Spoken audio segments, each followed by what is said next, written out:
Late. Late box. Stop being so late, box loner. Box. Hey, chat. Chat, you're late. Why aren't you all here right now? All 25,000 of you cunts, cucks. Huh? Okay. Hmm.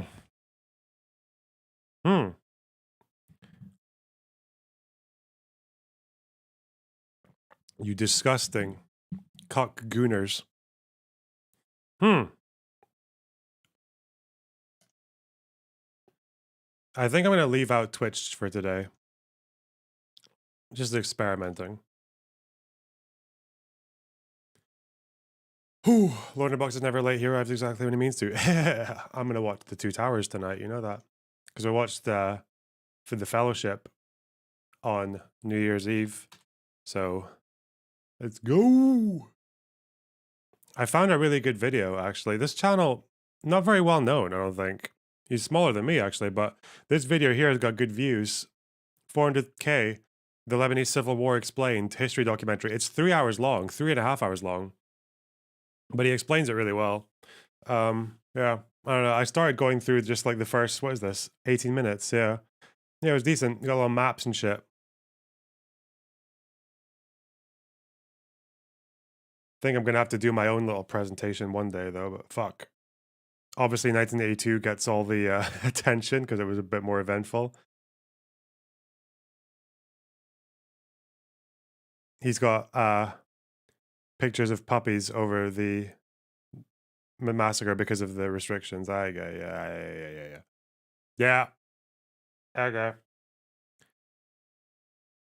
Go on Twitch once a month to collect the primes. 100%. That's exactly what I'm going to do. What I'm going to do is I'm going to get a stream on YouTube, and once it's busy enough, I'm going to stop the stream abruptly and send everyone to Twitch. That's the plan. Because whenever I do that, I get like 100 subs, and it's banging. Yesterday's research stream was awesome. I'm now convinced Lebanon is completely autistic. Hey, I'm glad you guys enjoyed it, even though there were less of you to watch it. But yeah, whatever. You know, we'll do more of them. I don't know why I'm getting so pissy about low viewership. It's like, I don't care. I'd rather do what I like. Ah. I still need to remember all the names and the factions. That was kind of important. Because I think I kind of flopped a little bit on some of it. I got a bit tired by the end. I didn't really understand what the fuck was going on. There's a debate in the Discord about fucking Al-Husseini and whether or not he had realpolitik fucking motivation. I don't even. What is this? Every time this cactus person posts a clip, I just know it's.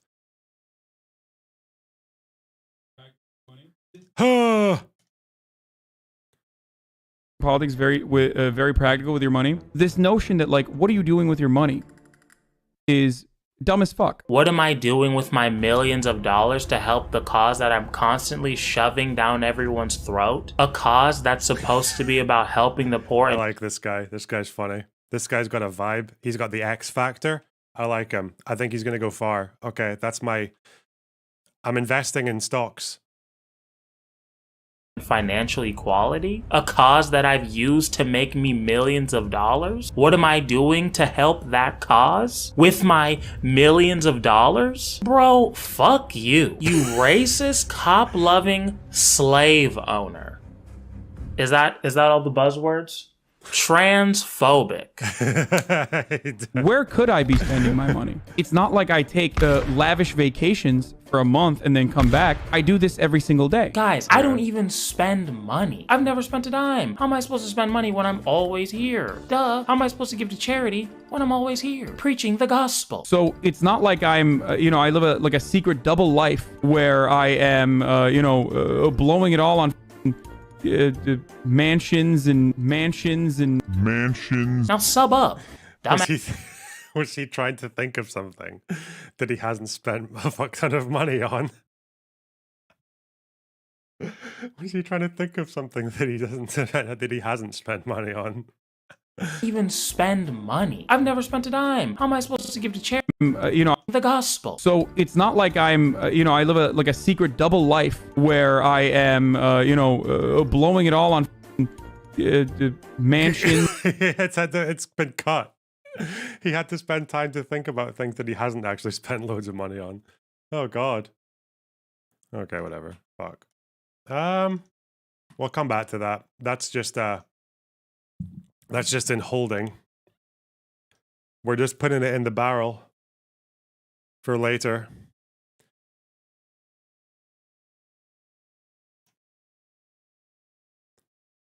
Bro, why do I bookmark just the dumbest shit?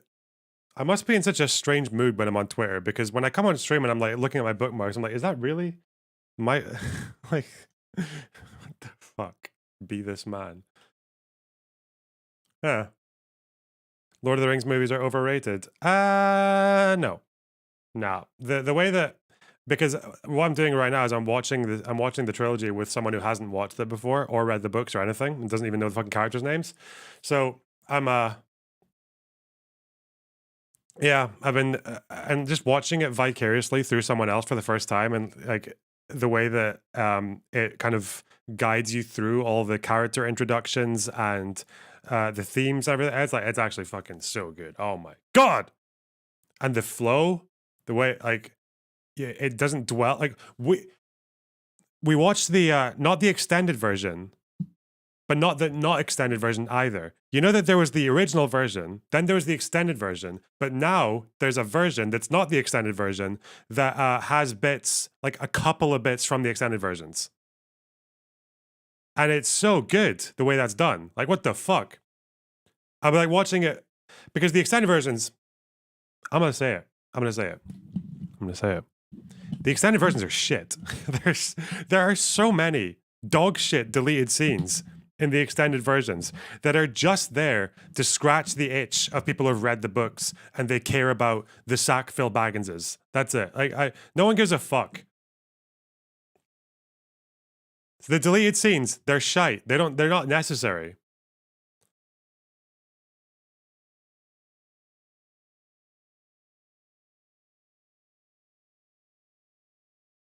They're not necessary. A Balrog of Morgoth. Who gives a fuck? That whole, oh God, I don't care. But they add in like a couple of bits from this whatever fucking version this is. I guess this is post extended versions, and it's just good. Just good. Thing is, I liked the extended versions a lot more when I was 14 because it was like, I like Lord of the Rings, and this is more Lord of the Rings. But now, if I'm trying to show it to someone for the first time and get them into it, it's like, nah. There's just nah. Nah. Don't need them. Don't need those deleted scenes. Like in the Two Towers, when Treebeard is just doing fucking poetry for like 5 minutes. I'm like, bro, what the fuck? The Mouth of Sauron's cool? Yeah, the Mouth of Sauron is cool. He's cool as like a deleted scene. Box. Yeah. You smarmy.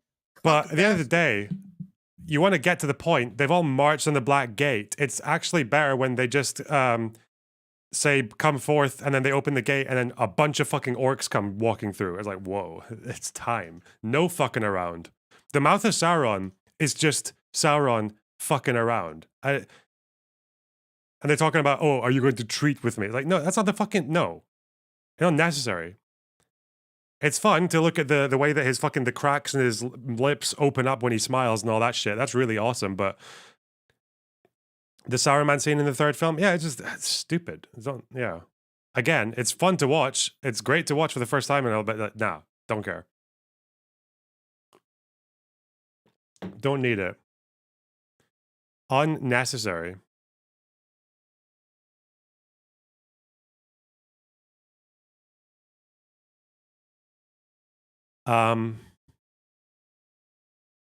Lorna Box probably hates Tom Bombadil. Don't even get me fucking started on Tom Bombadil. What the fuck was that? Like, what's he? Oh, you got yellow boots and a feather and a hat, and he sings. Hey, come Mary doll. Like, what the fuck? Why? Can you imagine? Oh, God. I want an extended version with Tom Bombadil.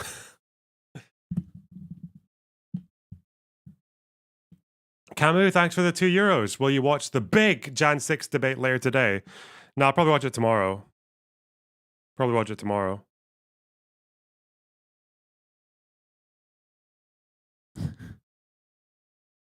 Tom Bombadillo.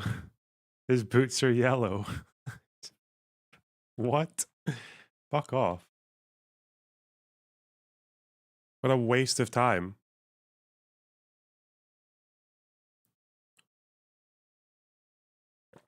I don't even know when the debate starts. Does it matter? He has a wife, you know. Don't care. He also has yellow boots and a hat with a feather. Doesn't he? It's crazy, chat. Unbelievable. Are there... oh my god, there are new fucking emotes. What are these new emotes? Oh, it's one of them me making mouth noises. Oh, I get it.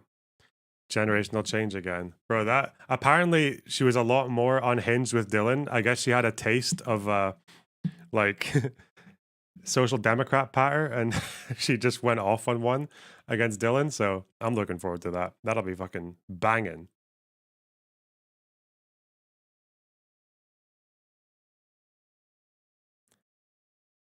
What other nonsense have I bookmarked? She said she doesn't like debating, though. Oh, this is mental. This is crazy, chat. Hang on. What the fuck? I don't want the music. No. So this is pretty wild. Look at that. Whoa.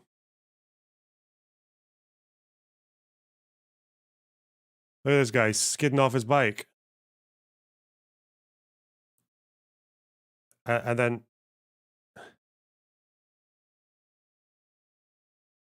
thanks, bro.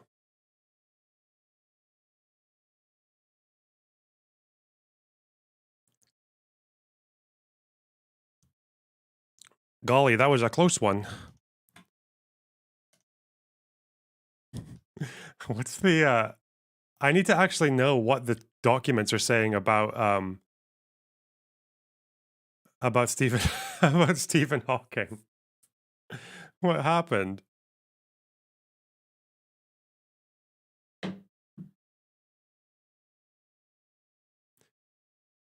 Hmm.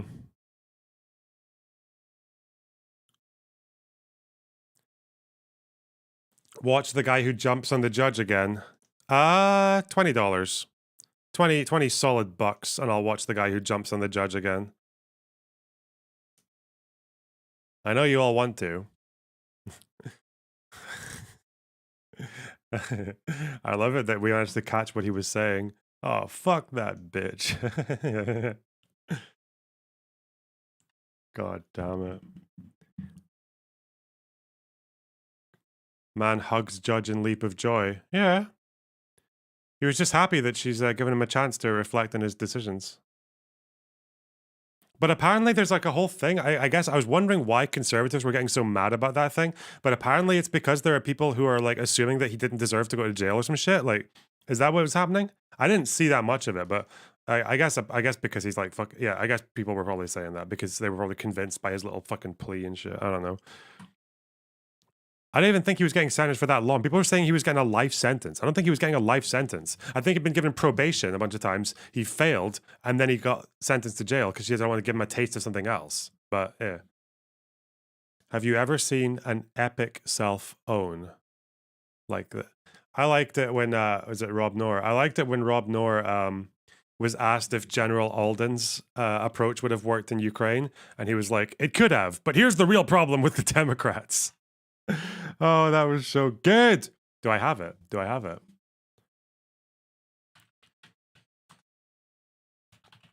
I think I do. But I don't know.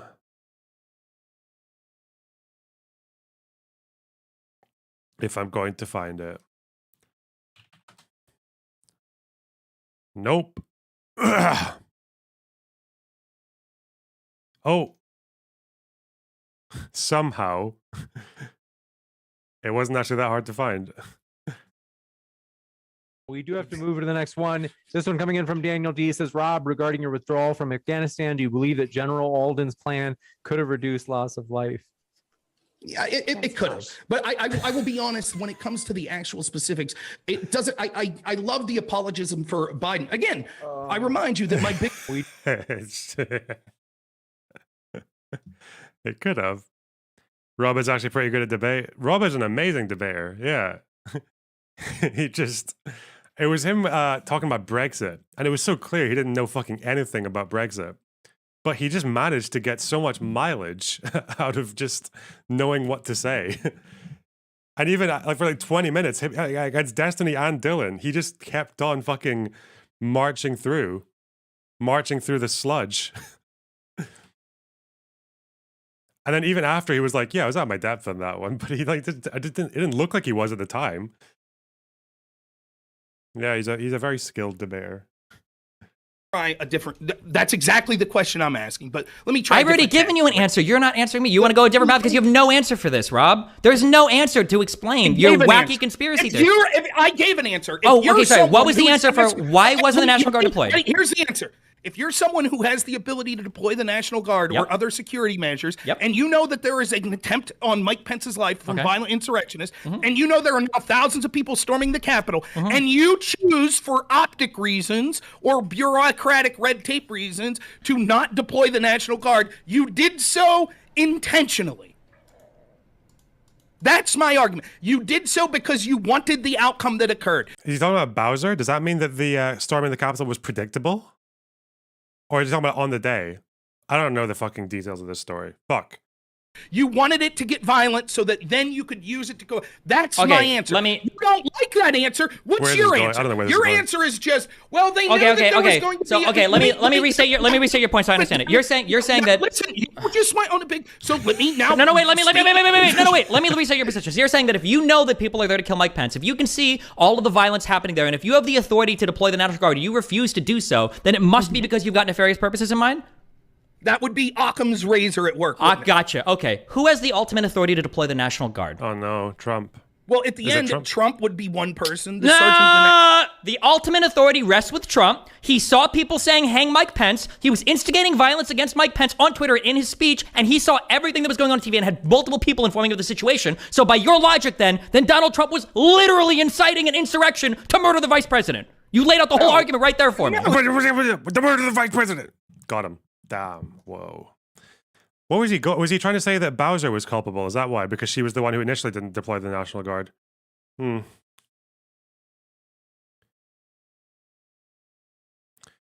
Interesting. Oh well. I'm sure Rob had a very good way of wriggling out of that and just moving on.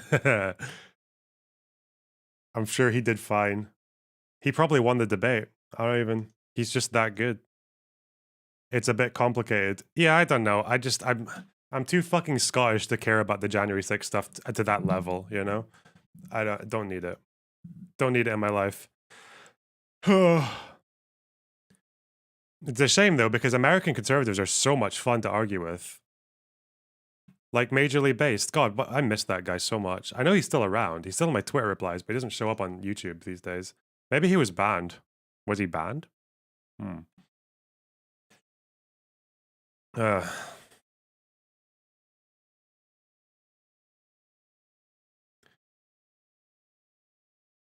But we need something. We can't do Israel-Palestine forever. I mean, I could, but the fact is that all the people who are out in the streets fucking screaming and holding up flags and saying "River to the Sea" and all this shit, they're not going to care about it in like a month. Like most of them don't give a fuck already. So, it's just a sad truth of the world, you know? Yeah.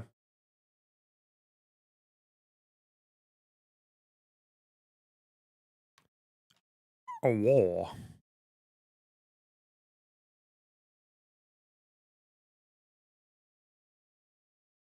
Are you going to watch Jones Destiny live? Nope.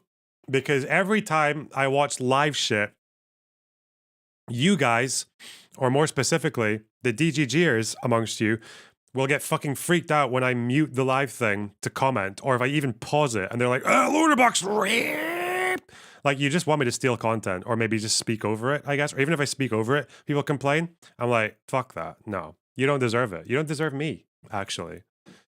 You can't handle me at my pausingest of video. You don't deserve me at my watching it like without saying anything. Just I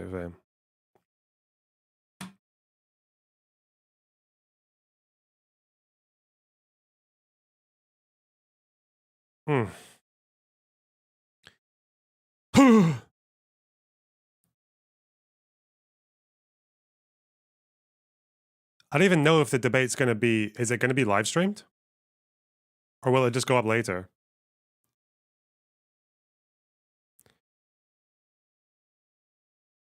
Ruin it for all the DGers because of a few bad apples. That's exactly what I intend to do, actually. Yeah.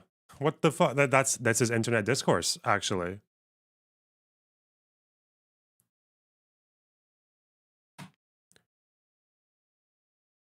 I'm going full fucking Dahia doctrine on Discord and Twitch communities and YouTube chats.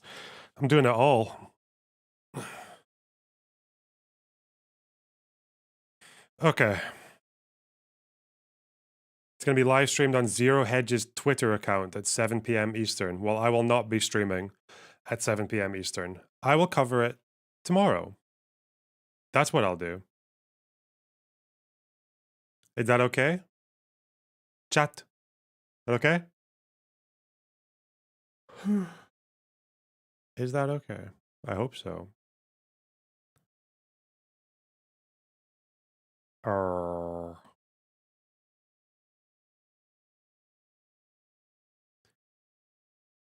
Beyonce had one of the best music videos of all time. No. Okay. Damn. Damn. What is this video called? Why You Wouldn't Accept a Handshake? Is this a chess thing? Let's have a look. From 1945 to 1948, the Soviets deported to forced labor concentration camps in the Soviet Union from 3 million to 6 million Polish people, of which 585,000 may have died. Enough said. Enough said. There goes Hikaru's communist audience. They've already started. Polish number 1 refuses handshakes with Russian GM in World Rapid Championship. In video footage from the recently concluded 2023 World Rapid Championship held in Samarkand, Uzbekistan, Poland's number 1 GM Jan-Krzysztof Duda refused to shake hands with Russian GM Denis Hizmatulin before their game in round 1. The game ended in a draw. Hizmatulin has not filed a complaint and wrote in a statement that he does not plan to do so. He also mentioned that he has been restricted from prize events and social activity on this website, which chess.com confirms. Is it because he's Russian? At the bottom of this article. In the video below, Duda is seated behind the white pieces as Hizmatulin arrives from behind him. The Russian grandmaster traditionally extends his hand before sitting down, and Duda We're going to watch the moment of doom to signal a refusal. Hizmatulin then takes a seat. Let's watch it. Here we go. Okay, here he comes to the board. Nope, no handshake, boys. No handshake. No handshake at all. Now, I don't know what happened in this game, but I understand why Duda did that. Of course, Duda does live in Poland, of course, and the Polish people. Yes, collective punishment, bro. Let's go. Dahia doctrine. Everyone's at it. That's why I tell you guys. That's what you do. This guy is invading Ukraine right now, and that's bad. Have not forgotten what happened during the days of the Soviet Union, also known as the USSR. So I actually applaud Duda there for having the stance, because like Magnus, for example, played against Hizmatulin. He shook his hand. Magnus has also been pretty outspoken about not wanting to play Russians. He's representing his country. Why is he playing him then? I thought the whole etiquette was that if you were against a country that you're opposing or you're boycotting, you just wouldn't play them. Like this was it Argentina? What fucking football team was it in the 70s or 80s because they had a dictatorship? Was it Chile or Argentina? And they were just left to shoot into an open goal because they were boycotted by another country. I thought that's what they did. Like just one half of the team just wasn't there on the pitch. So the other team just shot into an open goal. Chile, yeah. And yet he shook Hizmatulin's hand during the he didn't dissociate from the Russian Federation. World Rapid Championship. So I feel like Duda doing He's this, it is a big sign. Uh-oh. It is a big sign. Anyway, the article continues. We have the communists in Hikaru's chat. Oh, shit. Hizmatulin's work and demonstrations with Karyakin. Denis Hizmatulin, along with 2016 World Championship runner-up GM Sergei Karyakin, has expressed support for the war against Ukraine, but only the latter has been sanctioned by the International Chess Federation. Karyakin's pro-war statements led to a 6-month ban, which effectively barred him from the 2022 FIDE candidates for which he qualified. Ever since, Karyakin hasn't played in chess tournaments outside of Russia. Hizmatulin visited the front lines with Karyakin and was photographed together with Russian soldiers. They also spoke at a rally in the video linked here. Don't bring politics into sport. Concluded with, "Our cause is just, and together we will win." With those activities in mind, Ukrainian GM and former coach of the national team, Alexander Sulpia, pointed out on X/Twitter that Hizmatulin's participation in the tournament violated Olympic laws. Now, this is pretty bad, by the way. Like, I'm going to say, this guy, Dan and Beard. I may be only 300 rated in chess, but I'm GM in international policy. Hey, that's me. I'm a fucking retarded chess player, but I can argue pretty well against the Russian invasion. It's bad. Like, everybody can have their opinions, make no mistake about that. But with Karyakin going directly and basically supporting it, that would be like, I don't know, that'd be like if I decided, I'm going to go to Afghanistan and like take pictures with the troops, or go to Iraq or something like that. Like this is a big step further than simply just like, whatever the country does. Like, this is very actively supporting it. And many Ukrainians have died. Many Ukrainians have died during this illegal invasion and, frankly, just outright war that Russia has declared on them. So I think that what Duda did, he's completely right. Hikaru getting political. Completely right. Do I think the Russian GM is doing something bad? In that case, the USA is also bad. I mean, as I just said, that'd be like if I decide, you know what, I'm gonna go to Iraq, I'm gonna go to Afghanistan. It's not the same thing whatsoever. It's not the same thing at all. Whoa. So it's quite different. True. Quite different. Anyway, let's keep going with the article. Like many other Russian players, Hizmatulin plays under the FIDE flag at tournaments, but his profile... To be fair, America going into Iraq was pretty fucking unhinged. I think it was a pretty fucking horrible decision. It's not the same as Russia going to Ukraine, though. No. I don't think they're really comparable. Still presents Russia as its federation. This has been a workaround that has allowed Russian players to abide by FIDE's ban on Russian and Belarusian flags in tournaments while continuing to represent their country. Okay. While Karyakin was banned for 6 months in 2022, Hizmatulin has faced no consequences for also openly supporting the war in Ukraine. El Pais asked FIDE Chief's legal director, Russian board member Alexander Martyrov, why, and the response was, in quotes, "FIDE does not have a procedure to verify the statements of players. In this area, we follow the decision." It would be like America going into Mexico and turn parts of Mexico into the United States. Yeah, that's what it would be like. Yeah. Of our ethics commission, which sanctioned Karyakin in 2022 for violating its Did Scotland send troops to Iraq? Yeah, Blackwatch were in Iraq, no? If Britain sends troops, Scotland sends troops. We're not like, I don't even know if we get to choose. Yeah, I think yeah. They were definitely in Afghanistan because I knew guys who went to Afghanistan. I knew a guy who threw out his back in Afghanistan. Yeah, they did, yeah. Code. It seems to us that the judicial procedure is the best mechanism for these matters. If any interested person appeals to that commission and it disqualifies Grandmaster Hizmatulin, that decision Scotland is a colony. Respected. Hey. Now, this feels like a little bit of a cop-out. Because, like, as far as Karyakin goes, I don't know the specifics, but I don't believe any player specifically brought a case. Maybe I'm wrong on this. I know America had gone to Mexico. I know Arizona is actually occupied Mexico because I'm anti-imperialist. I think it's only okay when Mexicans do it. Yeah. And someone can correct me, but I don't think that a player brought a case against Karyakin. I think the Ethics Commission on their own made this decision. Texas, I don't think a player brought a case against him. I'm pretty sure that it was the Ethics Commission on their own took the initiative. Now, I could be wrong on that, obviously, but I don't think a player made this decision. So it's a little bit, feels a little bit iffy.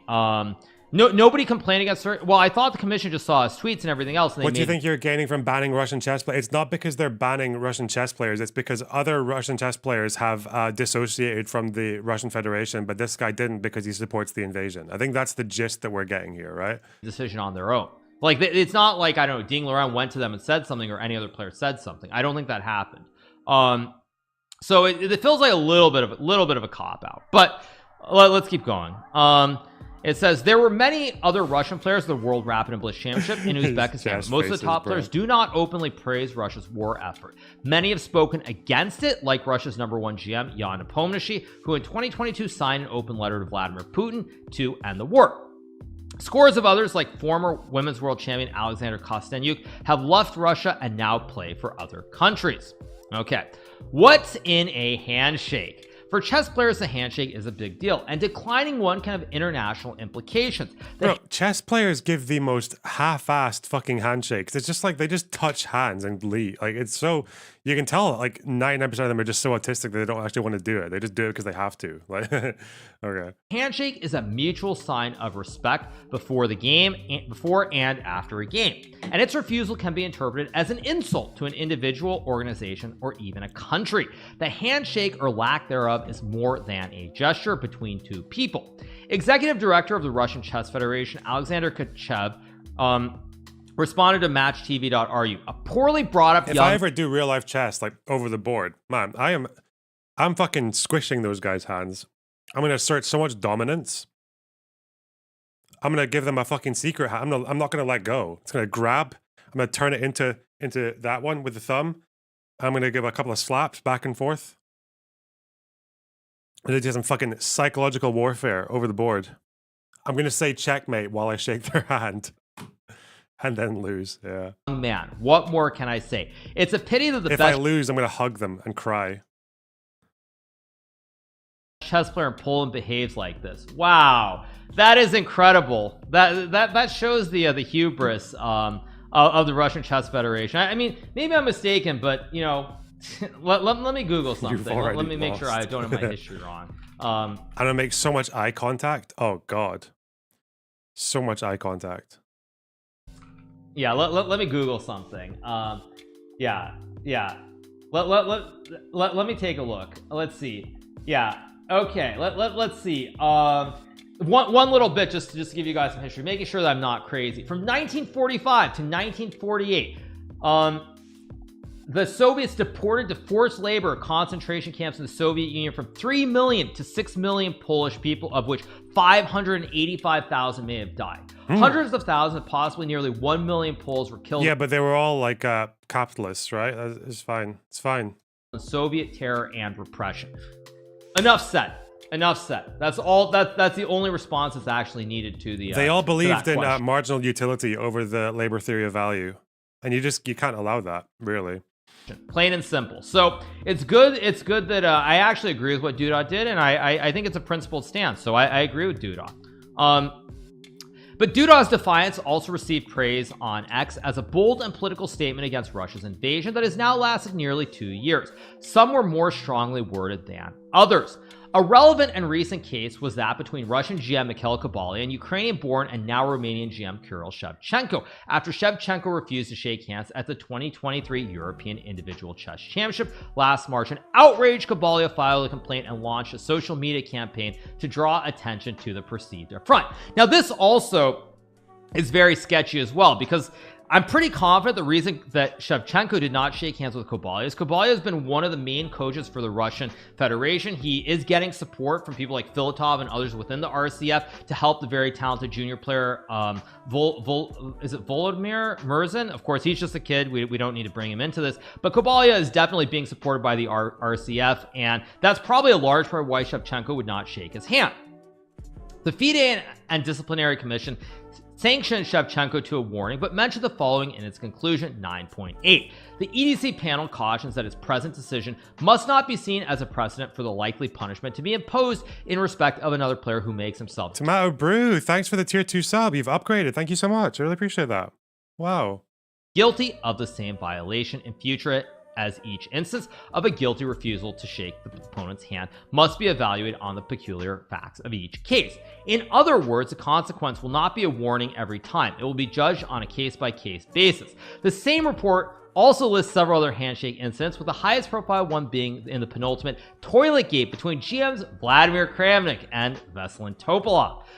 Or they both stopped shaking hands later at Chorus Steel 2007. Okay. Here we see Kramnik's name popping up randomly out of nowhere once again. An incident in 2008 also belongs on the list. GM Ivan Cheparinov was forfeited in his game after refusing to shake hands with GM Nigel Short. Perhaps the only statement stronger than not shaking hands is to protest the game itself. In recent years, for example, Iranian chess players have forfeited their games rather than play against Israeli opponents. In last year's edition of the same championship, Israeli GM Boris Gelfand accrued 3 free points, with his Iranian opponents not making a single move. This year, there were no Israeli players in Uzbekistan. Now, this is a little bit out there, but I will also say something very clearly on this point, which is like the Iranians not playing their games against Boris Gelfand had nothing to do with them making a protest. It had to do with the fact that if they play against an Israeli in a competition, they probably can never go home, because if they go home, they'll probably be thrown in jail, if not worse. So it's a little bit I'm a little bit. Yeah, that's probably true, isn't it? I never even thought about that. What do they do if you play with an Israeli? If you're like an Iranian national chess player, yeah, they probably would like fuck you up. Skeptical of them bringing in this little paragraph about the Iranians and the Israelis, because that's not the reason. The reason the Iranians don't play against the Israelis, because if they did and they go home, they're probably going to have to go before one of the ministries, and they could very easily end up in jail or literally worse. So they shouldn't have added this paragraph, because it's actually has nothing to do with the statement or a protest at all. Statements from players in chess.com. Former world champion and Russian GM Anatoly Karpov. I don't even know if that's true. I'm just wondering. Like Ed Lichinsky. Thanks for the tier 1 sub. I really appreciate that. I hope one of those pronunciations was correct. Speculated Sports expressed that Duda did not act of his own volition and was pushed by his sponsors. Duda's manager Adam Dzwanski, on the other hand, told WP.Poland earlier, Jan Krzysztof Duda isn't planning to comment on his behavior because his goal wasn't to make a demonstration. He simply did what he believed in his conscience to be right and consistent with his convictions. The fact that it was recorded was a pure coincidence because he was playing on the third board and there were cameras. Yeah, I mean, if that's his conscience, I mean, he's from Poland. Poles do not like the Soviets. They do not like the Russians. So it's kind of weird that there's this weird stuff, as usual. Russians with their conspiracy theories. Okay. No. On January 4th, Hizmetulin provided a lengthy issue. post for Karyakin's Telegram account. He began with, in the first day of the year, I unexpectedly He's a woke up liberal. famous and explained, as for my opinion on Duda's decision not to shake hands Exposed. before the start of our game, of course I don't agree with it, but I respect his right to act in that manner, expressing disagreement with my position and with my activity off the chessboard. Now, this is actually the one sane take here from Hizmetulin, where he basically says it's no big deal, he can do whatever he wants. The only person who's not actually like going crazy about the whole thing. Hi Finn, how's it going? If he plays Duda in the future, he wrote that he would extend his hand again, and he asked the media not to hype him and politicize the situation, not to insult the Polish Grandmaster, and definitely not to insult the Polish nation as a whole. He also mentioned an email from chess.com informing him that he was forbidden from tournaments and social activity on the website. The Russian media group RBC inquired about Hizmetulin's closure, and chess.com replied, "We can confirm that GM Hizmetulin has been restricted from prize events and social activity on chess.com. This is consistent with our policies and prior actions regarding players who support the war. In fact, the Russian government has banned the entire chess.com platform, apparently due to our stance against the war." The Russian government continues to wage a needless war of aggression that has claimed the lives of countless combatants and civilians, including women and children. Our own Ukrainian staff and loved ones are deeply affected, as are many throughout the world outside. Our opposition to this war has not wavered. We hope for peace and an end to this war that has divided those of us. I've always wanted to learn chess. Is it something you recommend? Yeah,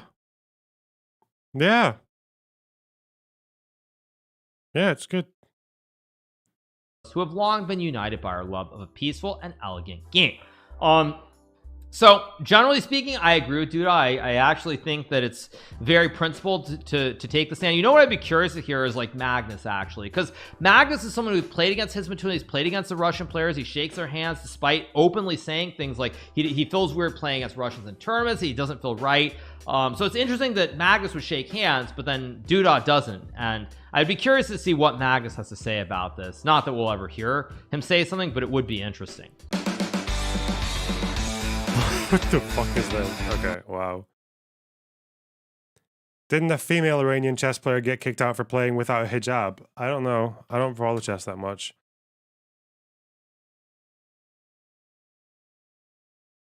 Does Magnus feel weird playing against Israelis? I don't know. This is my game with rose wrists. I think it's over. It is over, but let's see how it went.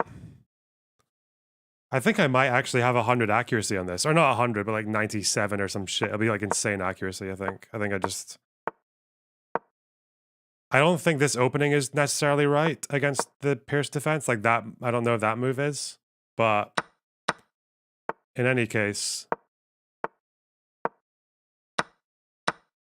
I think we dancing.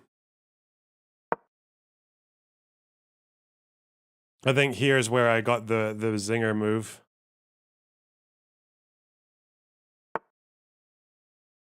It was a sacrifice. Look at that. Whoa. Because if he grabs that, I go there. The pawn can't take because the bishop's x-raying the king. And then I think he goes there. I think that's when it's done. This is just like 1, 2. Then he's going to move there and then it's checkmate. That's done.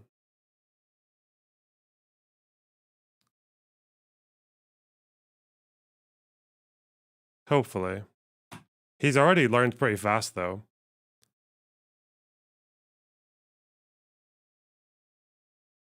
Yeah, what's Rose Wrist's fucking thing? What is it? How's he been doing lately? I think because he learns pretty fast. Like, his puzzles are already at 1900. That's mental. His rapid is at 1000.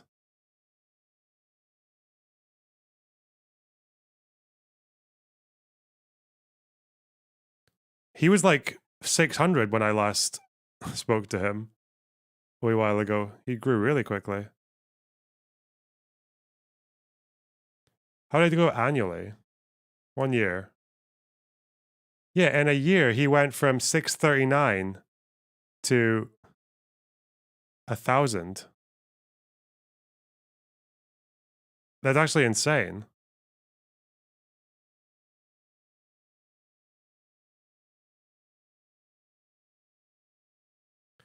Ooh. 1900 puzzles in how long? Let's have a look.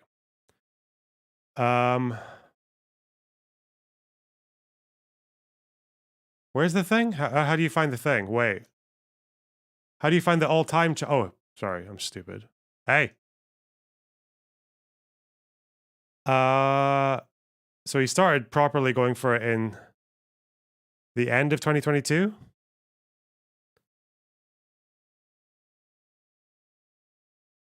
And in a year, he's maybe slowed down a bit. 1700, 1900, yeah. Would he ever go back to content creation? I don't know. He's pretty busy with uni stuff right now. Anyway, wow, 788 viewers in less than an hour, you guys. Whoa, you guys are... I see. I put Hasan's name in the title and you guys all come flocking like little fucking animals. Like disgusting beasts. Genocidal pieces of shit with no humanity in your souls.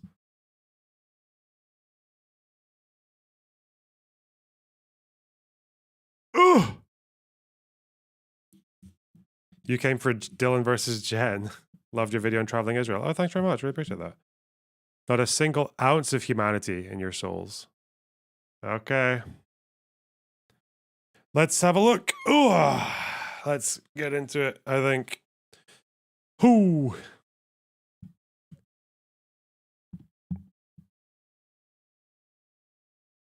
Put Voss, Destiny, and Keffels in the title and you'll pass 1,000. I know, right?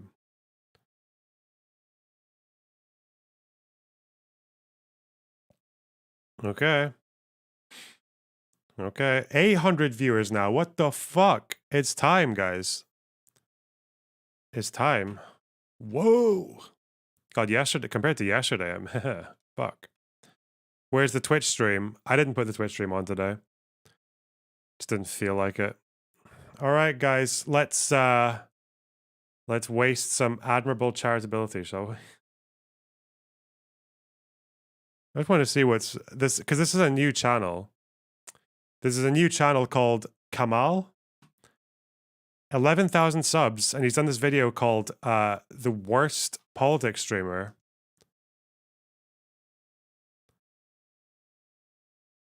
And it's got just under 100k views. 93,000 in 2 days. Sponsored. So, let's see how that Hasan happened. Piker is my least favorite person on the internet. America deserved 9/11, dude. I'm saying it. So today we're going to be making fun of Hasan and his loser-ass fans because they're hypocritical human trash. And I think they suck. And I'm going to prove that I'm right with video evidence. So buckle up. Just because this guy's delivery is already just stellar. It's just so good. Bro. This is an emote in my server now, apparently. That's supposed to be me. Is this anti-Semitic? Like, I can't even tell anymore. Like, why? This is when I had rectangular glasses with no legs, apparently.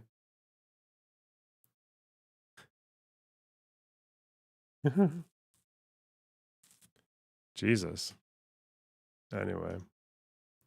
you're woke doesn't change the reality that you are being a f***ing douchebag. It's going to be a fun one, so let's get started. If you're unaware of who Hasan Piker is, first off, God bless. But Hasan Piker is the biggest political streamer on Twitch right now. Grandma, Twitch is a platform where you can watch live streams. And live streams are like YouTube videos, but live, like TV was. Hasan is a hard worker. I know that plugin. Live streams that are like YouTube sample, videos, but live, like TV. I know this one. This is the free fucking TV screen that you get with the tutorial video that everyone uses. You can pay. There's a pack that costs $50 that has some variations, but nah. Why would you when you can just use this one? Even though the ones that you pay for, some of them are purple. So maybe I should, because I like purple. I'm a purple wanker. Yeah. Hang on. Let's see. After Effects? No, Premiere. No, you can use it for either. It's just a screenshot. It's a JPEG. Don't expose him. It's not exposing. Look, here's... I did this abortion video. Remember that fucking... Look at it. Like, you notice anything familiar there? Hi, Loner Box. Demonstrate this through the medium of two blokes arguing on the internet. Ooh, look at that! Look at that TV. Ooh. But I added some shit on it. I think I can meet you halfway here. You can. This is a VCR thing. I think there's like a glowing filter on top of it, and then like some other bullshit. Yeah. TV was. Hasan is a hardworking man, I gotta give him that. He's streaming every day, like 10 hours a day, and now he has an audience that's bigger than the BBC. Not that kind, but this kind. Pause. Come on. Now, if you didn't know, Hasan is not just any political streamer, but he is a socialist. Very left-leaning. That is the right. Very left-leaning political streamer. One that he didn't think of the perspective. Loves to virtue signal about eating the rich and workers' rights and how everybody should have the means of production and blah blah blah blah blah blah blah. Which is all fine and good if you're into that sort of thing. Not a message for everybody in this country, but I would assume that we can all agree that if you're going to preach these things as violently as Hasan does... Yeah, kill them! Kill those motherfuckers in a video game, sorry. Holy shit. Murder those motherfuckers in the street. Let the streets soak in their fucking red capitalist bloods, dude. So base. I'm gonna go to the socialist worker reading club and hand out newspapers for 10 years. Least live by those rules, right? Like I would assume that's fair. Yeah, he doesn't do that shit. One of my favorite Hasan moments that I think just sums him up perfectly is when he was on stream watching a house tour from my personal favorite E-celeb, SSS Sniper Wolf. And of course he's gonna be talking about like how excessive it is, how nobody needs a house like this. Dude, this is like unimaginable wealth, dude. How the fuck do people make this much money? $2.9 million near Las Vegas? Dude, oh my fucking lord, dude. And then less than a month later, he buys a house even more expensive than the one in the video, dude. You can't make this shit up. I love this guy. He's hilarious. Hasan is unintentionally hilarious, but you know what's not funny? Having your identity stolen. That's why today's video is sponsored by Aura. Aura is an all-in-one, easy-to-use digital solution that helps prevent digital threats from reaching you and your family. The first day I used Aura, they found 17 different security breaches for my 17? That's so many. And a virus on my computer.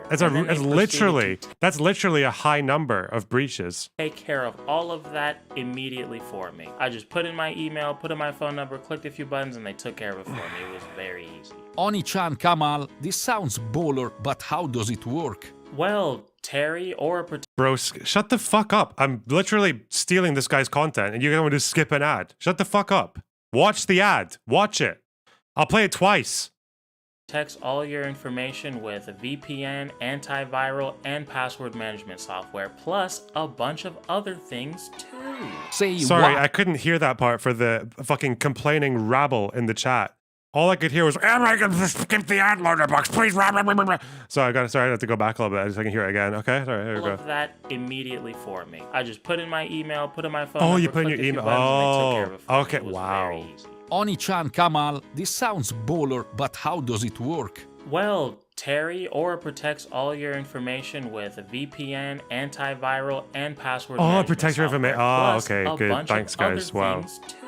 Say what? Hey. Boy, you tripping, this is mad tight. I know, right? Plus it comes with a $1 million identity theft insurance policy. So if worse comes to worse, you gotta check on it. Comes with an identity theft insurance policy. Just think about that, chat. Did I hear that correctly? Did I?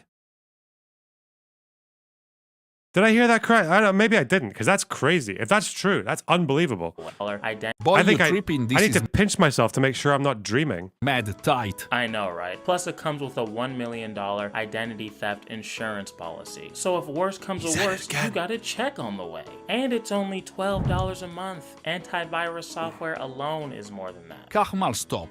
This is too lit. I'm dead ass dreaming. I'm sure of it. What the fuck? I didn't pre-watch this. I didn't pre-watch it. He just knows. Me and him, birds of a feather in the advertising industry. He said he thought he was dreaming again. That's so cool. Okay. I know, and it helps get rid of spam callers and spam emailers, because we all know they suck. Well, damn Kamal, enough blabbering. How do I get my hands on this magical product? Well, Terry, if you use the link in my description or go to aura.com/Kamal, you can get a 2-week free trial on me. I'm not there paying for it, I'm not paying for it, but I'm a part of it.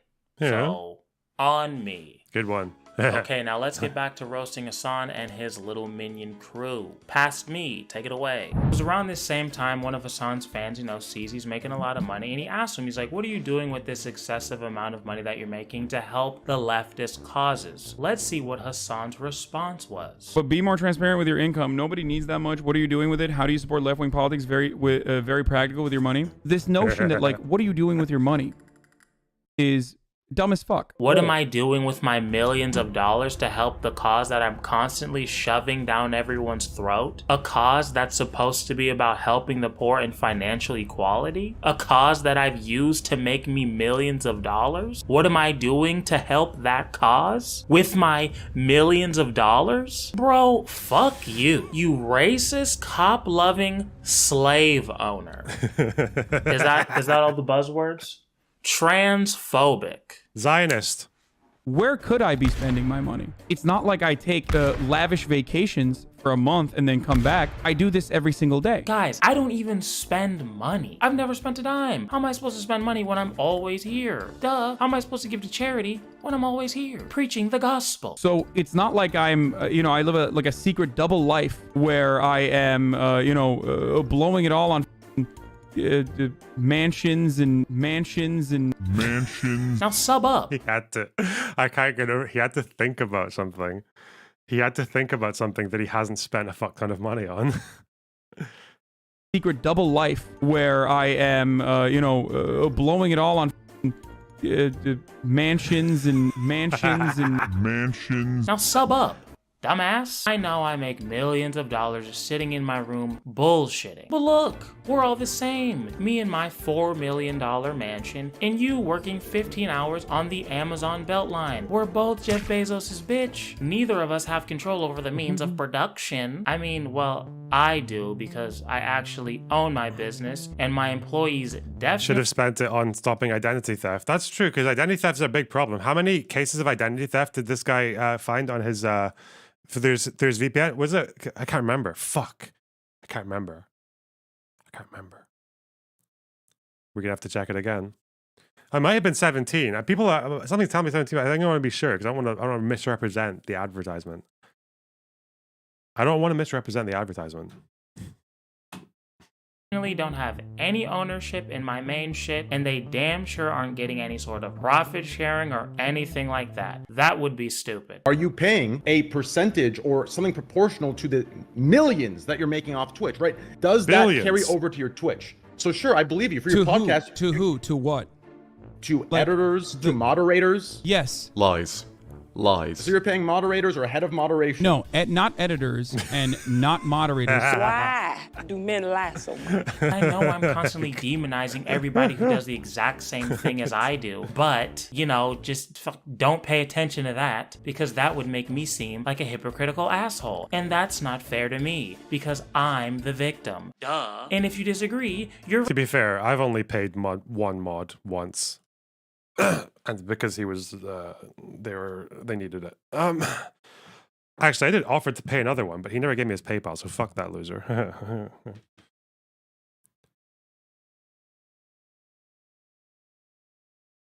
I thought that was normal. It is not normal. It's not even normal that I just gave a mod like £100 one time because I was like, okay, I've got a bit lying around. You've been doing a lot. Here you go. Like that was it. But like I can only just do it like on a whim. I can't really do like an arrangement with mods because like my income's really unpredictable. And I've got like 5 mods and I don't even racist or a fascist or something. Get off my dick. Shit. Broke bitch. I pay the of course I pay fucking editor. Yeah, God. Jesus. This man can dodge accountability like an Asian man in a dodgeball game is honestly one of the most impressive things. There's never gonna be any scandals about that. Like I don't fuck people around. The last conversation I had about paying a fucking editor was that she said that I offered her too much. What is this? Is this the Silly Serious and Pixels Mixel? What's this? Where's this from? So when I was working for Palestinian delegation, that was Operation Protective Edge. They got to stop naming their operations like men's deodorants. So catchy. It's so catchy. No, the best one is in like the 67 war. Wait, just side note before you do that. I actually bought it. I like Operation Passover Cleansing from the Battle of Haifa. And that was the one where the Jews begged the Arabs to stay after the war, after the battle ended. A candle that smells like men's deodorant. It's called Boyfriend. Oh, it actually you needed it. It actually smells really good. I bet it does. I want to smell it. Anyway, continue. Sorry, side note. No, I was going to say in 69, there was Operation something of the stout-hearted men. Sexy. See, just these stupid sexy names. Operation Pillars of Galilee. Just like stupid names. Anyway. It's all in the branding. Why did someone send me this? Okay. Not like bad content or anything. Just okay. Liberal Chad, thanks for the $9.99. I really appreciate that. Wow, solid dono there. Huh? You'll do well. I've ever seen. But hey, you know, millions of people preach one thing and do another. It's funny to make fun of somebody for doing that, but they're not like a detriment on society. You know, it's not like he's radicalizing an audience bigger than the BBC, pause. That would be fucked up. That would be bad. It's a good thing he's not doing that. Just kidding, he is, ha ha ha. I mean, his audience is the same people that are talking about how evil Fox News is, right? And hey, you're not gonna get any arguments from me. But I would argue that Hasan is on the same level, if not worse, than Fox News. R.I.P. Tug. See, Hasan, my best friend, is known to have an audience that is batshit crazy. Hasan is gonna have the most progressive. That's true. I don't even, I think, Lonerbox, I don't think Hasan is bastard. as bad as some of you guys say he is, but his audience, my god, his audience is fucking mental. Okay, yeah. Take on every single topic known Compared to his man. audience, he's a teddy bear. Who doesn't agree with him to the molecular level is a bigoted piece of shit. You could have trans friends, love trans people, hell, even be trans, but maybe you just have a few questions about trans women playing sports with cis women. You are a transphobic piece of shit, and you should be sent to the gulag. Even if trans women were completely dominating certain fields of sport, the only reason why you would consider that to be completely inappropriate and unnatural is if you think trans women are unnatural. And that's it. And that is where transphobia comes from. Transphobia. During the Kyle Rittenhouse case, it was 100% impossible for it to be self-defense no matter what you saw in the video, because Republicans are bloodthirsty animals and they just want to... Sure, Loner, but when your audience goes schizo, you actually react and lecture them. Hasan doesn't. Yeah, I know. I'm not going to say he doesn't do a good job of policing his audience at all. Even when he disagrees with them, it's just like, oh, you guys. Yeah, I know that. Yeah. But, yeah.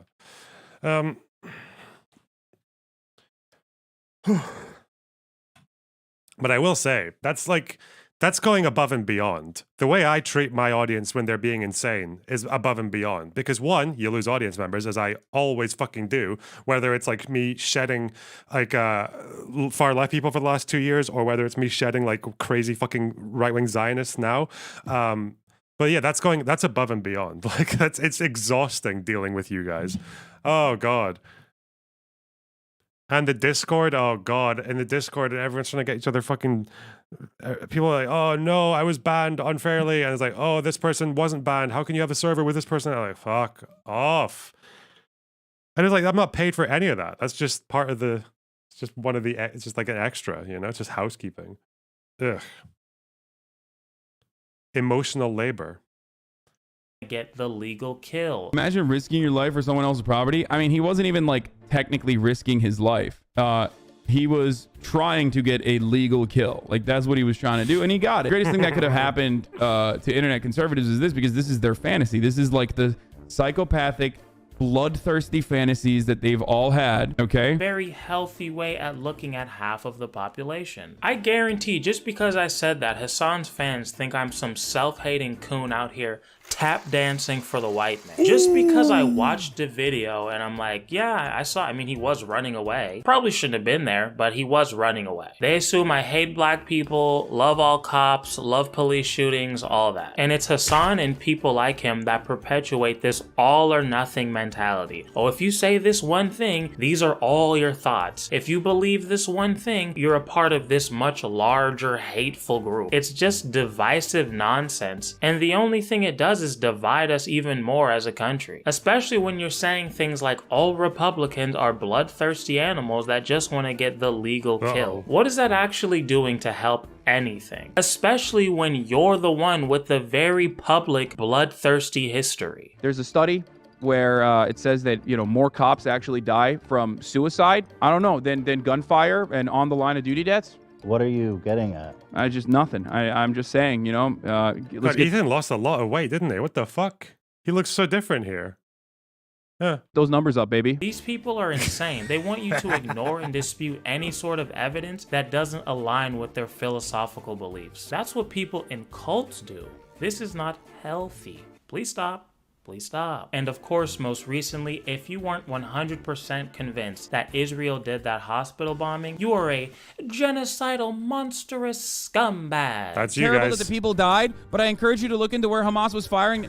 You fucking piece of shit. You garbage, monstrous scumbag. You garbage, monstrous scumbag. You said IDF didn't bomb the hospital, and then you said it did. But Hamas was firing rockets from it in the same 2-minute time frame. So why did you fucking lie at first? I think most adults would agree To that be fair, that fucking guy who said that Israel blew up the hospital, but it was actually based because Hamas were there, and then like an hour later, he's like, actually, it was a misfire. I'm like, what an absolute moron!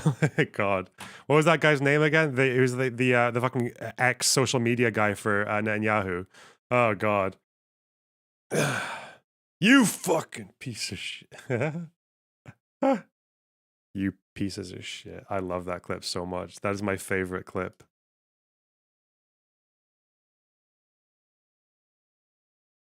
that this is just a clown being performative and trying his best to virtue signal. But to a Hasan fan, this is brave?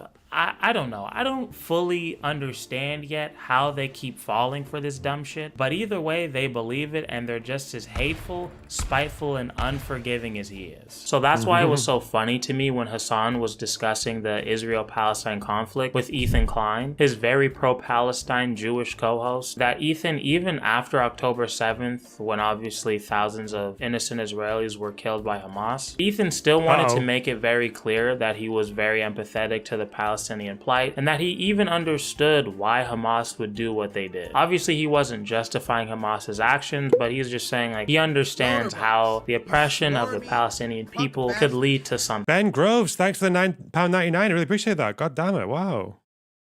Coming in strong. Thanks very much. Something like this. And obviously, so far, Hasan's on board. But when Ethan goes to condemn the actions of Hamas or wants to call out the callous and evil responses that he's seeing from people online, what does Hasan do? He's either pretending he can't see, he's playing with his dog, or he's giving whataboutisms. For those who don't know, whataboutisms is a technique or practice of responding to an accusation or difficult question by making a counter accusation or raising a different issue. So basically it's like, I'm not making any concessions without bringing up some other shit. For example, let's say I go over to your house for Thanksgiving dinner and I flip over the table because your mom's stuffing is trash. And you turn to me and you say, hey man, that wasn't nice. Could you please apologize and maybe even help me clean up all this macaroni and cheese off of the ground? I mean, come on, look at all this food you just wasted. And I'm like, I do understand that it's frowned upon to waste food. We agree on that. But what about Walmart, an American conglomerate that wastes thousands of pounds of food every single year because of the capitalist system that we're all a slave to? Did you ever think about that? You get it. Yeah, why are you distracting away from the real issues, cock? Obviously, the topics were a lot more serious during that discussion, but that's basically what Hasan was doing anytime it got to any sort of sympathy for Israel. Because that's what Hasan does. If something doesn't fit his America bad narrative... Yeah, because the problem is that people who are self-confessed propagandists, like socialists are quite happy to say that because they think everything's propaganda, is they do actually believe that if you say anything bad about Hamas, then people in the audience or whoever's listening are so fickle that they think it justifies ethnically cleansing Gaza and that you can't do it then. So even when things are true, or you're just like reading an article about like the Hamas fucking essays in southern Israel, people will actually just come in and be like, oh, this is actually just dehumanizing the Palestinians. And like, it's really fucked up. Like, it's really fucked up that people live in that world where like there are inconvenient truths, like, which is to me, it's like an admission of how fragile your political ideology is. Like, if your worldview is so fragile that you can't deal with people saying things that are uncomfortable or like just truths that you can't even push back against. Like, yeah, it's really, not good. he either won't acknowledge it or he'll say it's racist, which is Is it ironic. not possible to propagandize objective facts? Yeah, of course it is. But you have to actually show that there is a pattern of behavior going on there. Yeah, it is possible. That's also why people don't like it when you can say, like Ethan, you can say a million bad things about Israel, but if you call out Hamas supporters on Twitter who live in the United States, that's a problem, you know? Yeah.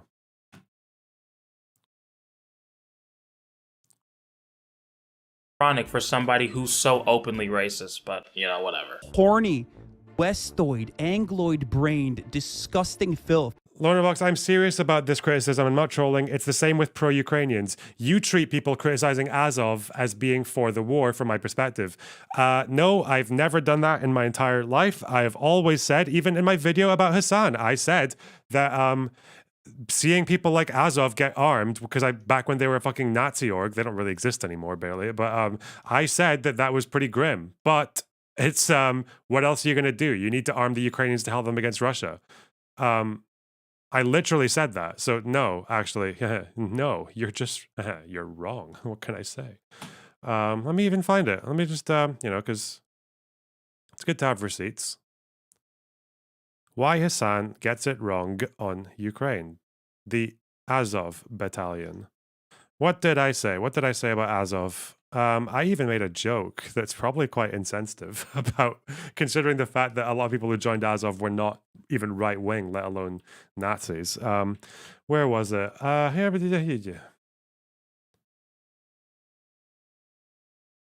Best time for that? Now that said, the question as checks here would be, how would we stop that aid from reaching the far-right soldiers? Checks and balances? Speak faster, do we send aid to Ukraine, but then also say, don't give this to the Azov battalion, in which case they ignore us because they're being invaded? Do we hold back on aid on the condition that they purge all the Nazis from their military in the middle of an invasion? This is why I think people tend to treat the Azov question as a bit of a non sequitur. It's because the only apparent alternative to it would involve drastically weakening Ukraine's defensive capabilities, and I imagine this is probably not the best time for that. Now that said, it is possible that Russia's actions could destabilize the country to a point where the far right does become empowered, but of course, a good way to stop that from happening would be to support the Ukrainian military, some of whom are fascists, and then we're back at square one.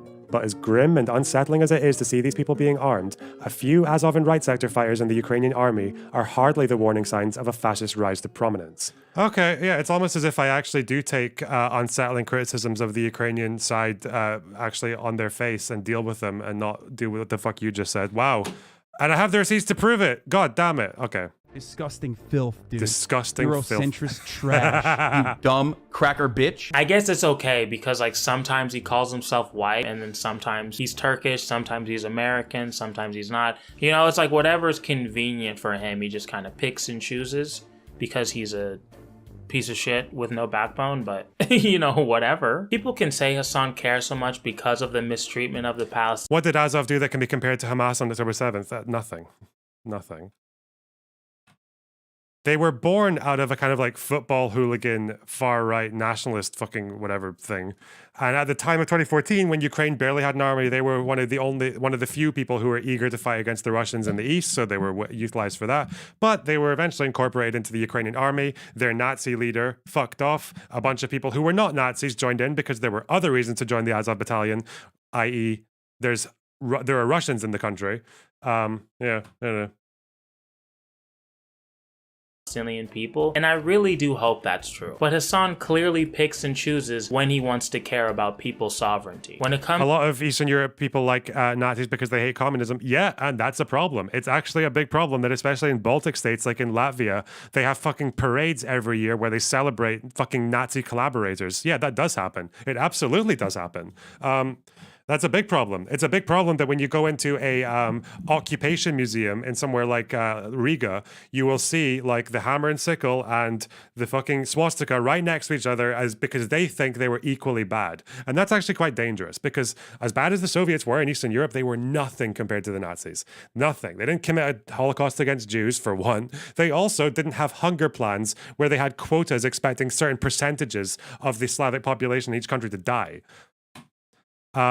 Yeah, that is a problem. That's a whole problem. Even you can even argue with the Ukrainian thing, like with the Ukrainian narrative on the Holodomor, because a lot of Ukrainian nationalists will try to say that like the Holodomor was like the other genocide of like the Soviets and the Nazis. Like it was, they had the Holocaust, we had the Holodomor. But again, like that's not really, they're not the same thing. Like the intent was not the same. The fact that like it wasn't just Ukrainians that died, that suffered in the Holodomor. It was also Russians and also Kazakhs. So yeah, no, there are definitely problems with like the right wing and like anti-communist obsession that influences people's historical like the nationalist versions of Eastern European history. Yeah, that is a problem. That's why also when every time you find a book to try to find a book on the Molotov-Ribbentrop Pact, it's actually quite hard to find a book on the Molotov-Ribbentrop Pact that isn't just like giving you the impression that Soviets and Nazis were equally bad. That's actually it's a bit of a difficulty. And really, Richard Evans has a whole thing talking about that as well. Which country was it where Hitler wanted 85% of the Slavs to die? I always forget.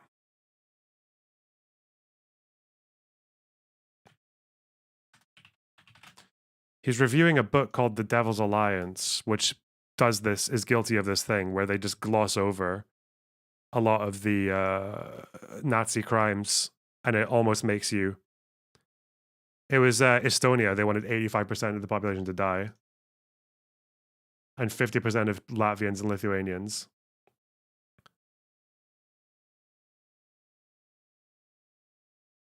General Plan Ost, yeah. Yeah.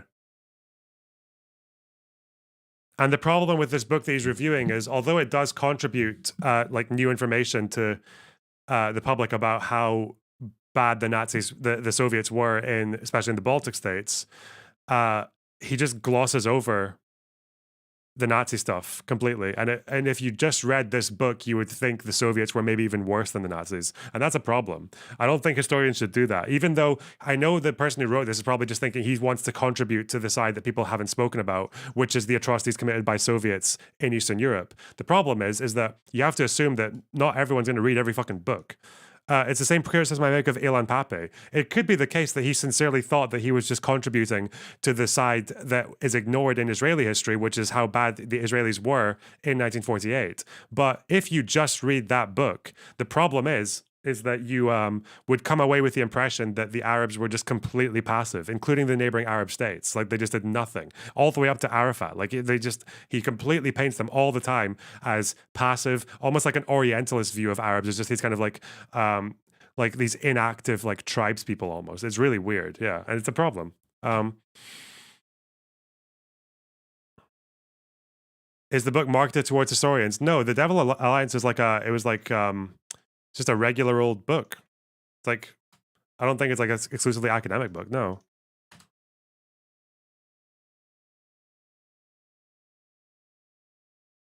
You can get it for like $8.99 on, yeah. Yeah. Especially since it's called the Devil's Pact. It's like Hitler and Stalin. Yeah, if you're going to say Hitler and Stalin, there were two sides of this pact. But if you're going to kind of ignore the crimes of one side of the pact, that would be a good criticism. I still want to read the book, though. I want to read this one because apparently it does go into a lot more detail of the Soviet crimes than anything else that I've read. So, yeah, very good. Anyway. Comes to Israel, Palestine, he's on the Palestinian people's side, 1,000. Would the same be true of Benny Morris in 48? I don't think so. Maybe with the way he talks about it nowadays, but in The Birth, definitely not from my experience. The Birth is actually where I learned, The Birth of the Refugee Problem is where I learned that Haifa, one of very few examples where the big reason for them leaving was just because they were told to, despite Jews telling them to stay.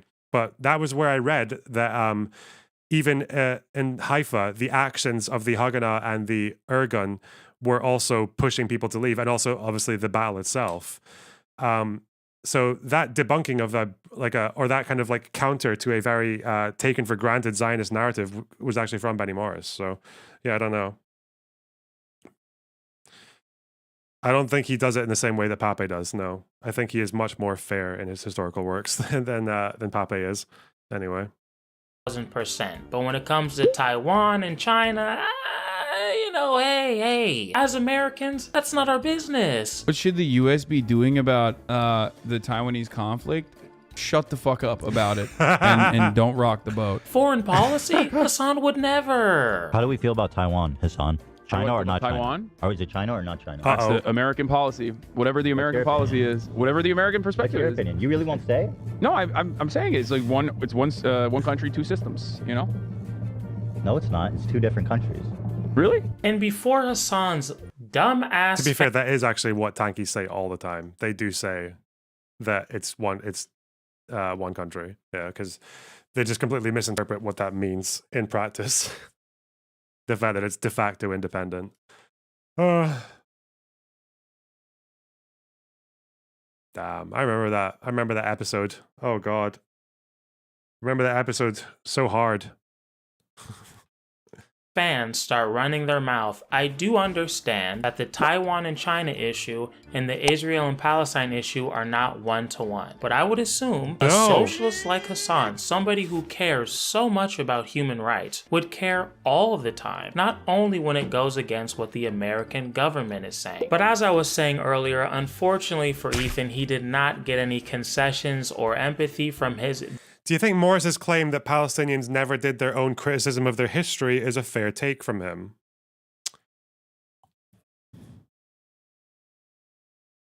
Maybe. I don't know. Khalidi does criticize the PLO quite a bit, especially their behavior in Lebanon and partly Jordan. He does talk about them being very arrogant and he does talk about that a bit.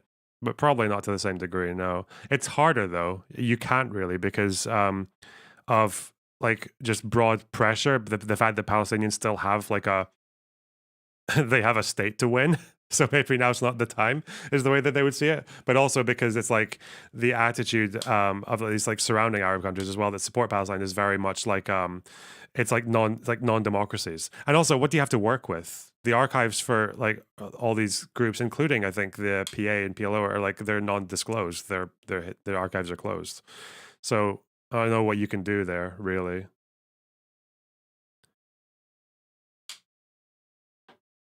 What does criticisms of one's history look like? Like criticizing the general national narratives. So the general Israeli narrative, the state endorsed narrative until the 80s.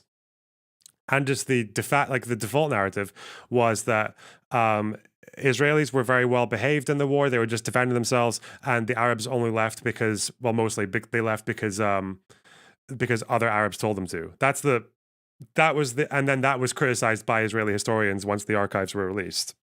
But obviously, Israeli society allows people to do that because it's flawed democracy. Yeah, because it had a democratic system. It allows self-critique to exist in its own country. Whereas I don't think that same thing is completely allowed amongst Palestinians.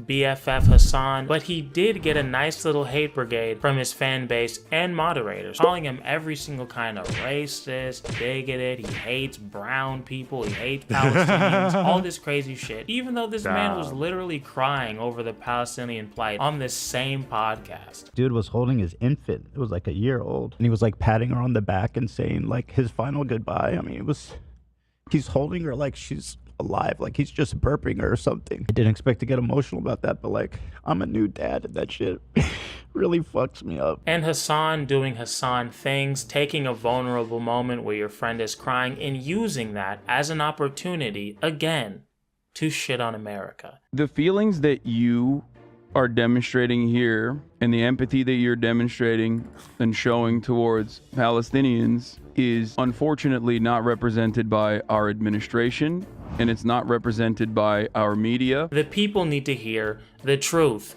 America bad. I don't know if you've heard, but it kind of sucks over here. Well, in total fairness, Hasan is a dumbass, so I guess I shouldn't be expecting anything rational from him, right? I mean, this was the podcast where Hasan referred to infants as baby settlers. Let's not obfuscate, okay? I understand what you're saying.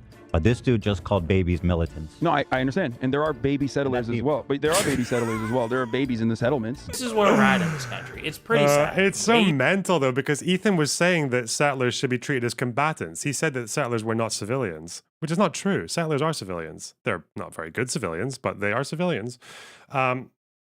The justification for attacking settlers would be, like, personally, like attacking their fucking human flesh would be that if they're attacking you, like if they're trying to burn down an olive tree or some shit, like, yeah, that's the justification for attacking settlers, not just that they exist in the West Bank. I think attacking their infrastructure is justified because they should be persuaded across the green line. Fucking get out. But yeah, the fact that Ethan said that was that's a really radical take. It's not an international law take. It's not like that was just a really radical left-wing take, but that wasn't good enough because these people don't actually understand where they sit in the Overton window and how fucking deranged and fringe they are. Like that's the level of purity testing that happens. Like someone saying that still wasn't good enough for them because he said a couple of bad things about Hamas supporters, and he said a couple of good things about Israel. Barely any though. No.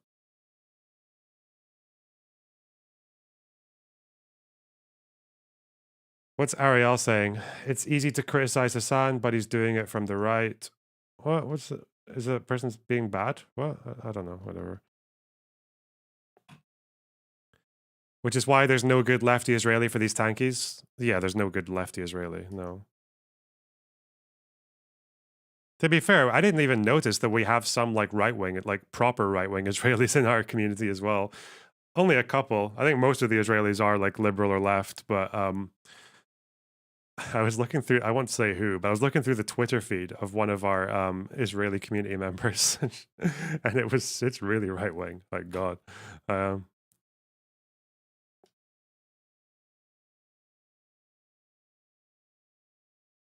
well. Baby settlers, really? But obviously, Ethan is the one with the problem here. It's not Hasan's fans who are constantly— Warthong's still around? Mate, Warthong's is... For an Israeli, is quite left wing. Yeah, I don't know if he still is, but you know, majority of Israelis are right wing, right? Yeah, of course I do. Yeah, I know. I know Israeli leftists are precious. That's why I try to treat them well, you know, because they have nowhere else to go these days. It must be quite difficult being an Israeli leftist right now.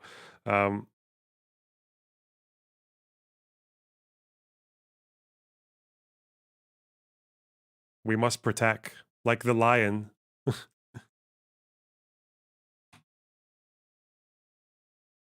asking for the death of people, and it's definitely not Hasan, the same person that was laughing maniacally. The thing is that because of the Overton window as well, and all the security issues that make Israelis so right wing, is like and also the government shit and all that. But yeah, it's like people will say like, oh, this person's really progressive. They think Palestinians should get East Jerusalem, and I'm like, okay. It's like okay. Wow, huge. Oh, but obviously, like even in where I am, that's like the liberal take, like 2 states, you know, with East Jerusalem as the Palestinian capital. Is that a baby settler with a fucking? As a woman was getting shot multiple times and attacked by a dog. Oh my God! Watch out! Are you okay? No, you shot me! Oh God! Are you okay? Echo 7, 1081.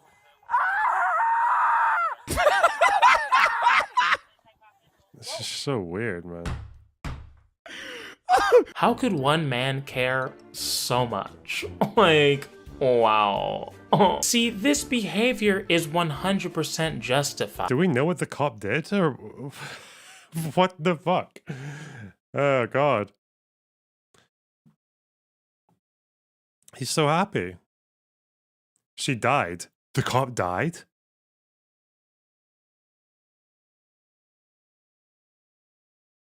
Did the cop actually die? She did not die. Oh, fuck you guys.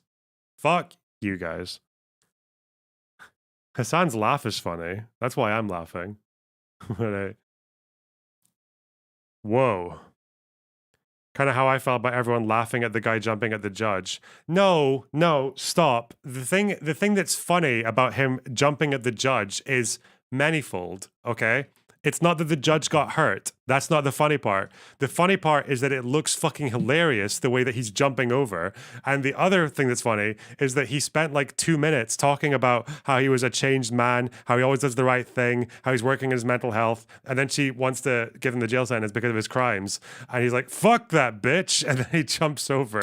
That's why it's funny, okay? No one's taking pleasure, whereas this is just a video of someone in very clear distress. Don't confuse those two, please.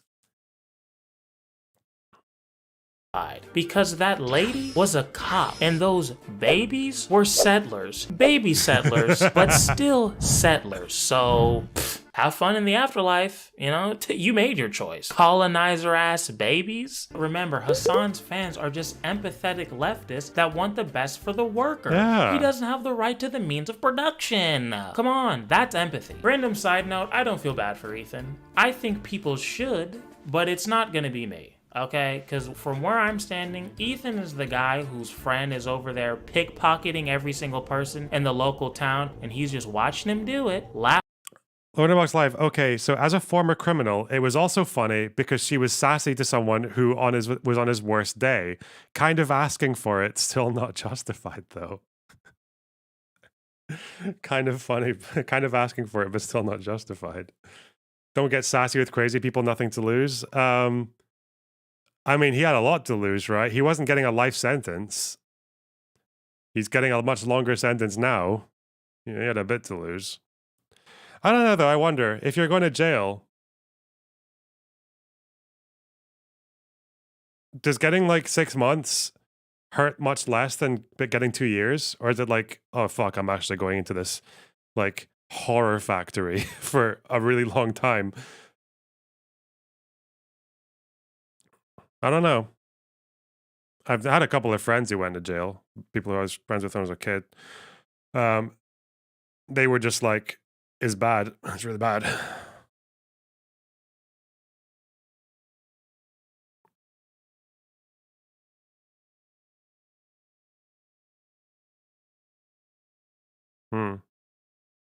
Laughing away, and then when he comes back and pickpockets his dumbass, he's like, what happened? It's like, bitch, where have you been? Aren't you the same guy that shitted on half of the people? Jail legit sucks more than prison, but freedom is the best. What, jail's like when you've been arrested and you're just like, you haven't been given a custodial sentence. Is that right? Why would that be worse? I did know someone who went to jail for a night once, and she said it was a fucking horrible, like, nightmare. Just the boredom. Why is jail worse than prison? Because you can't make yourself at home? I don't even know. It's been a while since I've spoken to my criminal friends. I tend not to ask them these kind of things because I think they'd rather forget. On this platform, but you don't have 35 seconds to look up how shitty your co-host is? Are you a dumbass? What kind of sense does that make? I don't feel bad for people who do stupid shit like that. But this video is not about you, it's about your dumbass friend, so let's move on. Now, I've been talking a lot of shit, clearly. But in fairness, I've been tuning into Hasan's streams. I've been watching his videos at full length. As painful and cringe as they are. Just because I don't want to do the exact same thing Hasan does, which is start with a narrative, that narrative being Hasan is a piece of shit, and only watch content that supports that narrative. Otherwise, I'm no better than him. Honestly, I think I would still be better than him, but you know, just in case. But there is one video that I do want to talk about because it was hilarious. Now, the video is called One of the Poorest Places in America. It's a video where this guy goes around to these old mining towns, interviewing people and showing everyone just how fucked I love this react face. Check this out, chat. It's fucking crazy. These towns really are. Now, how do you think Hasan's going to react? Do you think he's going to be A, tactful, show emotion, be empathetic. B, be a judgmental asshole and jump to conclusions and be wrong most of the time. Or C, actually do it. No, I'm kidding. It's B. Obviously, it's B. There's a massive crisis in rural healthcare that goes even beyond affordability. They just don't have it. We're World Socialist website. Let's go. talking areas where people go to the vet for healthcare, okay? I did a little bit of research, not a lot, so I could have missed it, but a little. And I didn't see anything about people going to a vet because of lack of infrastructure for hospitals. And also, what kind of city would have the infrastructure for a hospital for their dogs, but not for people? That just seems like stupid, but you know, maybe he's being hyperbolic, maybe I just missed it. I crack jokes all the time, so we're gonna keep it pushing. How about in Welsh right now? Is it a close community? People, oh yeah, pretty tight? Yeah, it's pretty tight here. Everybody looks out for one another, you know. To get out of here, this town, you know, everybody's so many different walks of life. Bro, I'm gonna say something that's gonna piss people off right now. Like, Let's even go. like a sense of community being fostered here and less police presence in this town, and also the ability to be able to get your social security and other government amenities that allows people to survive is yet another fucking indication of white supremacy in certain respects. These people are not privileged by any means, but white privilege is still a very real reality because the black equivalent of this is so much worse, because on top of that, you literally have an oppressive occupying force constantly breathing down your fucking neck and constantly trying to get you in trouble and harassing you on a daily basis. You see these poor ass white people. Look, Don't is it still the case that black people in America are more pro-cop than white people? Because I know the crime bill obviously was more supported by black Americans than white Americans, but is that still the case?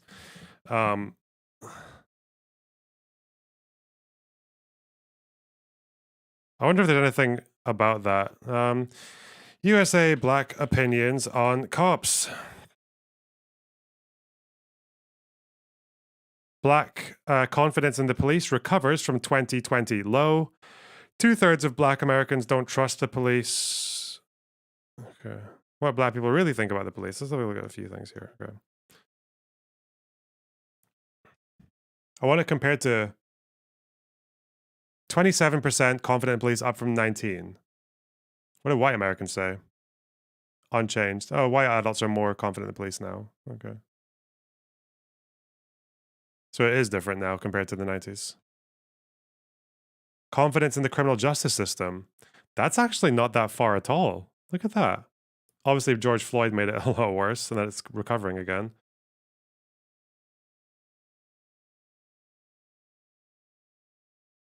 The differences are larger than any other institution. Oh yeah, no, they don't like cops. Okay. Do you think a survey or study is indicative of what most black people think? Compared to what?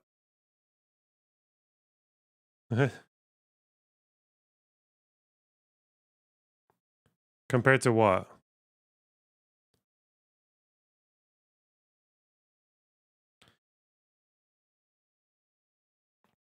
Mm.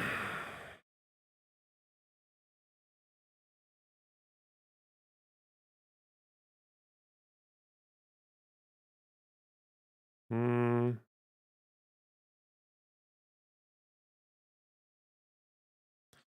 Black survey respondents don't just want more police, they want more support for their communities in general. Proportion increase in support for increased spending on law enforcement. Eh?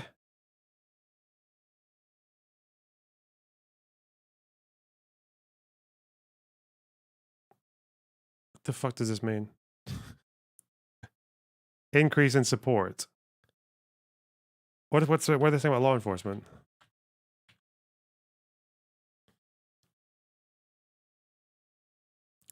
A sample of over 13,000 black respondents from 2016 to 2018. Whether they'd like to see the state increase or decrease spending on law enforcement, welfare, healthcare. Okay.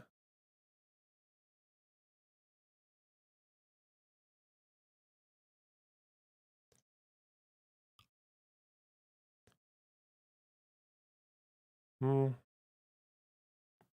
Does that plot doesn't show that though? It says infrastructure, education. Where's the one that shows law enforcement? Oh. 44% have a favorable view of the police. 71% of white people. Underneath this nearly 30 percentage point gap, masks considerable variation even among black respondents. Despite this unfavorability gap, recent polls in the wake of this year's protests over police misconduct have been a puzzlement. The black community seemingly wants more police in the streets, despite having generally unfavorable views of the police. It also doesn't seem to resoundingly endorse ideas like defund it. This is what I thought. Okay, so it seems to be that black people are less likely to trust the police, but they're more likely to want more funding for police. Is that not right? Is that the gist? That would match with the crime bill stats for polling on that, but. Because the thing is, when you talk to people who don't like the police and you ask them things that they should be improved, usually what you get from my own personal experience is that people will start saying things that require more funding for police, right? Like they'll say they're not as well trained in de-escalation as they are in Europe. It's like, oh, well, should we fund the police more for that? Yeah. Or it's like, or what if they're dealing with suspects, they should be more well trained or like better at de-escalation, or they should aim for they should shoot their leg rather than their center mass. It's like, okay, well, you need to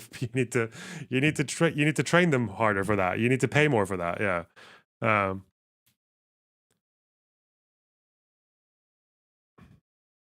Or it's like some people say that cops only solve like 3 or 4% of crimes. It's like, okay, well, you need more cops to solve more crimes. Yeah. What does more policing mean?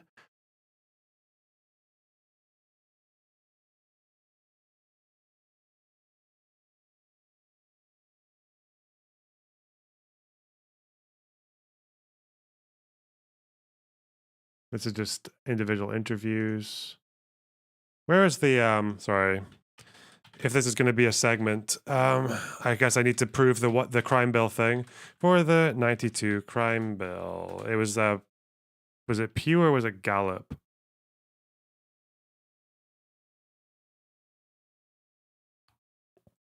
Who did this actual poll? Gallup survey. Okay.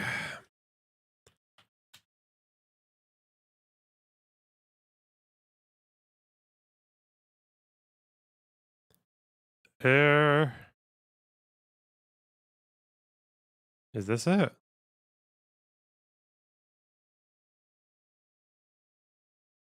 Oh no, no, the wrong one.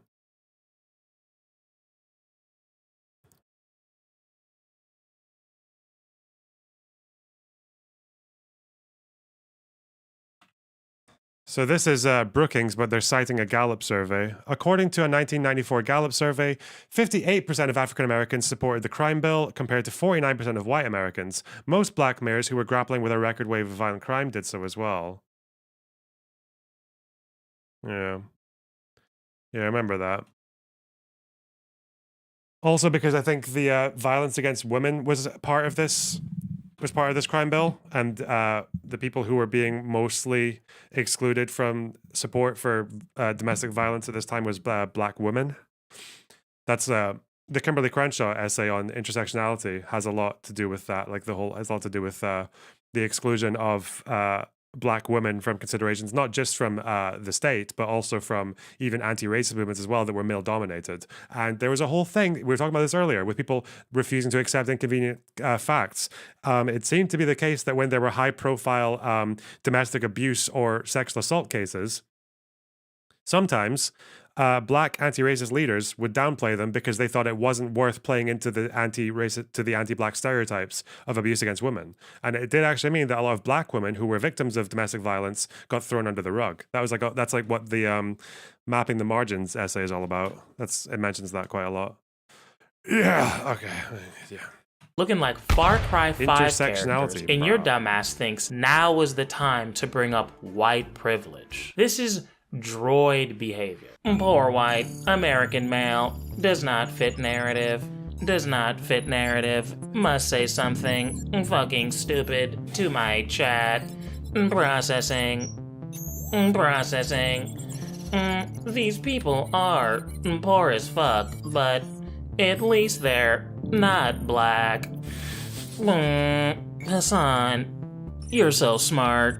You killed that shit, and your head is normal sized.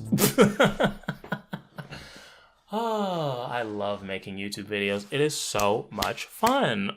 This is obviously forced and performative, and as a Black African American Negro, don't know if you noticed, it's weird. Please stop using us to all get those your things. virtue signal points. It's disgusting. So whatever policies support coal, you're going to vote for that guy. Yep, Trump for the coal. Yeah. And General Justice for the coal, you know. Yeah. And if we get somebody in there want to go windmills or gas, everybody be out of job around here. Yeah. If this guy was black, I wouldn't doubt they would have different responses. Yeah, no shit. I didn't say that they're like the most non-problematic people. Yeah, dude. The fucking guy living in a shed on the side of fucking gravel road in West Virginia where he doesn't have access to the internet all the time is not the most woke person. That's crazy. Think about how less susceptible to radicalization you are, less susceptible to radicalization you are, less susceptible to radicalization you are. What are those quotes? Is chat all the time is not the most woke person. That's crazy. Think about how less susceptible to radicalization you are, less susceptible.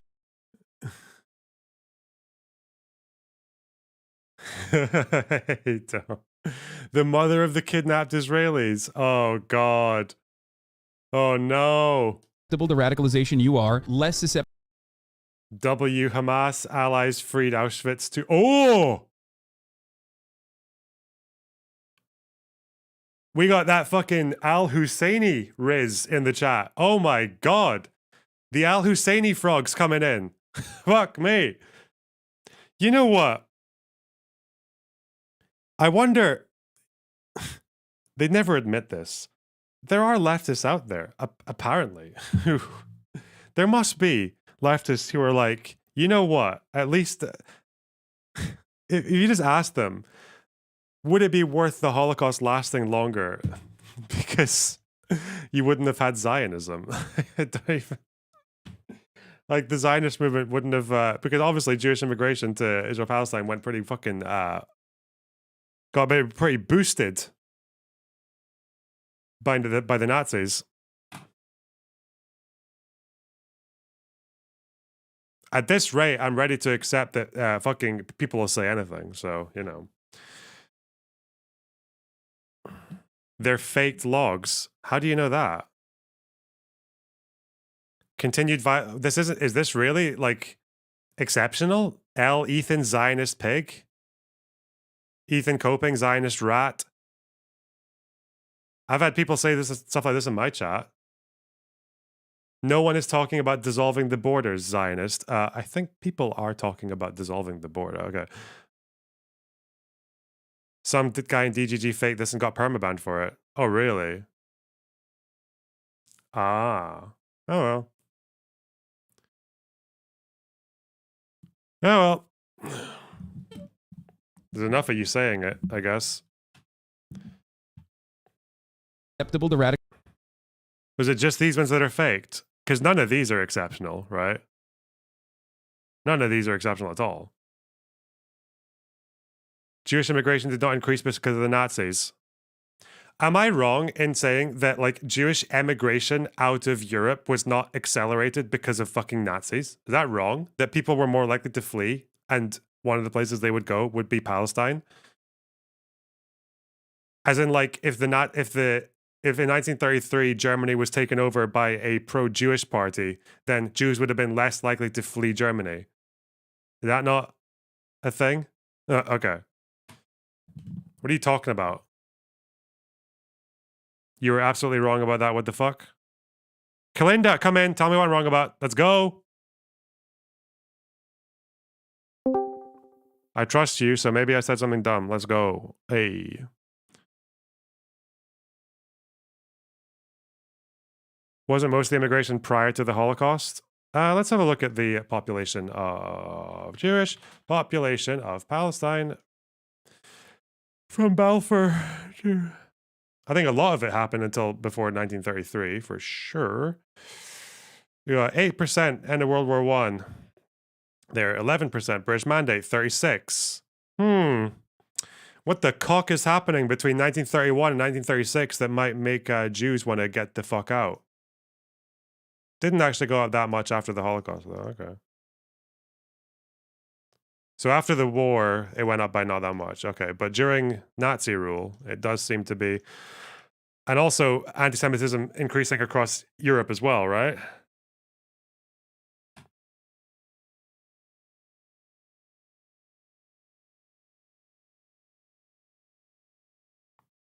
She said not wrong. Okay. Well.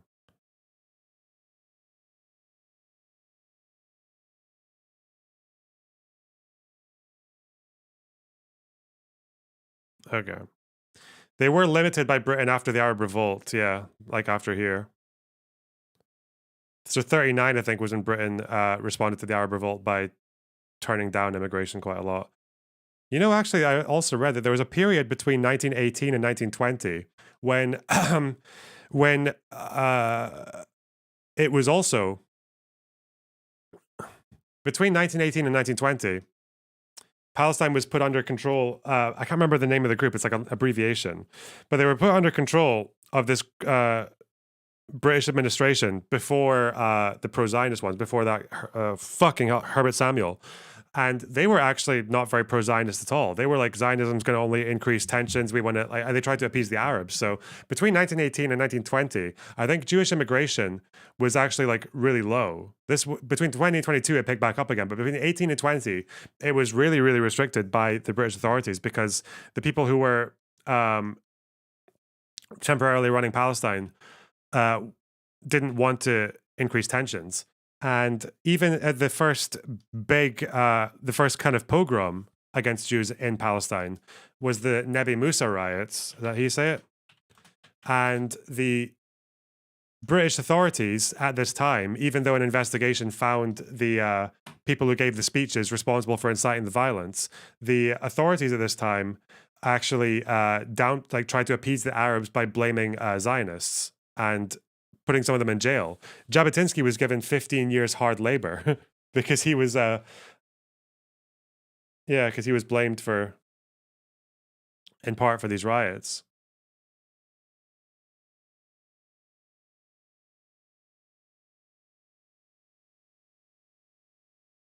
What were they called again? There was like the not OECD, but it was something like that. Oh, OETA, these guys. This administration. Until 1920, these guys were British partly, but they were not very pro-Zionist at all. Anyway, and yeah, there were warnings that a pogrom was in the air, but it wasn't taken seriously. And then when it did happen, the blame was given on both sides, even though the Jews didn't really seem to have any part in it, obviously, because they were attacked. Yeah. Al-Husseini was there giving a little speech. Some of the chants talking about death to Jews, Palestine's our land, and the Jews are the dogs. Yeah, people don't really know that much about this one. I don't even hear Zionists really talk about this event, even though I think this was the first anti-Jewish riot of its time. I don't think even in the Ottomans there were anti-Jew riots in Palestine. There were in other parts of the Ottoman Empire, but not in Palestine. Yeah, this was like the first pogrom. This was the first pogrom in Palestine, 1920. This is 1920.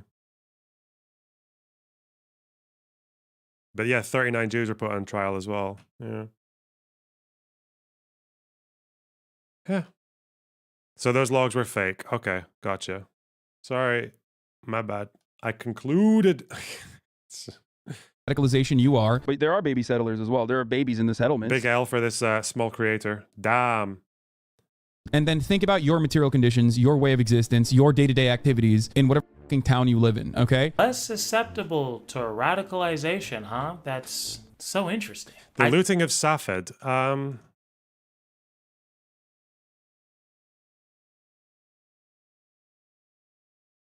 just quoting Benny Morris when I said that, when he said that it was the first pogrom. Maybe he's wrong, dipshit.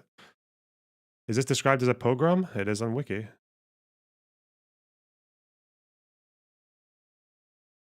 Prolonged attack on the Jewish community. Hundreds fled. Okay. God, I'm just telling all the lies today.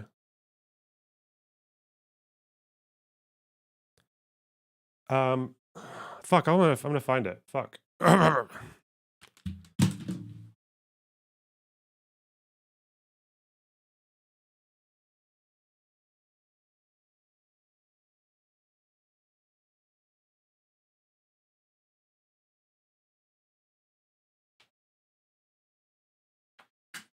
I think I have the PDF of this. Let's see what he actually said. Maybe I got it. Maybe I misread him, or he just cucked.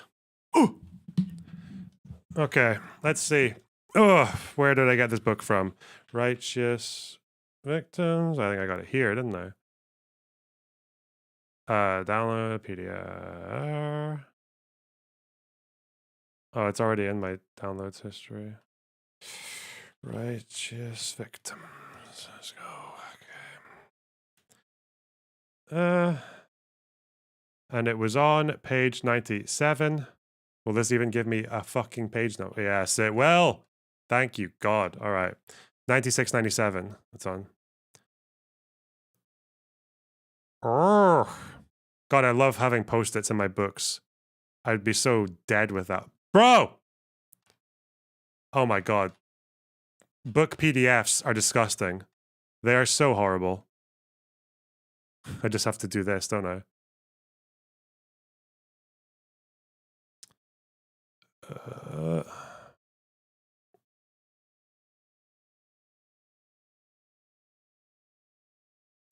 Most of the violence took place west of the old city walls along Jaffa Road. Arab policemen joined the mob, which, according to Sakakini, tried to stab a British policeman. A British military pilot on the scene by chance tried to stop the violence and was clubbed to death. The riotous procession then abruptly turned back from Jaffa Street into the old city, and the excited pilgrims turned on Jewish shops and pedestrians, brandishing clubs, knives, and stones. The Arab police contingent responsible for the old city either looked on passively or joined in the mayhem. Jerusalem's newly formed Jewish self-defense organization, the Haganah, had sent groups, some of them armed, to areas outside the walls, but had failed to station a contingent inside the old city's Jewish quarter. After the eruption, 2 groups armed with sticks and metal rods were dispatched toward the old city, but barred from entering by British troops. The British belatedly sent contingents of Indian troops to protect the Jewish quarter and disperse the rioters. Inexplicably, that night, Governor Storrs ordered the Indian troops to leave the old city. Ooh. The following morning, April 5th, the rioting resumed. Again, British troops at the gates prevented Jewish relief from entering, though a few armed men in medical garb managed to infiltrate in ambulances. The British declared martial law, and troops re-entered the old city and disarmed both sides. The violence continued, but on a low level. The following day as well. The Haganah managed to remove from the old city approximately 300 Jews who lived in isolated houses outside the Jewish quarter. Only on April 7th was order fully restored. Palestinian political associations and branches of the Damascus-based nationalist groups, such as Al-Nadi al-Arabi, appear to have had a hand in organizing the episode. The 3 days of rioting resembled nothing more than a pogrom. Nothing like it had been seen in Palestine during the centuries of Ottoman rule. The Arab mob, sensing the atmosphere in Government House, had shouted, Al-Dawla Ma'ana, the government is with us. In a number of cases, Arabs protected their Jewish neighbors, but 6 Jews were killed, a number graped, more than 200 injured, and much property, including several synagogues, were destroyed. Several Arabs were also killed and dozens injured by British troops and police and by Jewish defenders. The British investigation of the outbreak, embodied in the Palin report, found that all the evidence goes to show that these attacks were of a cowardly and treacherous description, mostly against old men, women, and children. But in a memorandum presented to Bulls by Muslim and Christian notables on April 6, the blame for the outbreak was laid squarely on the Jews. Jewish youngsters, organized by the Zionist organization, had cursed and blasphemed the Muslim religious leaders, and the matter ended with the slaughter of Muslims and Christians, including women and children, said the notables. 2 of the Arabs' main demands were the disbanding of the Jewish Legion, some of those whose members had helped stave off the rioters, and of the Haganah, and the expulsion of the Zionist Commission. No Jews were killed in Jewish West Jerusalem, which was patrolled by the Haganah. Jabotinsky played a leading role in organizing this new group. In the summer and autumn of 1919, a number of activists headed by 2 veterans of Hashomer, Rachel Yana and Zvi Nadav, had come together and began training and acquiring arms. During the winter of 1919 to 1920, they were joined by demobilized soldiers of the American Battalion of the Jewish Legion who brought with them their guns and some ammunition. Where's the bit about the fucking... Did I miss it? Is it up here?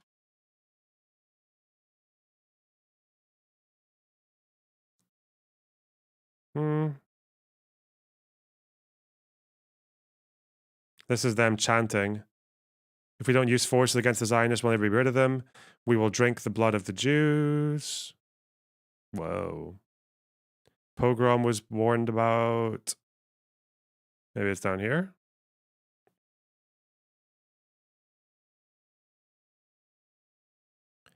During the winter, they were joined by demobilized soldiers, American battalion. In March 1920, the group had crystallized against the backdrop against the growing agitation. By early April, the Haganah, as it was now called, fielded some 200 troops with about 50 rifles and a handful of pistols and grenades. On April 7th, in an act of appeasement towards the Arabs, the British arrested Jabotinsky and sentenced him to 15 years hard labor. More than a dozen other Haganah members were each given 3 years hard labor. On the other hand, most of the Arab rioters arrested were given light sentences. Jewish commentators compared the British behavior towards the rioters and the defenders with that of the Russians during the pogroms. OETA's appeasement of the Arabs was not to end with this. As soon as the rioting started, the military administration halted Jewish immigration and mounted raids on Jewish offices, including Weizmann's and homes, to search for arms. The secretary of the Zionist Commission was arrested, as were dozens of Haganah members. Tight censorship was imposed on all news coming out of Palestine. On early April 13th was the Jewish version. Only on April 13th was the Jewish version of events published in England and the United States. Where is the bit that I read? Where's my fucking post-it note? It was here, wasn't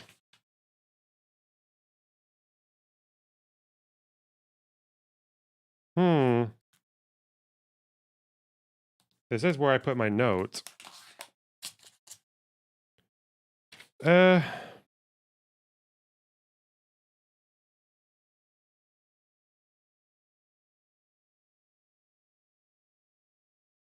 I don't know.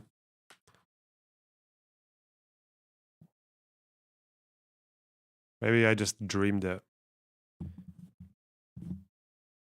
Drinking blood can be consensual. Oh, God. Then this is Herbert Samuel coming in. No, I must have missed it then. Can you find... Will it even do that on this PDF with the fucking shitty, blurry writing?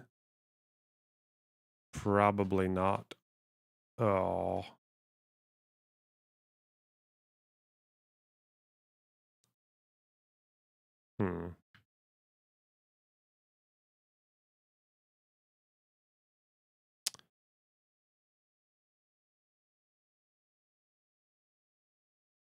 I don't think it's finding it, is it? None were found. Damn, no pogroms in a book about Jews. Bro, I can't remember where I found it. What the fuck? That's so annoying. Oh well.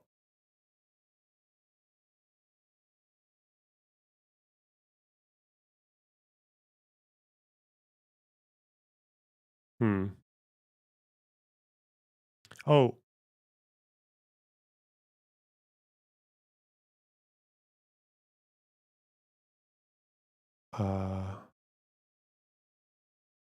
Whatever. I guess since you live in a city, you're smarter. It's impossible for a narcissistic... If you can select text, you can search. I don't think I can select text there, though. Can I?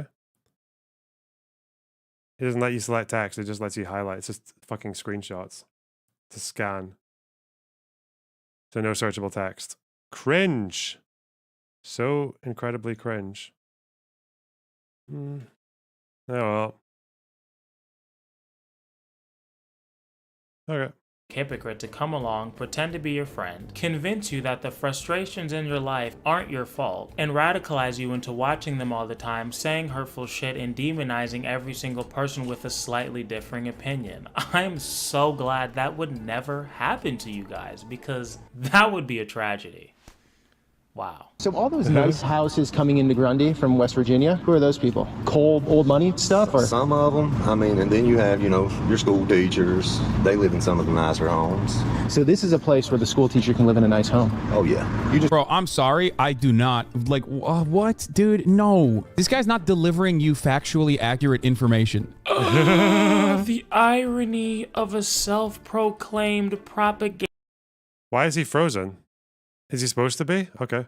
And is somebody that has 10,000 videos of them being wrong over and over and over again, like a dumbass.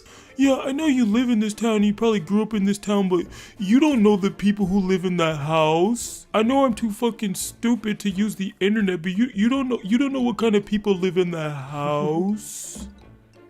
Idiot. So yeah, I took like 4 seconds and Googled it, and nice houses are like 80,000 to like 200. There's plenty in the 100s, plenty below 100. So yeah, this is what people are talking about when they say Hasan doesn't do any research and just talks out of his ass. I know this one's a bit more trivial, but he does this with everything. Because if there's cheap houses that government workers can afford, then America not evil, and America evil. If it doesn't fit the Hasan narrative, then it's not real. Because his loser ass fan base needs excuses to complain. And finally, it's like a light went off in my head.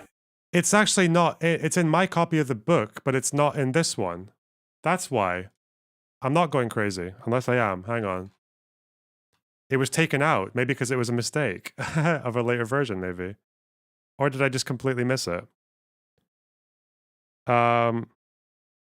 It's here. Oh, did I just miss it? The 3 days of rioting had resembled nothing more than a pogrom. Nothing like it had been seen in Palestine during the centuries of Ottoman rule. How did I miss that the first time? Did I read it and just not realize that I'm reading it? What the fuck? This is the Nebi Musa riots of 1920.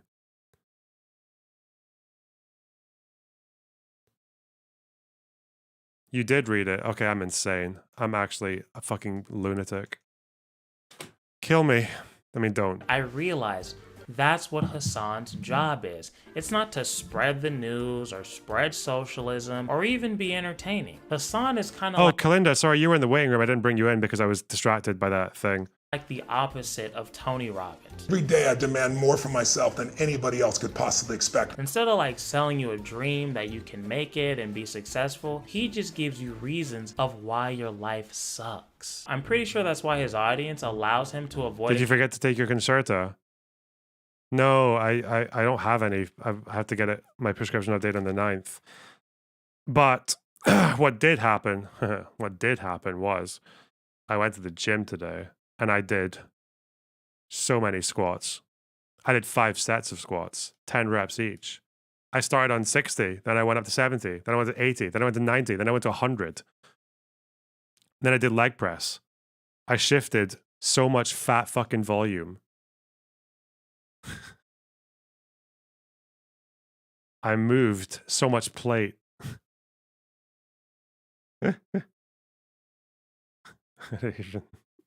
These phrases. What's your leg press up to? I don't even like. I was doing. I think must have been because the rack itself is what like the mechanism is 45 kilograms, and I think I added 25, 100, and 150 to it. So yeah, it would have been like 200 something on leg press. 100 kg squats. Yeah. What is that in pounds? For you stupid Americans. 220 pounds.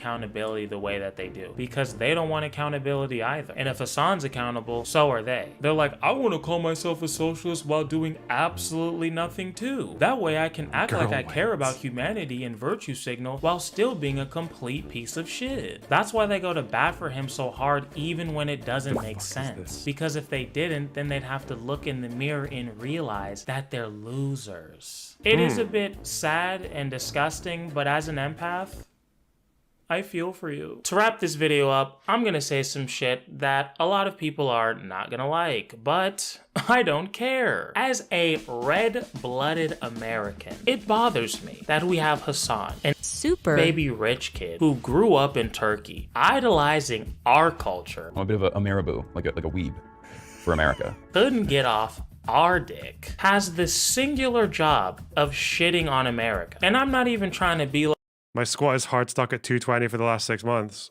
I'm gonna stay at, I guess, 220 for a while because I want to make sure I'm always going parallel because I don't think I think a few of my reps today were not parallel at 100 kgs. They were definitely sore, but they weren't all parallel. Ugh. Like, oh, you're not from here, so you need to go back home. But I think I've proved today that his only train of thought is America bad. He doesn't even have any sort of solutions. I mean, this is a grown-ass man in his 30s who calls himself a socialist. This guy is a sad little pick-me. What a fucking moron. Oh my god. I hate people who talk like that. Go away. Take a break. Talks about socialism all day. You're not listening to black voices. You're the kind of person who says shit like that. Can you imagine if someone said that the other way around? Again, because most fucking black people in America are not like socialists who care about, I don't know, J.K. Rowling or whatever the fuck people talk about, or Taiwan. I mean, most black Americans are not like that. So it's weird that that shit comes up, and it's like, imagine if I just said, imagine if I said something like, FD signifier, he's just a pick me for white socialists. Like, fuck, that would be insane. No, believe it or not, black people are not a monolith in America. They believe different things. Some of them believe liberal things. Some of them believe conservative things. Some of them believe dumb fuck like radical communist shit. So yeah, yeah.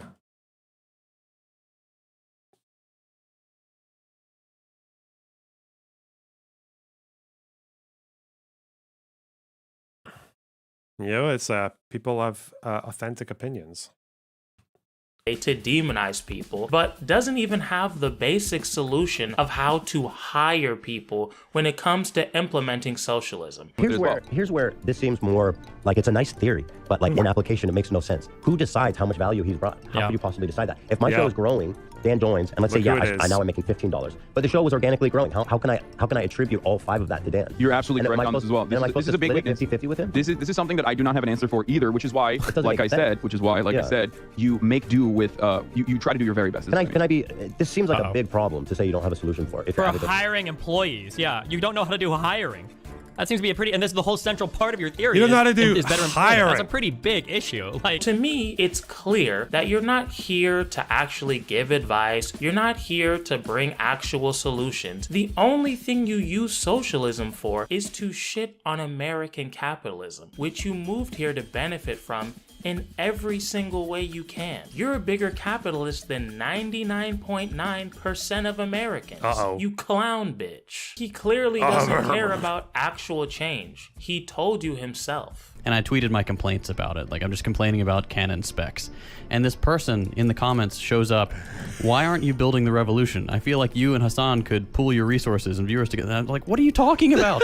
I'm a guy with a laptop, an internet connection, and some opinions. What do you want me to do? Bro, come on. Could you imagine? Fucking Lenin was like fucking booted out and he had to sit in a library in Switzerland or some shit. I'm sure that's incredibly accurate retelling of the story. Can you imagine Lenin in his little Swiss library? Fucking, I'm just a dude, you know, with a suit and a baldy head and a pen and a paper. What am I supposed to do, bro?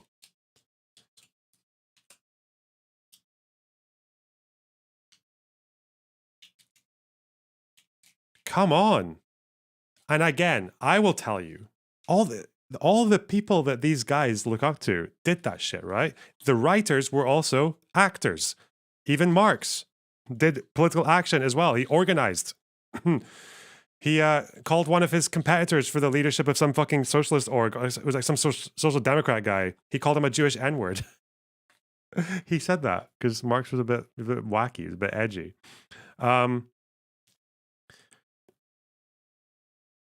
Yeah, these people tried to spur on action as well as writing. People like Trotsky, fucking Che Guevara. He was a pretty active lad, wasn't he? Fidel Castro.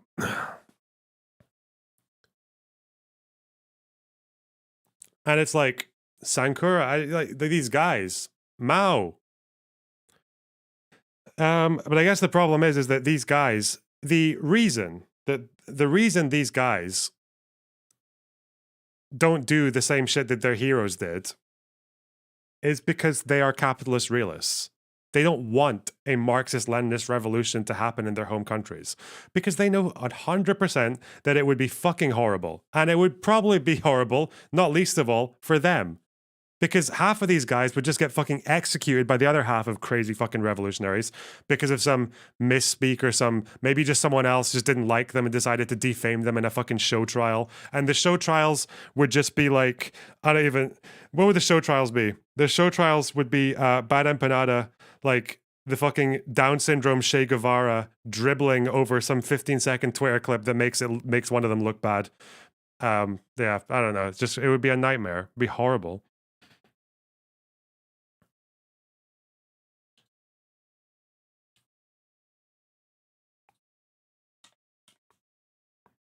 So, just make some bank while telling other people to do it. And you know full well that no one in your audience is going to do it either because they have better things to do.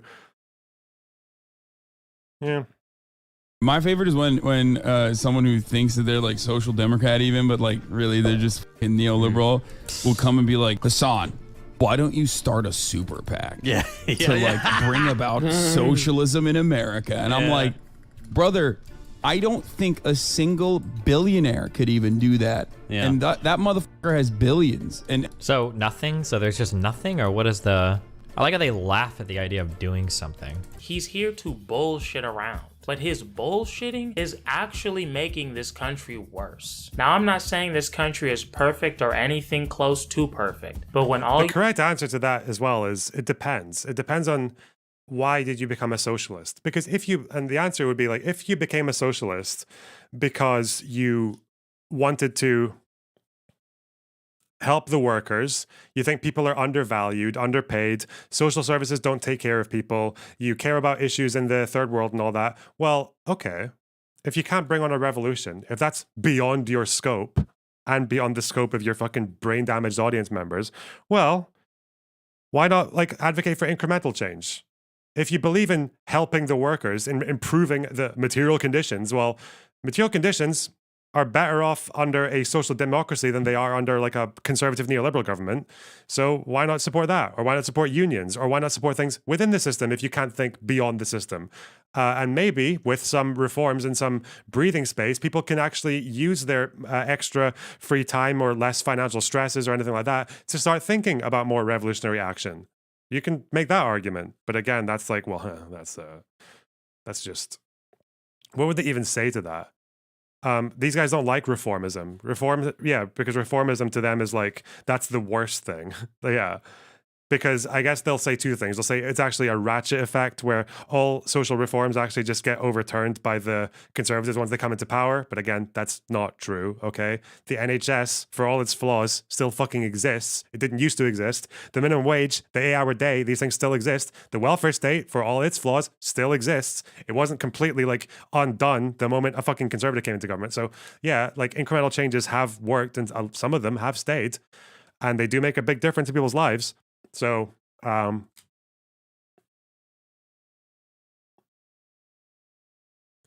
they hate it because it softens the chains of the worker. I mean, yeah, that's great for your fucking Marxist poetry bullshit class, but like, yeah, it also improves people's lives. And also, wouldn't you also, like, I feel like if you take somewhere like the UK, the time when people were most actively thinking about socialism and communism was under a newly formed welfare state, wasn't it? Like from the 40s throughout especially through the 60s and 70s was when we had like very progressive tax systems. We had a newly born NHS. We had the Beveridge Report, which resulted in the welfare state, which was supposed to take care of people from the cradle to the grave. Like we had all these things. We had like high union representation. And under those conditions, people were very flirty with the idea of socialism and communism. But again, the problem is like, I don't know. They don't like that because it would mean doing something. They don't like it because it's not as sexy to sell to your audience. Like it's not as LARPy. It's also just, yeah, maybe it does save capitalism to a degree. But if it's made the workers' lives better, isn't that the first priority? Isn't the first principle making workers' lives better? Whatever. It's better for me that they're not making any effort to make their ideology a reality. It's probably better for them as well. So, whatever. Are you talking about Hasan or the Second Thought guy? This is more to the Second Thought guy. But I guess both of them, or all of them. Yeah.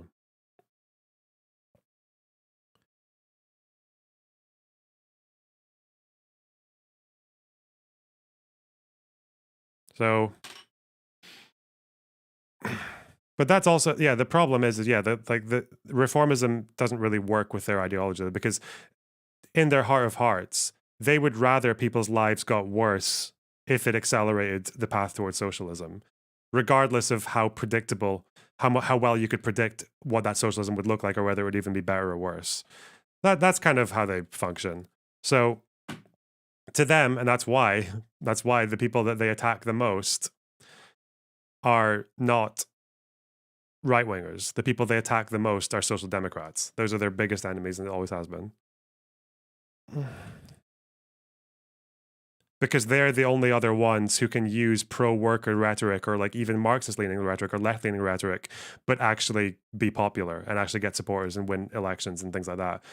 That tends to be the case. They tend to be just better at selling their ideology to normal people. They don't need fucking like a tyrannical state to impose social democracy. You tend to just do social democracy by winning votes, right? But they don't like that. It makes them big mad.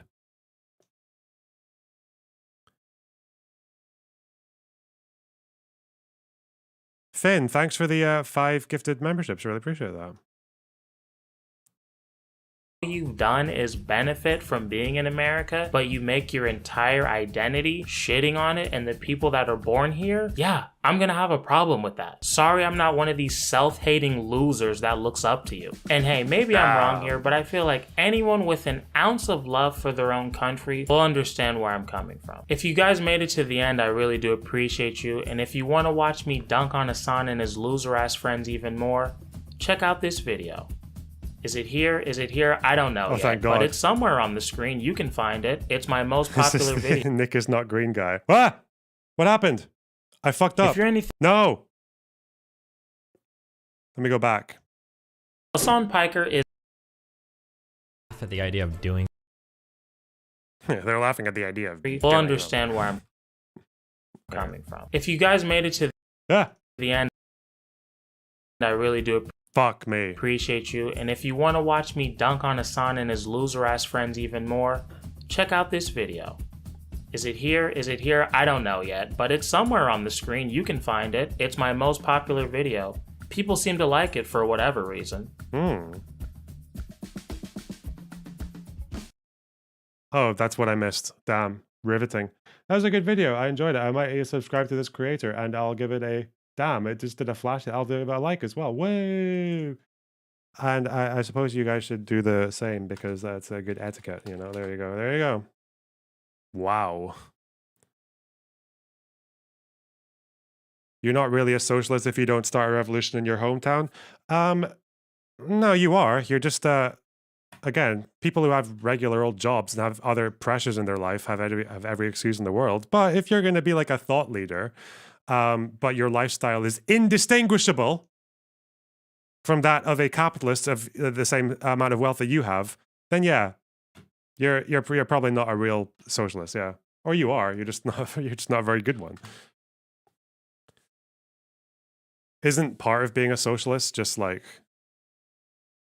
only using it rhetorically as a bludgeon to purity test like other politically minded left-leaning people, and not actually trying to start a revolution? Isn't that like most socialists? So yeah, whatever.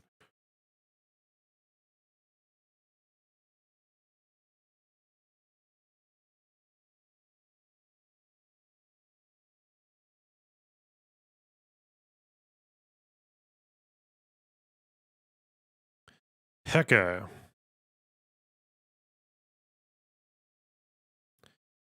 Edward the First.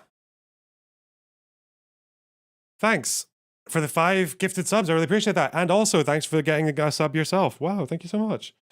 Is that like the curious you live in society meme? Nope. The curious you live in society meme can be used to a degree, but it can't be used as an absolute, okay? It's like someone who's like fucking chugging a steak, like throating a rare steak that's still mooing, and they're like, I think there should be, I think animals should have the same rights as humans, and it's actually really bad for the environment and for people that we eat animals, and it's bad for animals as well. And then someone's like, well, why don't you go vegan then? They're like, oh, you participate in society?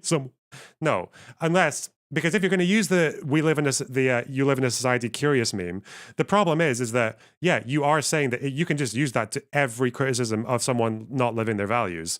You're just saying that if that response is valid, then a socialist who has wealth and power, at least more so than the average person, is allowed to just live exactly the same way a capitalist would, other than that they talk about different things. If you think that the curious live in society meme is valid, then that's what you're saying. You're saying that it's okay. There's nothing wrong. Like, it's just, you can be a socialist millionaire and live the exact same lifestyle and have the exact same spending habits as a capitalist millionaire, or an Austrian economics millionaire, or a neoliberal millionaire.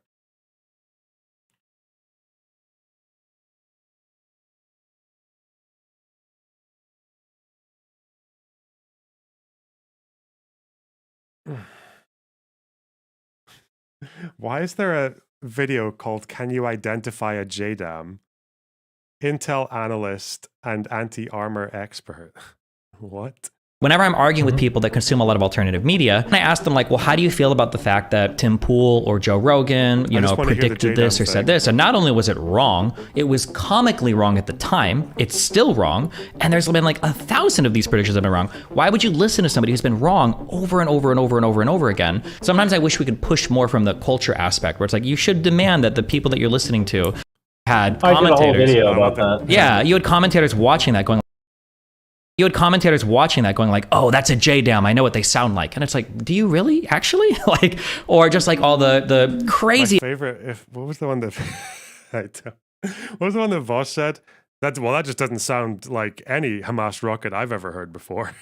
That was brilliant. Amounts of videos with people being so confident. This is 100% from these guys or these guys. I was like, man, even the intelligence agencies that are analyzing don't know 100% yet, or at least they haven't released it. How do you know from one Twitter video? Yeah, I don't know. That stuff drives me insane that there's no tracking of credibility for a lot of alternative media people, which drives me insane. So, not just alternative media people. I actually have a video that's going to be coming out fairly soon. I'm waiting on an ad sponsor to get. Are you not a socialist? Am I mistaken? I'm a leftist who hates leftists. Put it that way. I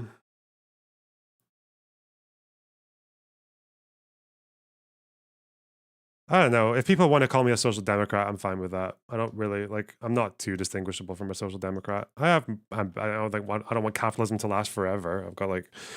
I'd like to believe that people can experiment further beyond that, and I like worker democracy, and I'd rather there was more of it. So I don't know if that's like a socialist or a social democrat thing, but whatever. I don't know. It doesn't really fucking matter. Is it true, though, you eating a steak individually has zero effect? It has to be an organized boycott, which we don't have. It's better to create the consciousness needed, but you can do both. The problem is that if you preach against eating meat whilst eating meat, you are not doing a very good job at creating the consciousness. Because everyone who is getting the consciousness created by you is also going to think, well, the person who's inspiring me to go vegan is also eating meat. So does that mean that vegans can just eat meat? Is that what you're saying? I think if you're a vegan and you want to preach against eating meat, you should probably not eat meat.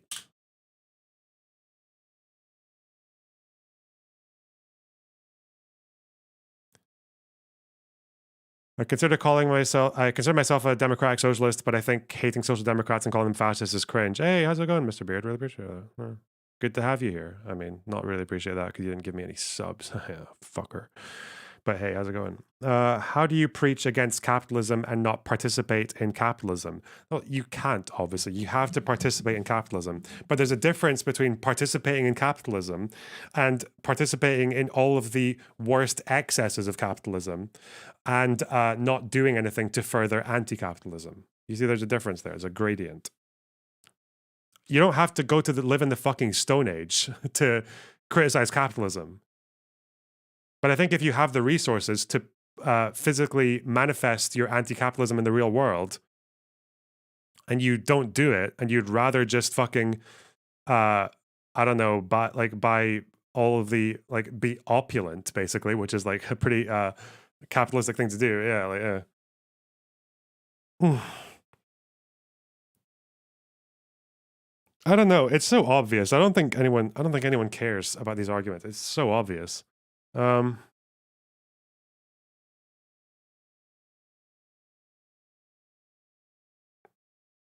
sorry, if Lenin could mastermind a revolution from a library in a different country, if I had the money, I would want to put money into co-ops. Because I think co-ops stand up as a good alternative to the standard capitalist way of doing things, to like this traditional firm. I think they're good for workers. I think they're good for society. I think they're good for the customer. Yeah, I don't know. I think co-ops are cool. I would support co-ops. I'd either support funding co-ops that already exist or funding startups. That's simple. And maybe buy a JDAM, put it in my fucking shed. That would be my one luxury fucking good.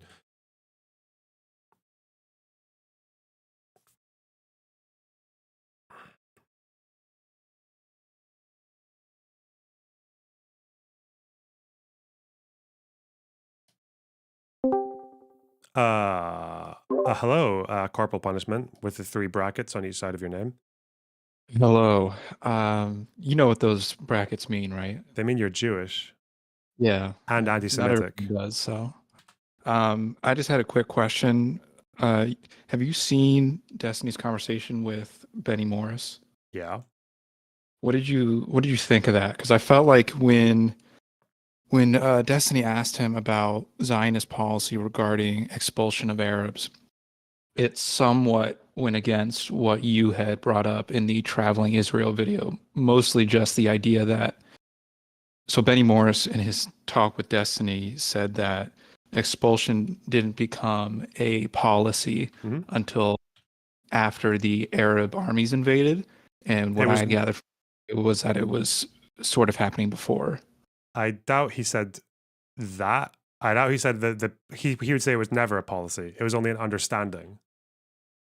I think he had said in the conversation with, I can pull up my notes, but I think in the conversation with Destiny, he said that once the Civil War began, it sort of just happened. Maybe it didn't become policy, but they were okay with letting it happen. I'd have to look at my notes to see specifically what he said. But I mean, that was it. I was just curious if you had seen that video or not, and if you had any thoughts on what he said. No, I think the way he's phrased it sometimes makes it very easy to misunderstand. What Benny Morris says about expulsion is that it wasn't a policy de jure or fucking per se. It's just that there was a policy that allowed for some expulsions, just conditional on whether they fought you. But also, it was an understanding. It was like at all the Zionist congresses and the different meetings, and especially with the generals, that they never spoke against it, and they said that there was nothing unethical about it, and that they generally supported the idea, and most leaders did. So there's just an understanding. That's why no one was reprimanded for doing any expulsions, but no one was reprimanded for not doing them either. So they were just kind of allowed to do what they want, but with an understanding that expulsion was desirable. And by the time they were winning battles, the Haganah, who were occupying cities and towns, also realized that that expulsion actually helped them. It helped them if people left. So it's like it was in their interest, you know? Yeah. I found the quote. He said, the Arab narrative has been that the Zionist movement always intended to expel the Arabs, and that what happened in 48 followed from their ideology. My research in the 80s, based on documentation, showed that there wasn't this intention, which is, of course, what you said. This wasn't the intention of the Zionist movement when it entered the war. There had been some thinking by some Zionist leaders about the possibility or even the need of transferring some Arabs or all Arabs. But this was always in the realm of thinking, imagination, what we would like to happen, but never translated into ideology and policy. And then where I got confused is he says later, 4 months into the Civil War, once the Arabs attacked the Zionist enterprise, then expulsion of Arabs actually began. But he doesn't say that it was like a policy. He says what you said. It sort of because someone like occurred.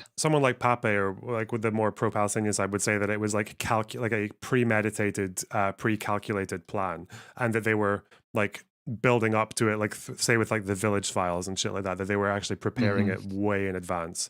And they were like, even with like some of those quotes that are like, the Arabs will have to go and we need the opportune moment to do it, which will be a war. So it's like, that sounds a lot more like, which is not a very good representation of what actually happens. It was more that they were they thought it was likely to happen, I think. They were okay with the idea of it happening. And there was definitely an understanding during the war that no one would get in trouble for doing it, that it would help if they did it, actually. Yeah. Yeah. And also, All couldn't right, like well- Ben Gurion actually order one himself, like with the hand wave gesture, right? Yeah, at least one with the biggest one. Yeah. Yeah. I mean, at the very least, that was like an acceptance of it. If I don't know if I would say it was an ordering, but definitely like he knew what he was doing. It's Yeah, not that's like the he was an point. Yeah, it idiot. wasn't because like there was a meeting and it was brought up, but he Yeah. didn't say anything. But then he goes outside, and then when he's off the record, when there's no notes being taken, then he gives his thing. So the only evidence we have is like the anecdote of the person he did that to. Yeah. Yeah. Well, that was all I had, man. I don't want to commandeer the conversation. I have more for you, but I mean, you can say more if you want. That's fine. Well, I mean, this is more just a question for you. It's something that we've been talking about in the Discord. It's that people will argue that they're against Israel because they're against nation states in general. But then when you pose to them the question, okay, like, so let's say that you're talking to Jewish Zionists, let's say even before the Holocaust, and they're telling you like, hey, like we've been oppressed in every country that we've ever been to. We think that the only place, like we think that we need to set up our own country where we can protect ourselves. And what I've been told from these people who I asked that question to is, well, with hindsight, I would just tell them to move to the US because the US was nicer to them. And like, that's great, but they didn't have that hindsight at the time, and neither would you. And it's a total cop out, in my opinion. Yeah, it's the problem is that the problem is that they knew that where they were going, Palestine, already had people living there, and they knew Yeah, of course. that even back to Herzl, they knew that people were likely going to have to be moved around to make it work. So it's, and obviously you can write about how peaceful that'll be and how consensual it'll be, but it's like at the end of the day, it's not going to be. So yeah, I don't know. It's like but then the way I think about it is, I think the decision initially was very unethical, and it was very like they should have known, and it seemed to be that they did know. They just buried their heads in the sand about it happening. That it would have to be won by conquest or like by a war. But by the time you reach 1947, the people are already there. They have nowhere else to go. The Holocaust has just happened. Then it's like, what are they going to do? They're not just going to like give up and be taken over. So at that point, you've actually just got like, both groups are just fighting for what is like for a pretty just cause. One is survival, the other is self-determination, and it just had to happen, you know. I could even say that the Arabs at the time, with hindsight, should have just accepted the partition plan, but without hindsight, they just had half a country stolen from them. So Yeah. yeah. I mean, I don't put a lot of stock into like they should have accepted the partition plan, because I mean, if I was putting myself in their shoes, of course you view any Zionists in the Middle East as like colonizers. So why would you just like sit on your hands? Yeah, I don't know. It's just frustrating having these conversations with people where like another thing that was brought up in the Discord, I think yesterday, was that people will use words like settler colonialism or indigenous as dog whistles for what they really mean, but then they'll like couch it as like, well, I'm just against settler colonialism, when in reality they are really only against it in like this one instance, because you could bring up any other like definitions of what colonialism is, or how tricky it is to start using the word indigenous, because then like if you're supporting like Palestinian indigeneity, then you have to support land back movements for like literally every other indigenous group on the planet, which they obviously don't do. Yeah. So like at the end of the day, like all of this is just so pointless because it doesn't get you anywhere. Yeah, you just got to try your best, you know. Yeah. All right. Anyway, thanks, man. Have a good stream. That's all good. Take care, man. Bye bye. Oh, thank God. No one else piled into the VC after they saw one dude coming in. Oh. Both groups are indigenous and have equal rights to the land. Simple as that. I don't think that's true. I think in 1917, to say that they both had equal rights to the land, I don't think is a very good take, especially when trying to realize both of those equal rights would mean people having to shift around to get, like, would mean expulsions. I don't know if that's, I don't buy that. I don't believe in indigenous rights to the land, not for Zionists, not for fucking, I don't believe in that. It's bullshit. It just, it can land you into so many ridiculous scenarios if you believe that. And also, or even if you believe it, it's like, okay, yeah, they've got a right to that land. Okay, what do they have the right to do in order to fulfill that right? It's like,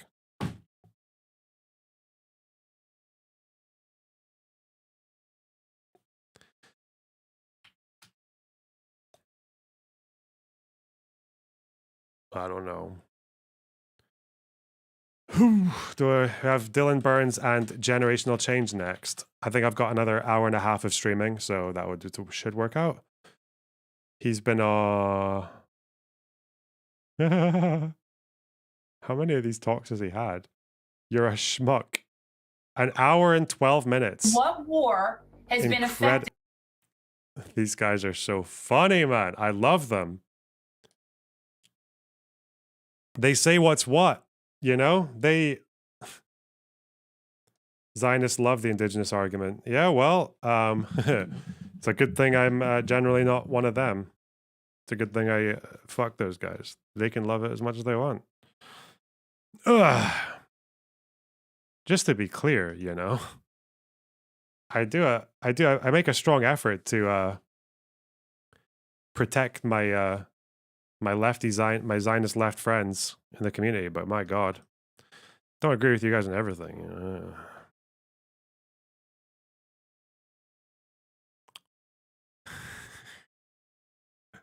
Putin Jr. and Alexandra Jones. I need to go to the bathroom. Okay, I'll do that. How does the Zionist argument for being indigenous even work? Aren't the Palestinians also indigenous? Yeah, but the Jews were there first, is what they'll say, you know? It was the kingdom of Israel before it was conquered by fucking Muslims, is what they'll say. Not a very convincing argument, but... What the fuck? This isn't real.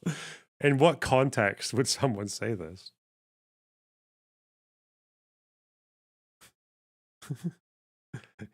What?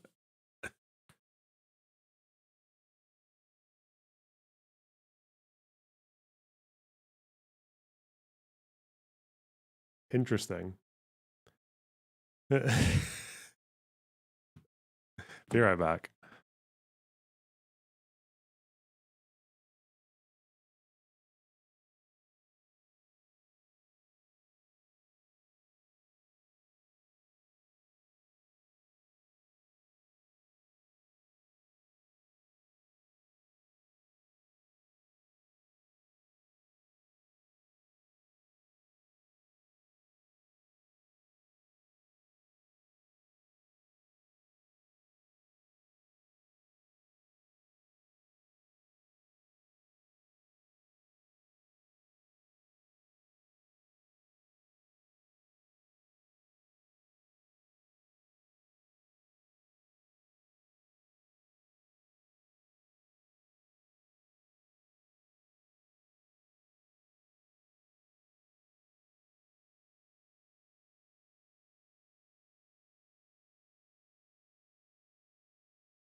Okay, chat. You want a research stream on Albania? Maybe. We'll find out what those bastards have done to us.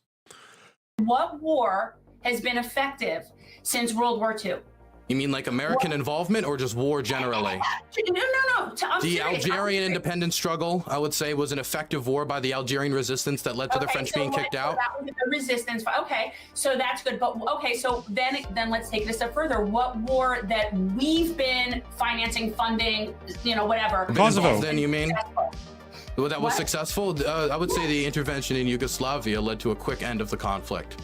And how many people, right? Okay, but how did we interfere though? And what did we do? And was it the same as this? We're for good things and against bad things. We're against bad things. Yes, absolutely. If there's one person who I think can attest to that and probably would agree that he is for good things and against bad things, at least I would hope so. I mean, we've never spoken with him before, but we're going to speak with him now, and we'll get a... We've never met. Just a little taste. Just a little taste. Yeah, a little bit. Dylan Burns, welcome to Generational Change. Hello, I'm happy to be here, and you gotta say I consider myself radically pro good things and radically against bad things. I can already tell you that you're a really terrible person because you have that total traitor right over your shoulder. Oh, do you like Mikey Boy? Do you like Mikey Boy just hanging out in the background? He's a disloyal person. He's hiding at my place after dropping out. I wonder if he's actually capable of getting a book deal. Like that would actually. I know he released a book on the campaign trail to like show his image for the country, like every failed candidate does. But I'm sure he could self-publish. I don't know who's bought his book. I'm sure he hands it out in like goodie bags or something. Maybe it's like a door stopper. Giveaway bag. They probably do it at like the church white sales. They probably have them in like the auction basket. The best one, honestly, was when Ted Cruz wrote his book, and I don't know if it was like his mother. Or his he had like a big donor that bought like 100,000 copies of the book to make it seem like. Oh yeah, they get on the New York Times bestseller list. People do that time all the stuff. People do that all the time. It's so bad. So hey, we've never met. I've seen you on a couple of things here and there, but I didn't know. And then Peter had said you had reached out. So sometimes I'm a little skeptical. Like people want to come on here to be mean. They come on and want to be mean to me, but But I did a little research, and you're not seemingly somebody that's coming on here to be mean to me. So what is it that like sparked your interest in wanting to chat? Oh, I saw your conversation with Lonerbox. Lonerbox is a good friend of mine. I hang out with him at Scotland. He showed me around. He showed me the Highland cows. Great guy. And when I was watching the conversation, and I'm somebody who very much wants the progressives to be more engaged in foreign policy conversations. I think foreign policy doesn't get much attention in domestic American media, even though America has so much influence. You spoke to these people. Yeah, but I didn't know if they were okay with me streaming it, so I just canceled my stream and sent people over to them. So it's on their channel. It was a good talk, though. It was not what I expected. I didn't do enough research on these guys. I was expecting some standard, like, further left than me channel, just a bit, probably minor disagreements, but my God, these guys are wild. They got triggered by my chat after I left. I did watch that, yeah. And also, you guys shouldn't do that. You fucking harassing bastards. On the world stage. I mean, the president coughs the wrong way and it can cause an international crisis when we have military bases everywhere. We have extended deterrence with nuclear weapons covering over like 30 countries in the world. I think it's super important. And I saw you guys were talking a little bit about Ukraine, and I saw you guys were not too supportive of aid to Ukraine over problems with, the weapons industrial complex, the military industrial complex profiteering or using this and using the Ukrainian people to profiteer being a major concern of yours. And I'm somebody who, I've been to Ukraine. I'm a war journalist. I covered the war on the ground. I think that supporting Ukraine is the right thing to do. So I love engaging in constructive dialogue. So what's been your experience? I'm assuming you've been to Kiev and have seen what's been going on the ground. From our perspective, it's very simple. The longer these conflicts go on, the more innocent people end up getting killed. And it's always done in the purpose of cannon fodder, as for political gamesmanship. And it's also done for the purpose of making money. That's how the war machine operates in the United States, and the way that, at least from where I stand, you see the way that NATO conducts business. I look at every foreign conflict as an opportunity to gain leverage over some type of natural resource, or could be a pipeline, whatever it is. What's happening in Ukraine is devastating, putting it nicely. And how it's going to end, I don't know. But what I do know is that the longer it goes on, it does seem that the body count just grows larger and larger, very much like what's going on in Gaza right now. That's true. Anytime you're talking about financing any war or buying weapons from any defense company, the discussion of like perverse incentives for these companies to manipulate the body politic of the United States is a discussion you should have. And I want to make sure that any time when America gets involved in supporting an ally, the interest involved isn't this guy in a business suit who doesn't have America or the Ukrainian people's best interests at heart is pushing this forward because they want to sell weapons and make money. I understand that that can be something that's very scary, the idea of throwing all these lives away for these profiteering businessmen. But I also think that only viewing the world through that Dylan's a lot better at this than I am. He's very much meeting them where they're at. It feels like a good way to respond to these two guys is like you say the things that they agree with, and then you turn it into, and then you move it towards something that they disagree with. And sometimes they might not even notice because they might feel like it's happening like consensually. And yeah, that's like a really good rhetorical method. Whereas me, I'm just like, what the fuck did you just say? Let me tell you something. Cock. Bit too destructive.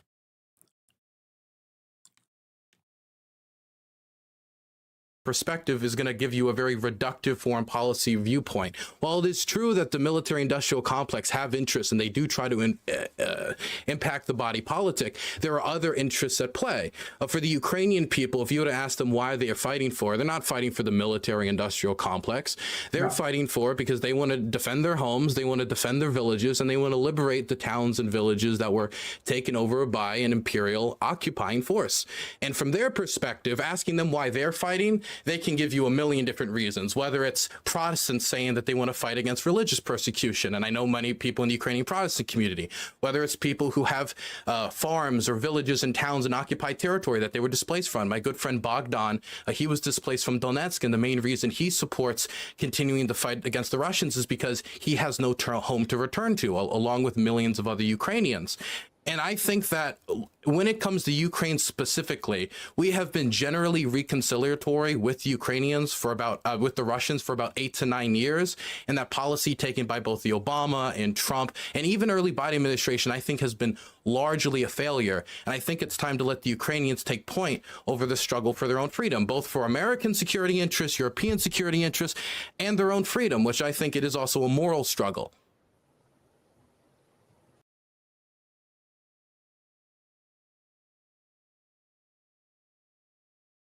I'm muted. I'm sorry. I'm muted. Mute. I just realized I got a new community member in the Discord, and they're saying that they discovered me through the Zan and Keffel's trauma coverage. that got us a new that pulled new audience members. That's crazy, chat. That's unbelievable. What are some people like? I don't know, bro. I just thought you really had something to say about this, the pedo jacketing. Your discoveries. You unearthed the truth. You unearthed the truth over where the first pedo bullet came from. And have in fact countered a long-held, taken for granted narrative.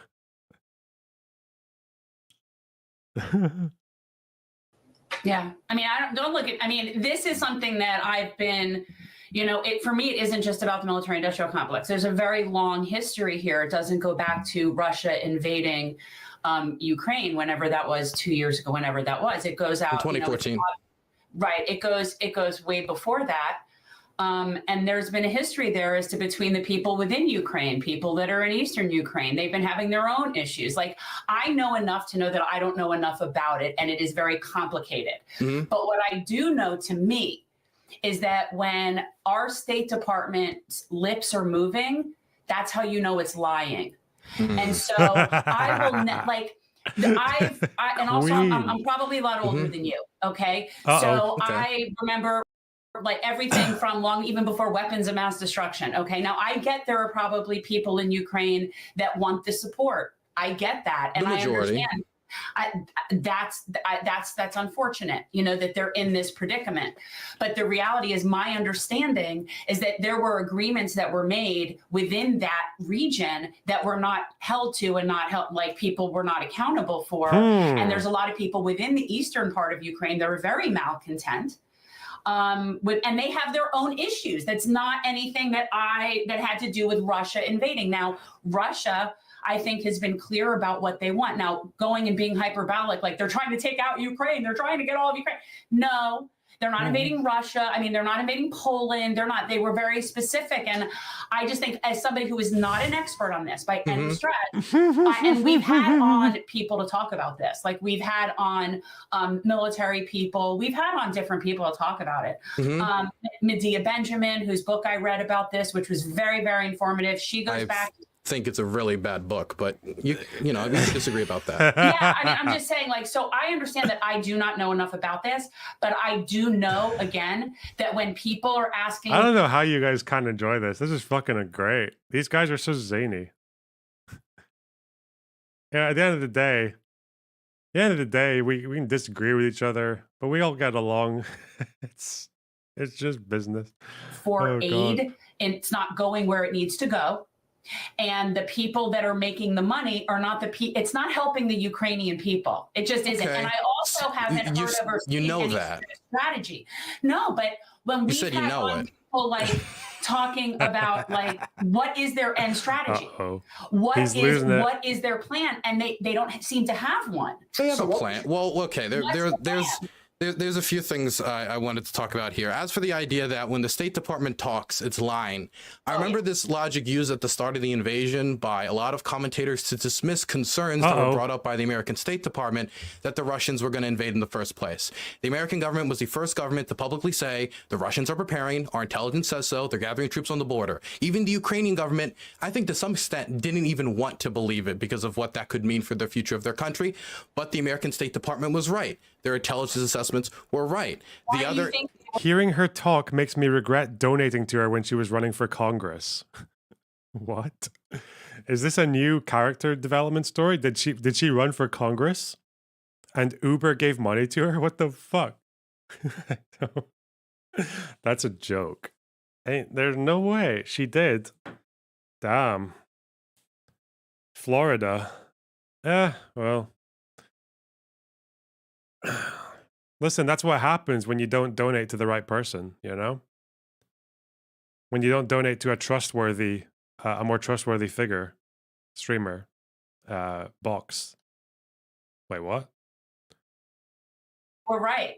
I think it's because that their signals intelligence is quite good in Russia. They're on persons and they're on the ground intelligence, so it's a little bit more shoddy. I think that's part of the reason why they didn't predict she was the on Voss's stream. what would happen when Russia invaded. Didn't know she was on Voss's. She was on Voss's stream.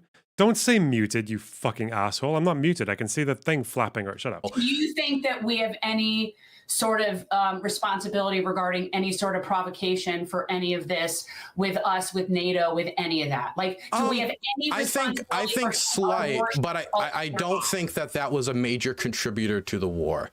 The fact. I don't think that was necessarily a contributor. I think they had a specific mission, Putin, and they had a specific mission what they were going to accomplish. But I do think that the whole concept of NATO up their ass is definitely inflammatory. Up their but I do think can I comment on something earlier you said I wanted to talk about like the aid not going to the people who need it. So I was in the Russian speakers. I've been to Eastern Ukraine. I've been to the Donetsk region. I've been to Zaporozhye. My first ever forward operating position I went to, it was with Russian-speaking territorial defense.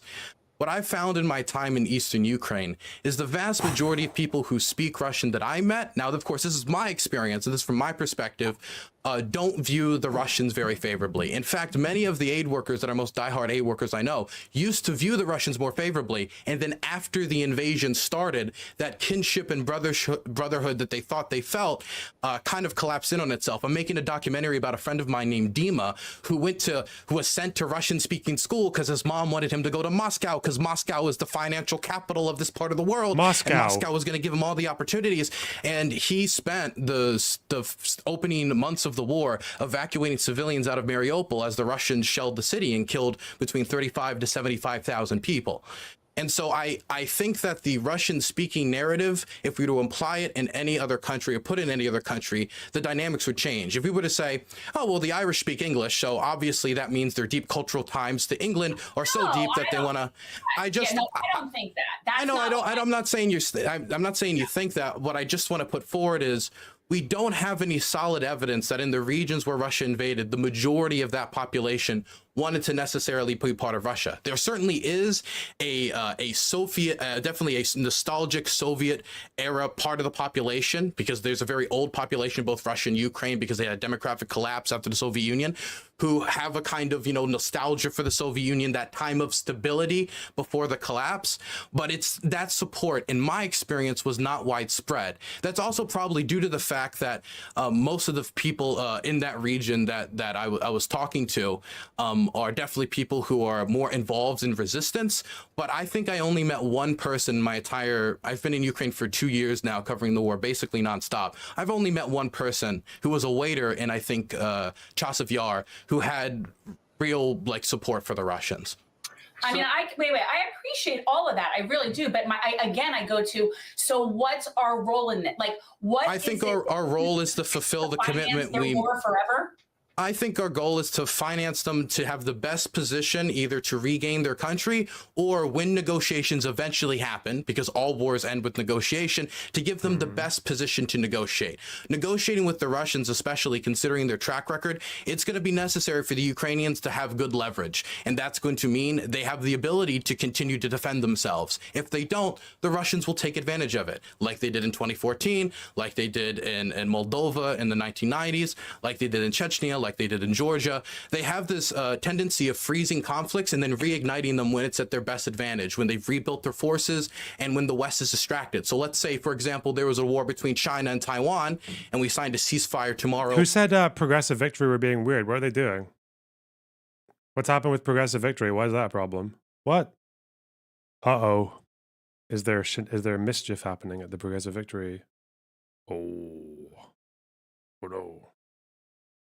What are we talking about? Someone got it in the stream chat in Discord?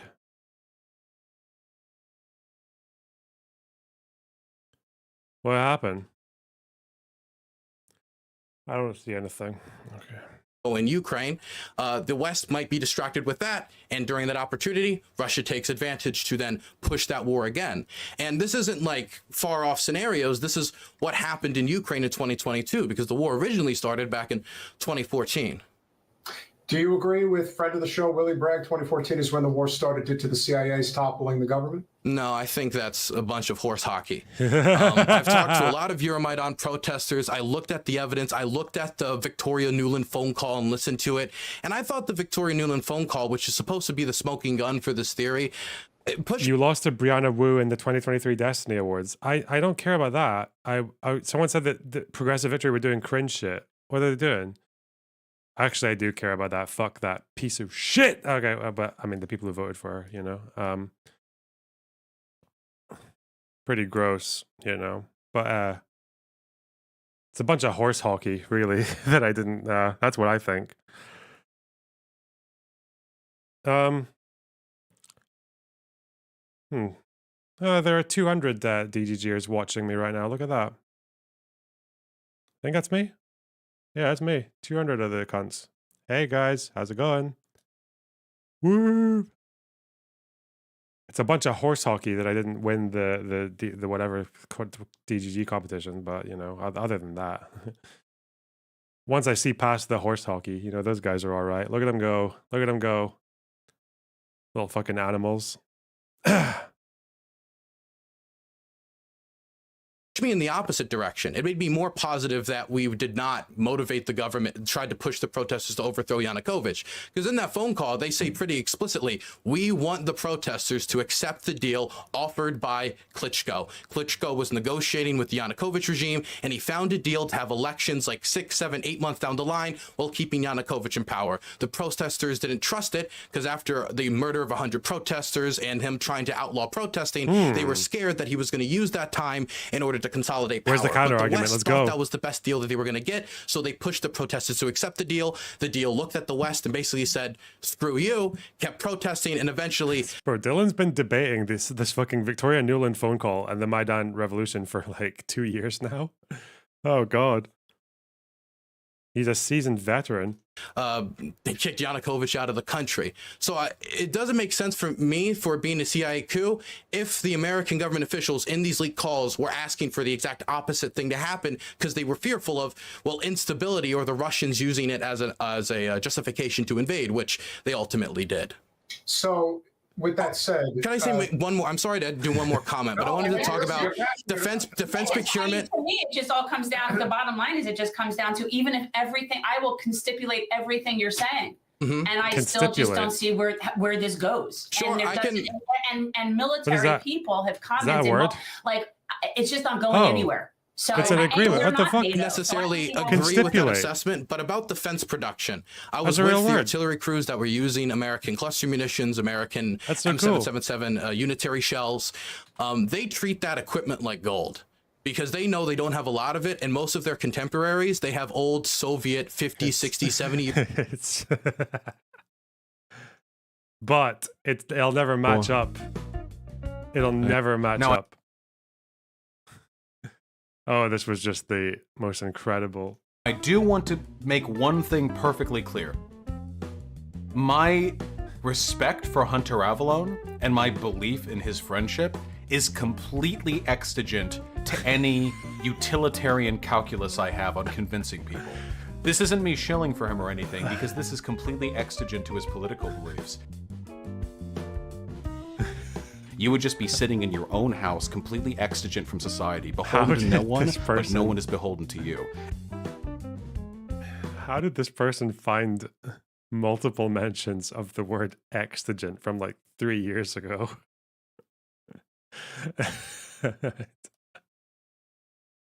Year-old guns that have been worn out with time, firing thousands and thousands of shells from the war in the Donbass. And so in my experience, when it comes to military aid, we have yet to find any real hard evidence. And this is both agreed to by both parties. Even after appointing the Inspector General, they have yet to find any misattribution of funds when it comes to military aid. The real corruption stories in Ukraine... Your misattribution is exigent to this current argument of... And this is why I have a problem with how sometimes aid is talked about, because when people talk about corruption in Ukraine, the image they have is almost comical, that we send over the tanks and then they're all going to be like sent to some terror group, or we send over these important cluster shells, and the Ukrainian government, when they need them to defend themselves, are going to send them to all these terror groups. Real corruption in Ukraine is contracts, government contracts, where a buddy in the Ukrainian government gives another buddy through a shell company contracts for production of goods that they don't have experience in. And so they whittle all that money down, don't spend it effectively, and then enrich themselves. That's what happened in some of the rebuilding efforts in Bucha. That's what happened with, I think, some military jackets funds from the Ukrainian budget. But when it comes to American military aid, that stuff is watched pretty carefully, and I don't think that those funds are being misallocated. At least I don't have any evidence of it. If you do, I'd love to hear about it. Here's the evidence that I need, and it's the only evidence I ever care about. Okay. If these multinational corporations, whether it is, you take your pick, if Lockheed Martin is involved, if Raytheon is involved, if General Dynamics is involved, and I'm only using them on the surface. I go much deeper into this. Again, I wasn't prepared to have Northrop Grumman or one of these other companies, yeah. Sure. Any of them. Point being is that their primary objective is to make money. And if the objective is to keep this going as long as humanly possible, if that means that they are in bed with, again, whether it's the Swiss banks, whether it's even the banks in Ukraine, frankly, whether it's even banks in Russia, the goal is to always keep this going. Now, how much is true about how much of a say Boris Johnson actually had or could have essentially ended this thing within the first... The Boris Johnson thing, I think I spoke to them about this. Oh, shit. Few weeks, and they said, no, this is not happening. We're going to win, whatever the fuck that means. Right. This is where we have, when I lived through Iraq and knowing what that was, and no two wars are the same. I understand that. But when you look at how that quagmire was something that never needed You to can happen in the first feel the extra 2 chromosomes emanating from these two. Oh my god. Is that a Down syndrome joke? I don't think I want to normalize Down syndrome jokes on this stream. I said it once about a pretty someone who deserves it. But fuck me. Chill. Okay. Just chill. No more. Oh fuck. No more. You fucking Down syndrome cunt. I love the Discord soundboard. Oh god. place. Neither did this. And this is something that will just go and go and go. And it's the little things, Dylan. It's the little things that come along. You know, I don't give a flying F about, you know, the people who want to play off this, oh, it's the Azov battalion, and that's why these guys are fighting. We got to get rid of the Nazis. It's this whole... No, I want to know what the actual deal is here. And the way I see it from the outside looking in, blowing up the Nord Stream pipeline was a big fucking dumb move. And on top of that, you have so much rich resources in Ukraine, whether it's, I believe, wheat is a huge part of this. Cobalt, I believe, in terms of a natural mineral, is a huge one as well. Most of these fights, from my observation, always comes down to dollars and cents. The longer a war goes, the more money that is made and the more people that are killed. And that, to me, just from my perspective, again, you can disagree and that's fine. But I don't think there is any conceivable way, based on 2 years of evidence, that this is going to end any different than it is right now, that there is a conceivable way that this could possibly change the course in terms of where the war currently stands. The performative facial expressions. Could I be wrong? Certainly. And I respect the fact that you are over there, that you are on the ground, that you are willing to put in that work. A lot of people pontificate from a very safe distance. And the fact that you are willing to put yourself in harm's way, you have our respect. But at the same time, that doesn't mean we're going to agree universally in terms of where things are currently going. And I have a very they're just chill. They're just chill because people. I've seen enough of war I trust them to know where a lot of this ultimately ends. I also believe just don't think we need to be the world police. I really don't. I don't think it's just not our. And we're over there all the time, provoking. So that when something happens, we automatically have an obligation to be involved, but we really don't. So war profiteering, as for war profiteering, ever since man has sold sharpened rock, other man has made profit for sharpened rock that were sold. And they've tried to find ways to sell as many sharpened rocks as physically possible. When you talk to the Ukrainians, their idea about it is we have to buy weapons from somewhere to defend ourselves. And the only providers of weapons, unless you have a national defense company like the Russians have to pump it out because they have their own military industrial complex that's more directly embedded in the state, when ours is more indirectly embedded in the state through lobbying. The Ukrainians have to buy the weapons from somewhere. There's nowhere they can go to that they can buy weapons from that there's not going to be a profit incentive. When we supported the Soviets during the Second World War, the people making money on selling those Jeeps and selling those guns and munitions, they were making money. And from their perspective, do they have a motivation in maybe helping to fight the Nazis? That's the "you're a naughty boy" Dylan face. Oh shit. I'm not gonna get through all this today, but we'll chug. We'll chug. Sure, but for them, at the end of the day, they were businessmen making money. But those wars came to an end too, just like the Gulf War did, just like other wars did. I don't think the profit incentive in and of itself is enough to say that the war will go on forever, because there's other parties involved who have more direct involvement. War is a racket. If you want our money for your racket, you're a criminal and should be jailed or worse. Worse. Oh. We got some fucking... we got some... death penalty advocacy in the chat. Let's go.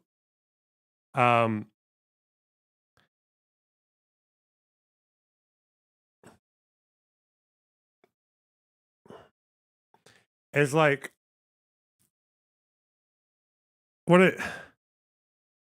yeah, people have an incentive to, I don't even know why I have to say this.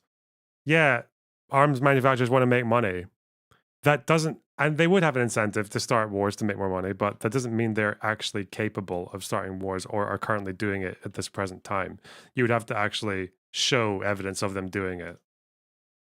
That's like saying that umbrella manufacturers have an incentive to make it rain. Yeah, they do, but that doesn't mean they're actually making it rain.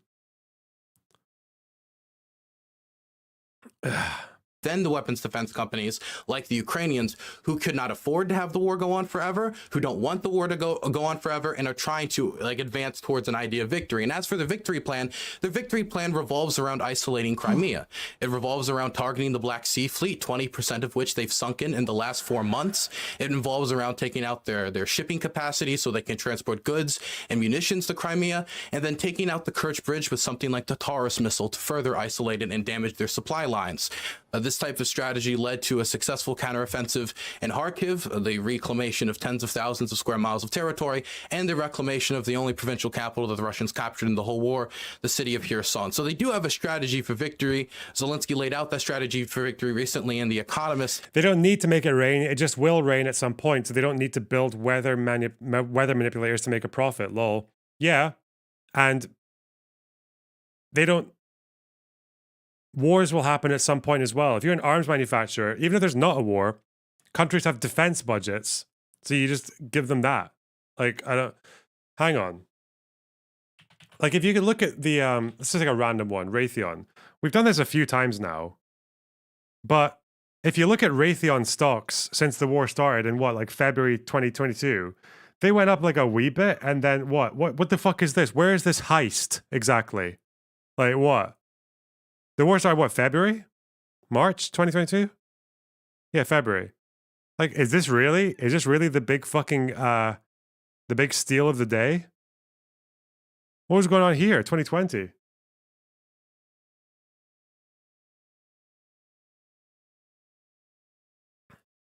As well as talking about the things they need for victory, which is going to be things like shells, air defense Trying systems. to make sense of the stock market. Yeah, look at these. These numbers are crazy, chat. These numbers, I've never seen numbers like this. Never happen. It's absolutely unbelievable.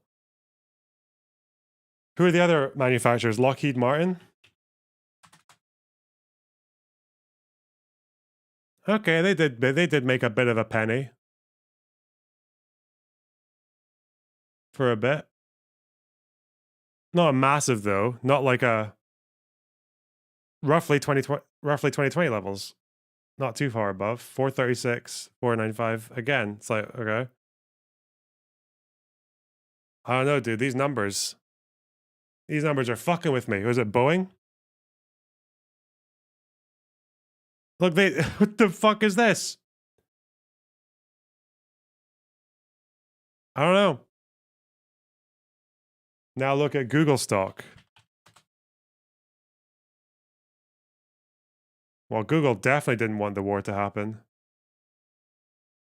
Did who else might have wanted the war to happen? No,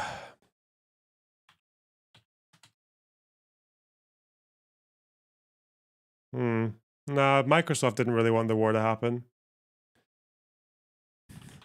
The trans rights oh, fuck off. What stock is Budweiser? Okay, I don't care. I don't want a graph. I know it's not really stock, but you would say for... Did Bitcoin want the war to start? Oh, Market Watch. Let's go. Did Bitcoin start the war? This is down to the fucking AM. Okay, wow. Give me 5 years, please. 3 years? Oh, no. Bitcoin don't like war. My stocks went up. That's true.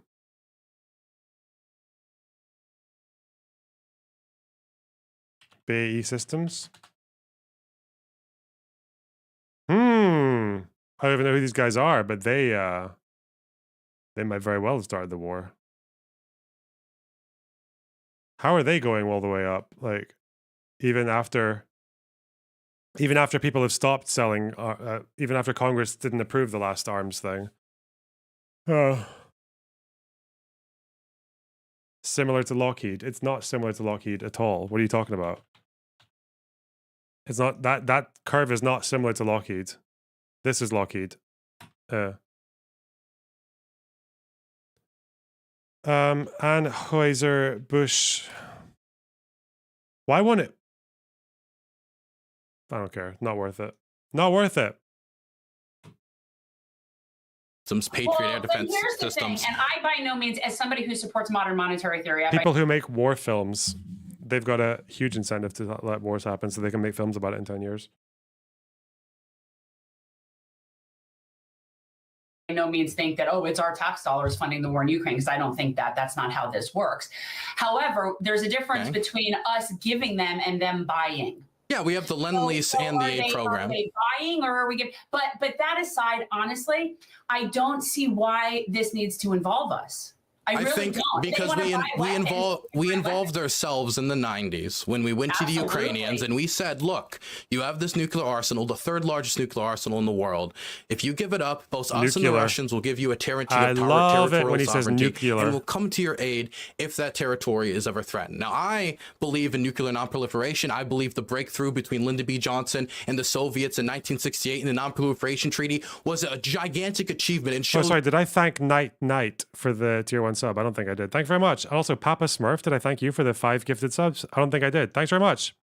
I did thank Edward I, though. Damn. Cool. That we can do real diplomacy with our allies. So that's a goal I want to pursue. I want as few failure points for nuclear weapons as well. Nuclear weapons is something that I found from this war that people are very much still concerned about. I am worried that if we don't commit and we don't go through on our commitment to Ukraine to protect their territorial sovereignty after giving up their nuclear weapons, and including cruise missiles that the Russians have used to bomb them because we made them give the cruise missiles to the Russians, I fear that the message that will be sent is, don't give up your nukes. The only way to guarantee your territorial sovereignty is nukes. Any other state saying that they're going to protect you with their umbrella or protect your sovereignty is nonsense. Everybody should just race for nuclear weapons, which if our goal... We've already given that message. We gave that message years ago. Yeah. Was it Saddam Hussein? Was it Gaddafi? We gave that message years ago. Drop your weapons.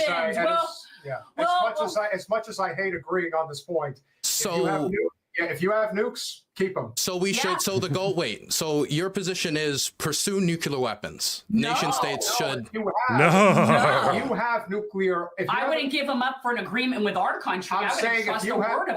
What about? But I mean, there's a lot of countries that didn't pursue nukes that then became part of our nuclear umbrella and now have participated in at least a period of prosperity, relative prosperity after European chaos in World War I and World War II.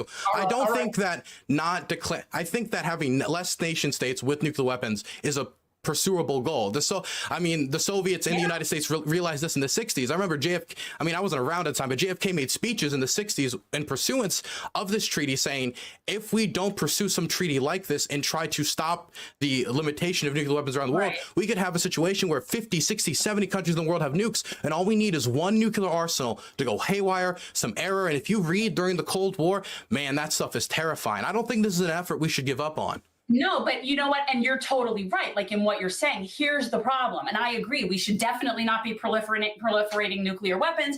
I'd like to see everybody disarm their nuclear weapons. It's not going to happen by the U.S. bullying it. And when the U.S. bullies it, they violate how is this bullying? By sending Ukraine aid. In particular isn't bullying. What I'm saying to you is when you have an agreement with the United States that if you give up your weapons, we'll protect you. At this point, for someone to believe that, that's like you're buying a used car from someone that you know is just the worst. Well, the U.S. did promise to protect Ukraine, and then they sent Ukraine a fuck ton of arms when they got invaded. I don't know. God, everything cracks like when I do that stretch. It's like every time. It's really weird. Like it's a matter of that's not the way it's going to happen. It isn't a matter of whether I agree with it or don't agree with it. That's just not going to work. Should Ukraine join NATO or not? I wouldn't believe you. Me personally, I think if they could join NATO, they should join NATO. Yes. Okay. So for their own national security interests. Yes. Well, that would be my red line. Absolutely not. Why not? Because that's World War III. That seems a little hyperbolic to say that they're joining NATO after the war would necessarily start World War III. No, that was sort of the hard line. That was not their hard line very recently. In 2002, Vladimir Putin said, and Lavrov said shortly after, that if Ukraine was to join NATO, that was ultimately their decision. They also said in 2008 that there was no ethnic conflict in Ukraine. That position changed once they got into a position of power and felt like they could go out and start rebuilding empire. So let me push back on you, Dylan, because you have to remember that a big part of this whole debate, plus the whole point of, is this a question again, everyone has an opinion when it comes to why did our country do what it did? Why did, Russia do what they did, and so on? And of course, Ukraine is just stuck in the middle, which is the case in so many foreign conflicts that we see. Yeah, but let's be clear. The Ukrainians want to go one path. They want to go the path anti-oligarchy. They want to Oligarchy. I love the way Dylan says oligarchy. You guys said this was a lot more unhinged. This is just like normal fucking kooky conspiracy takes on Russia, Ukraine, isn't it? Like, it's not anywhere. It's not much worse than what they were like with me, was it? You guys said it was much worse. to go European. They want to go a certain path, and the Russians are saying nuclear oligarchy. I think it's their decision to determine to go forward with the path that has been more successful for them. I have no problem. But the Russians, they can't have that individual sovereignty until the Russians stop invading Ukraine and they can join things like the EU. This whole war started because the Russians invaded Ukraine. I think that if Joe Biden and our government really didn't want this war to be happening, that they could have done a lot to stop it a long time ago. And whether or not that would involve some concessions to Russia that Ukraine doesn't want to make, I don't know what the negotiation. What is this? Did someone just post a fucking beheading in Discord? No way. Hang on.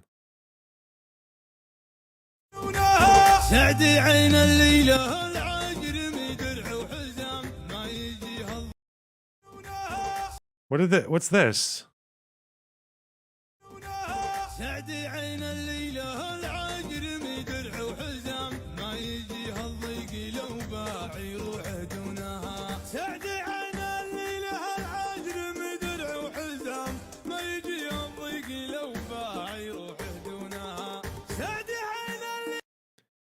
What is this? Is this like an election campaign?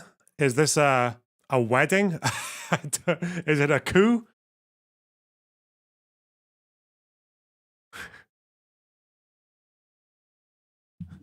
It could be anything.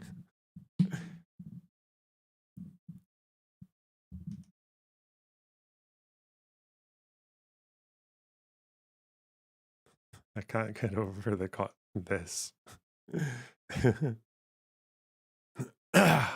Anyway.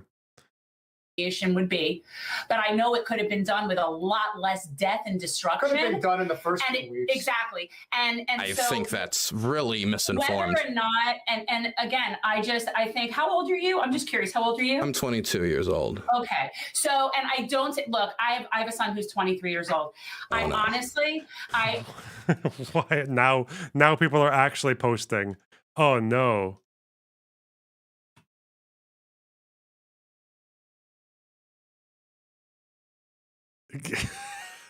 What?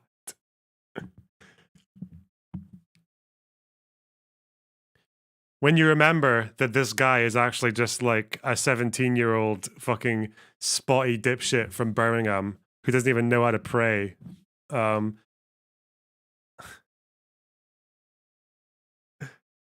you're just like, bro, I could totally just run away from this dipshit. All right.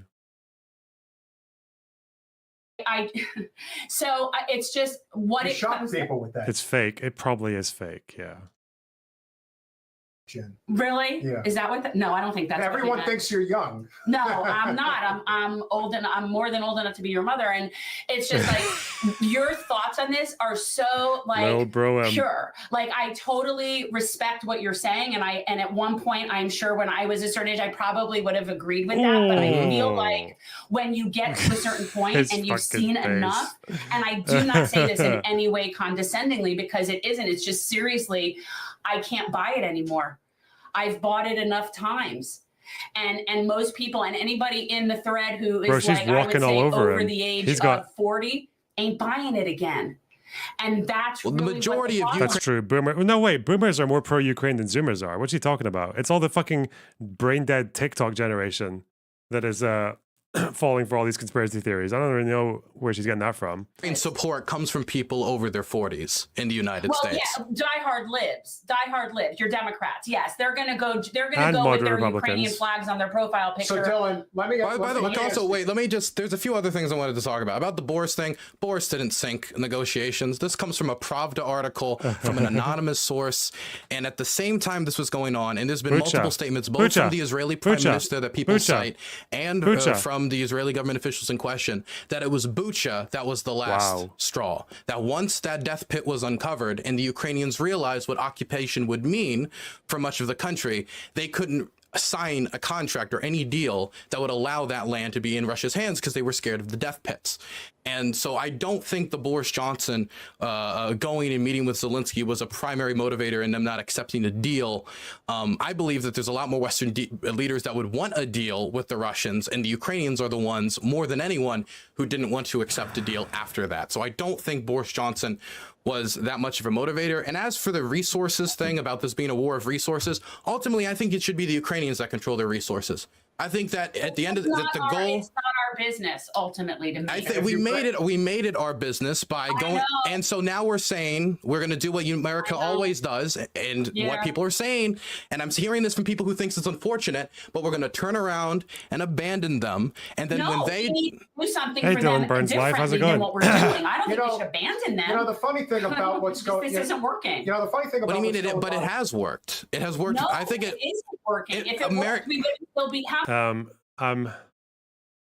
I'm loving the nuclear oligarchy, even though it has been mostly exigent to this particular debate. That's where I am. How many Ukrainians are dead because of this? 600,000. That's I don't know where that number came from, but the number is estimated between the number we don't know, but it's probably somewhere around 100,000 or somewhere around that number. It's hard to tell because the UN can't access occupied territory. Guys, if anybody in the chat or Colin, if you have any verification, anything that's from multiple sources about the I'm on team those people. Okay, so in my mind, as someone, But you don't agree with those people. What? But you don't agree with those people. Oh, no. It has nothing to do with whether I agree with them or don't agree with them. I don't care about their politics one way or another. My thought in my mind is what's going to save the most people. To be fair, she is old enough to be their mothers, so she is actually allowed to make that decision for them. That's base. And what's going to save the most people is us fighting our own government to go and do what it should have done in the first place, was to take a diplomatic stand and bring Putin to the table and get this shit in order. This is Danabo on the channel account. When the Ukrainians say no? Wow. What happens when the Ukrainians say no? You know what? If the Ukrainians don't want to work with us and what we're doing, then they don't get our help. It's like this. I have a kid, right? Gotcha. You want the help? You're on the payroll? That's the deal. My opinion counts. And I am, look, I do not think we should leave them. I think that we should this is take being a done out stronger of stand. interest for them, right? This is to save lives. We're going to make the Ukrainians accept a deal, an occupation that they don't want, because we don't want them to sacrifice that. You force them to maintain whatever their election was, whatever the vote was that they had that wasn't installed, or whatever, or have another election, or have whatever. What do you mean another? But this is the fear that Ukrainians have. They saw the death pits, they saw the torture, they saw what happened, and if they make a deal which allows the Russians to keep that occupied territory, they're just going to enshrine that behavior in occupied territory when they're fighting a post-colonial struggle. I don't know that. And I'm going to tell you why I don't know that, because when I hear you talking like that, and I appreciate that it is a legitimate concern, I do. But it is very reminiscent to me of when I hear the Zionists saying, if we don't get them, they're going to get us. Well, we have a proven track record of castration, of hammer executions, of death pits that have been uncovered. The largest mass grave uncovered in Europe since the Yugoslav genocides was uncovered in Izium. Over 444 bodies, many of which with their hands tied behind their backs and bullets in their skulls. We have no reason to believe that behavior is stopped in occupied territory. So let's say that is the case, and that we need to protect them for that, because I agree that's horrible. So we need to do something to make sure that that doesn't happen. Okay. Yeah, reclaim the territory, baby. Let's go. Go all the way to Moscow. Boot them out. And I'm joking. Don't do that. It's crazy. here's where the disconnect is for me. I don't see how maintaining a war that is not seemingly going anywhere, and we can't seem to get an answer for strategy, is going to accomplish that goal. And I do agree that the goal is to prevent Ukrainian people from dying. Like I said, 100%. I am on team whoever it is who's dead and their families. And so what I'm saying to you is, in my world and life experience, more arms, more war, more that is not the solution, and it doesn't lead to a better outcome. That's just my life experience. So you're comment with what you're saying. You believe that more war in any instance. What is this? Oh, someone clipped me from the Red Pill video saying facts with my shirt open. The joke is that the shirt progressively opens each time it pans to this guy. Okay. Wow, good one. Good one. This always leads to a worse scenario. I believe that since World War II, yes. So World War II was the only war worth fighting since then, you would say? Again, it might be a war worth fighting for the people there, but in terms of our involvement in it, it should be diplomatic. It should be forcing our hand, using our bully pulpit, using our power with the world. We don't do it because we don't want to. How does this not create a world where might makes right? No, that's all it's doing is creating a world that might makes right now. If we say Russia invades Ukraine, and if they don't accept if they're not willing to accept our diplomatic settlement where they sign away who knows how much land, but sign away presumably at least the land that the Russians control now. Then let me ask you, what is there? See, again, I don't hear any strategy. Can I say? God, the fucking comments from you guys. You guys are weird. What the fuck? God damn. I said the strategy was to isolate Crimea's logistics by destroying the Black Sea Fleet, 20 of which they've destroyed in just the last 4 months. So they can do that. I can't give you a hard date any more than anyone who fought any war can give you a hard date on when the war is going to end. But that's how wars are fought. Wars are not fought on tight time schedules. Wars are fought for goals that need to be seeked out. What war has been effective since World War II? You mean like American involvement or just war generally? No. The Algerian independence struggle, I would say, was an effective war Bosnia, by the Algerian Kosovo, resistance that led to the Kuwait. French being kicked out. That was a resistance. Okay, so that's good. But okay, so then let's take it a step further. What war that we've been financing, funding, whatever. Been involved in, you mean? She's going to give her example, and she's going, okay, but what else? Until he runs out. See what I'm saying? No, none of them help. Well, that was successful. I would say the intervention in Yugoslavia led to a quick end of the conflict. And how many people, right? Okay, but how did we interfere though? And what did we do? And was it the same as this? It wasn't. They did worse. We bombed the fuck out of Serbia. Smashed them up.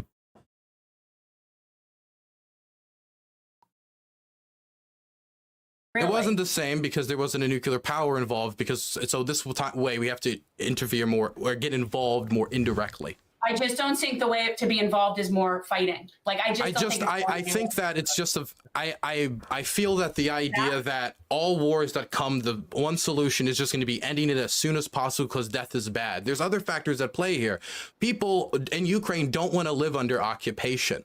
If they don't, and that's fine. Could we say that the Lebanese civil war succeeded in getting parity for the Muslims? Like, I don't know. The parliament used to overrepresent Christians, but after the Civil War, did not. And before the Civil War, Lebanon had one army. Now they got two. Who doesn't want two armies, bro? Double the armies.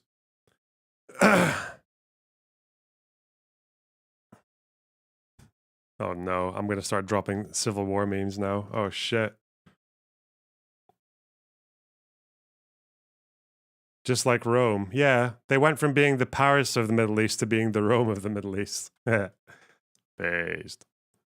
And well, then that's what they're willing to do. The last Kiev Sociology Institute poll came out that said 2 out of 3 Ukrainians said that if all Western aid to Ukraine stopped. No, because it didn't get rid of the sectarian system. Listen, I don't need any naysayers in my chat, okay? 2 armies, bro. 2 armies.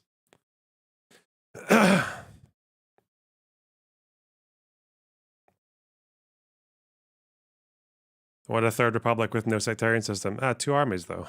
2 armies. Ugh. They should continue to fight the Russians until they reclaim everything.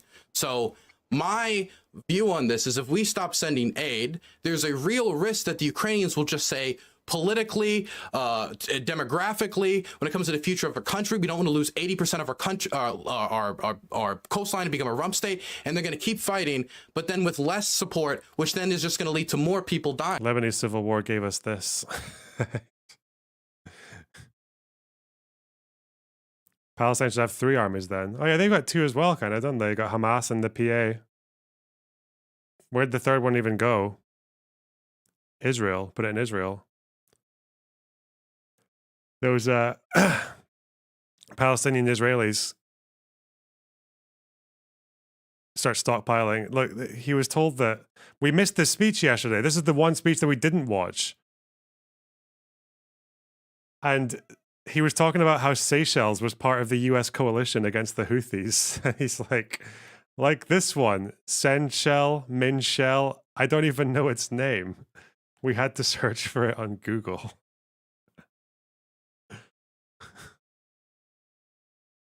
Look at that smile. He's so happy.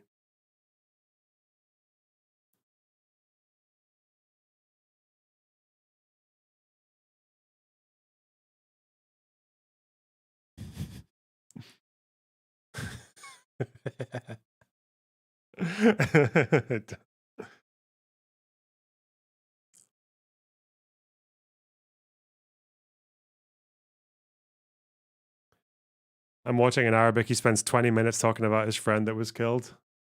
Yeah, he does like to make it last. I remember going back to Kharkiv the second time. I was there the first time when the electrical grid was... What was it he said about his son who was killed in Melech?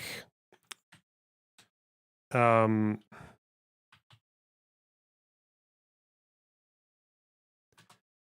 of his sons was killed in Melech in South Lebanon. I think he said something like, I've got 3 more to give or some shit like that.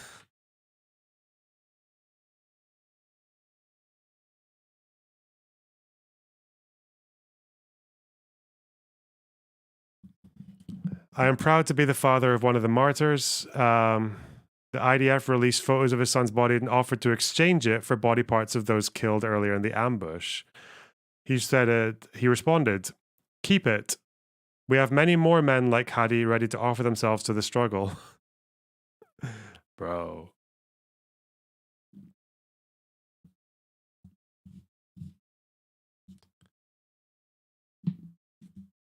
Getting targeted. It was awful. It was terrible. The city was getting regularly shelled. Then the Ukrainians pushed the Russians away from He's got that dead son grind set. Kharkiv during the Kharkiv counteroffensive. And then when the city was no longer in range of artillery, more civilians came back. The city started to prosper more. So if we're going to talk about how to save civilian lives, as of right now, until we know that the Russians are really serious about coming to a real compromise with the Ukrainians. That's such a Roman era response. Yeah, well, he's Lebanese. He's not beating the Mediterranean Europe of the Middle East allegations, is he? That both sides can live with, then we have to support them in their resistance to give them the best position to negotiate. Two things. So the expansion of NATO to Russia's border, which effectively would have been bringing Ukraine... We're already at Russia's border in Estonia, Latvia, Lithuania, and Poland, and Finland So it's been expanding for hundreds of miles when it was not supposed to. According to who? That is our role that we have played in basically poking the bear. Lots of things. Poking the bear. And to me, poking the bear. That is a huge part of the equation, Dylan. And then the other question I would have is: would you green light American troops getting involved in this conflict? No, I wouldn't greenlight American troops getting involved in this conflict. And the Ukrainians aren't even asking for American troops to get involved in this conflict. They're asking for equipment so they can fight the struggle themselves and we can fulfill our commitment we made to them in the 90s when they asked them to give up their nuclear arsenal. Which I think, again, for nuclear non-proliferation and just sticking to our word is an important thing to do. Not to mention, European stability is, people talk about national security interest is such a buzzword, but European security is genuinely an American national security interest. Our main export is Europe. the majority of our goods that are exported go to Europe. Outside of the United States, the euro is the second largest world reserve currency. This is not just a question about your Ukrainian stability or Ukrainian security. This is also a question about European stability. If you listen to Putin's speech at the start of the war, he said that every post-Soviet state's borders was created artificially. This is an ideological foundation to go past Ukraine. And people think, oh, that's fear-mongering. I'm not saying that they're going to move into Estonia, but when you talk about countries like Moldova, which are not in NATO and already have Russian soldiers illegally stationed within them, and they've been funneling money into it for years, I do think it's a real concern. The Moldovans think it's a real concern. The Poles, the Estonians, the Latvians, and the Lithuanians think it's a real concern. And if we retract from this continent and just say, you know what, we're going to just focus on American issues, if our interest is nuclear nonproliferation, the message that's going to be sent is you're not covered by the American nuclear arsenal. Get your own nukes, race for it. And that's something that I think is bad for Americans. I think that's bad for Europeans. I think it's bad for the world. I think it's also fair to say that because what is this? Oh, this person actually clipped me. Oh no. I just realized I got a new community member in the Discord, and they're saying that they discovered me through the Zan and Keffel's trauma coverage. that got us a new that pulled new audience members. That's crazy, chat. That's unbelievable. What are some people like? I don't know, bro. I just thought you really had something to say about this the pedo jacketing. Okay. Your discoveries. You unearthed. Oh, they found it through the White Nervosa video. Oh, that's where she found it. Oh, okay. Our country, and you're in Baltimore, is that correct? Or that's where you're from? I'm from Maryland. Okay, so it's fair to say that we also have a really strong anti-war streak in this country that's been growing steadily, and it's been growing much more steadily on the populist right. But I think a big reason for that is because so many families were adversely affected by the war in Iraq, and that's where a lot of that fervor tends to come from. I also think because we live in a country without health care, without a living wage, without a real jobs program for working people that can sustain dignity, among other things, like retirement and whatnot. When you take a lot of these things into account, criminal justice, the environment, and so forth, it's easy to see why so many people want to have these conflicts come to an end as soon and as swiftly as possible. So if we can put a bow on this, and you're putting your hat on. Keffel's the Irish Republican versus Zan the Syrian nationalist. What? Okay. Damn. Of, let's say, peace negotiator. Mm-hmm. How would you want this conflict to end in the soon? And what would be the most realistic circumstance? As realistic to do it as soon as possible. What would be? To get a ceasefire, because a peace, I would make a differentiation between a peace deal and a ceasefire. Because if you just cease fighting and then start fighting again in 6 months, you've not really solved anything. You got to pack. No, but right? if you have a ceasefire, once fighting stops, the easier it is to make it stop completely. That's a fact. It can be, but also there's nothing necessarily unless we put something durable in there. Oh, because his logo looks like the SSNP. Oh, we remember that from yesterday. Yeah, I spotted that. Yeah, I said Zanderhal as soon as I saw the logo. Yeah, the Syrian Social Nationalist Party. Yeah, these were the guys who wanted Greater Syria, right? Is that who those guys were? If I remember correctly.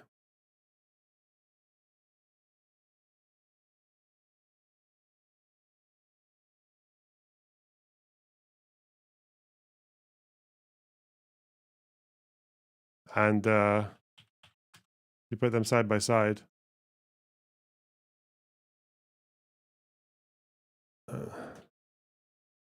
Yeah, it's kind of uncanny, isn't it? Zanderhal, a Syrian nationalist.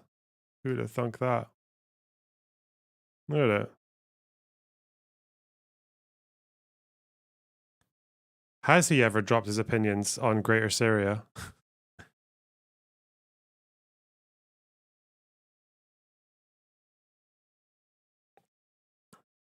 Zandrin al-Assad and Halsad. Zander al-Halsad. Nice, got him. To stop this, there wouldn't be anything necessarily stopping the Russians from reigniting the war once we had lost attention, which According to Russian military doctrine, that has been the strategy throughout the post-Soviet world before, and we have no reason to believe that the Russians have necessarily given up on their original goals, especially if they think the West is losing interest. As for what was your other question besides the peace deal? Getting a peace deal as soon as possible right now would probably be some version of a ceasefire between the Ukrainians and the Russians, where the Russians at the very least control what they have right now.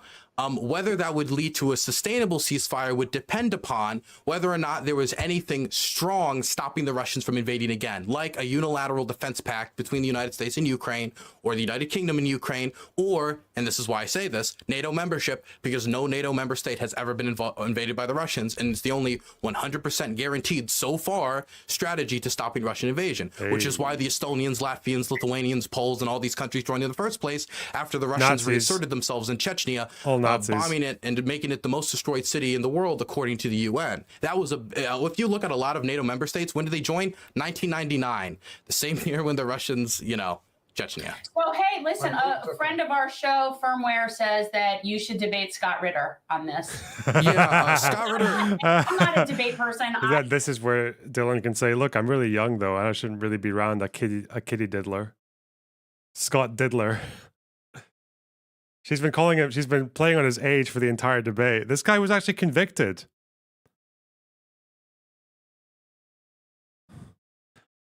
Oh, God. One of my family members sent me a Scott Ritter thing. I didn't tell them. I'm supposed to tell them that he's a kitty diddler. One involving a minor in 2011.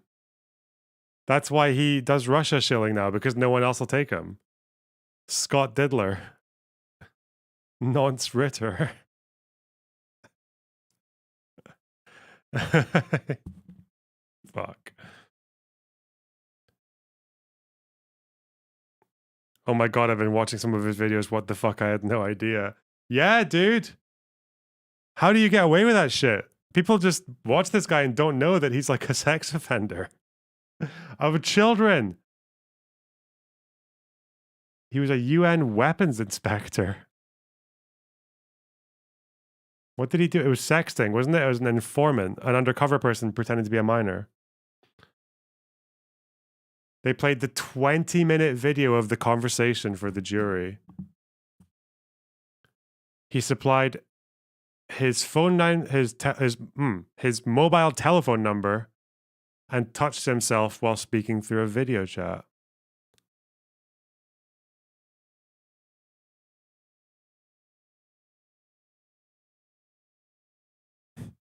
A decade ago, he was also charged in New York with trying to set up a meeting with an undercover police officer posing as a 16-year-old girl. The charges, he claimed, were politically motivated.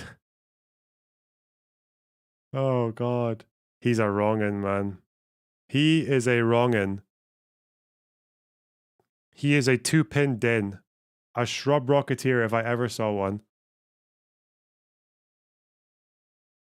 You'd think you'd learn your lesson the first time. Holy shit. I don't claim to be an expert on things. I think I'm 22. I'm a little old for Scott. Is that I don't know enough about him or anything about that. I don't know anybody. I don't know. Don't who worry that about is. it. I only know who that is. My problem with Scott Ritter is Scott Ritter has made a lot of predictions, most of which have not come true from the start of the war about immediate collapse. Same thing with Douglas McGregor. Douglas McGregor has predicted the collapse of Ukraine 12 times, the immediate collapse of Ukraine like 12 times now, at the start of the war and multiple times. At a certain point, you got to look at it a boy cry wolf situation. This is the same Douglas McGregor, which also regularly appears on Russian state TV. This is the same type of person I think Scott Ritter is. I debate him any day of the week, though. I would love to talk to Scott Ritter. There you go. We should set that up. If we could, I don't know him, so I also want to see you debate Max Blumenthal, which would also be interesting. I'd be happy to talk to Max. I know Max is. Oh wait, no, he's not having a debate. That's someone else. Sorry, I was thinking of Dylan knows his facets. Yeah, no, Max his is. facets. Yeah, I mean, listen. At the end of the day, this is a. I didn't just say a slur. Sorry. Fuck. This is the worst part of war. Double K, we love you. It is. And Dylan, you know your stuff, man. Absolutely. I'll take that away from you. Can I throw one thing out there? I got involved in politics, and many people are surprised when they hear how diehard of a Ukraine supporter I am. on the Bernie Sanders campaign and the Mike Gravel campaign. I was a Gravel kid, which I think when many people see my diehard support for Ukraine, that kind of throws them a curveball because I concentrate on Ukraine. So people just see me like beating the drum on this and concentrating on this issue. But up until now, one of my main issues going into 2020 was stopping all American weapon shipments to Saudi Arabia to stop the bombing of Yemen. I am opposed to continued American weapon shipment to Israel for the Gaza Strip. I think that we have never properly leveraged our aid against Israel since Ronald Reagan, which is a crazy thing to say, but when they invaded southern Lebanon, he said, I'm going to stop sending jets. Yes, he did say Biden's that. not willing to do what Ronald Reagan did. No, that's never Bush Sr. also withheld aid for a settlement freeze in the Madrid conference. He did. going to happen now. Now they're doubling and tripling down on their genocide at this point. I think when it comes to Ukraine, and we're talking about ending aid because of domestic American politics issues, something that's really hard for me to communicate with people is how much of our budget foreign aid actually makes up. According to Pew Research, if you poll Americans and you just ask them with no information, how much money of our budget do you think we spend on foreign aid? They get between 20 to 25% of our budget being spent on foreign aid. Yeah, it's actually 2, right? It's 1%. It's a crazy small amount in the grand scheme of things. And when we're talking about not military aid. No, military aid as well. I'm including military aid in this. If you include Ukrainian aid, it maybe I think would be 1.2% now or something. Either way, American aid to Ukraine in the grand scheme of things when it comes to the federal budget, definitely when we're talking about sending them things like ATACMS and old Vietnam troop era carriers, these were built 60, 50, sometimes earliest, sometimes like 30 years ago. The stuff that is more modern produced stuff is mostly the artillery shells or some of the air defense missiles that are being sent over. So when we're talking about these things that are being sent over, stopping this aid, stopping these troop carriers from being sent over, isn't going to bring about Medicare for all. It isn't going to stop military aid to Israel. It isn't going to solve any of these issues. All that's really happened if we stop this aid to Ukraine is that Ukraine will feel abandoned. Ukraine will have to be put into a harder position to fight the Russians. And who knows if they'll be able to defend their skies against what is right now the largest bombing campaign of the war that the Russians have launched. So it's something that really concerns me. Ow. Yeah, and again, I support what you're doing, and like we said, we support Ukrainian people. We just don't agree on the best way to do that. We don't agree on what's the strategy to do that. So that's really what we're talking about here. It isn't that I have a problem with Ukrainians, right, or anything about that, right? I just don't agree with their strategy. I actually would like to see you. I mean, listen, I don't like giving him any attention whatsoever. He's just somebody who I think is. You say Hinkle. Did you really say Jackson Hinkle? I did say Jackson Hinkle. Because everybody that everybody I know doesn't like Jackson Hinkle because he has horrible. You don't know my experience with Jackson Hinkle, and this is my experience with Jackson Hinkle. I confronted him on money he took from an award which is tied to the Assad family. I'm like, hey, this is really bad. Assad murdered like 400,000 people. It's not good that you took that money. And his response to getting pressured about that was going after my mother's heroin addiction, which killed her. He is a very low level, really, I would just say scummy guy. I don't like him, but I'd be happy to debate him any day of the week because I don't think he particularly knows what he's talking about. All right, wait.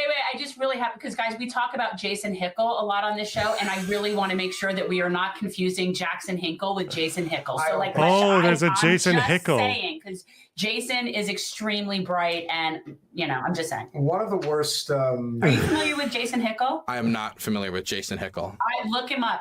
And honestly, he's amazing. Like it's more about like economics and stuff like that. But just somebody like if you were a Mike Gravel person and you were in that sort of mindset, you would very much appreciate Jason. Can I ask you guys a question? Because Bro, Jackson Hinkle is actually so evil that it turned his face ugly. Because he used to look normal, but now he's like 22.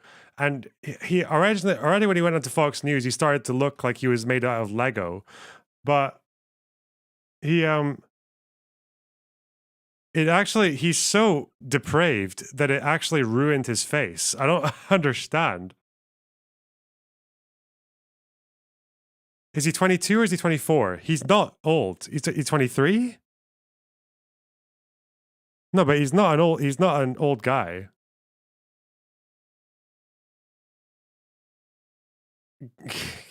What?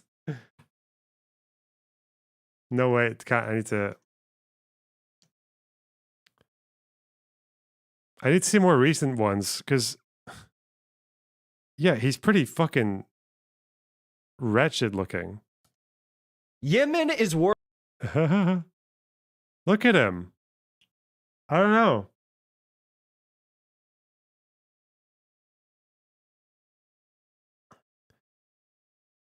There's some of these pictures where his face just looks so messed up.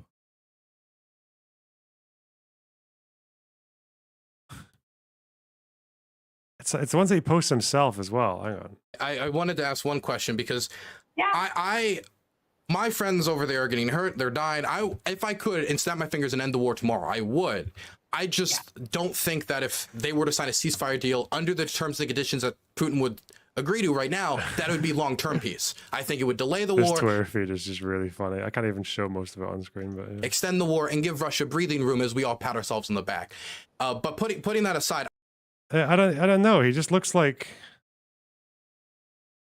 he was a good-looking guy who became so evil and so soulless and such a shell of a man that it just turned his face like wrong. I don't know.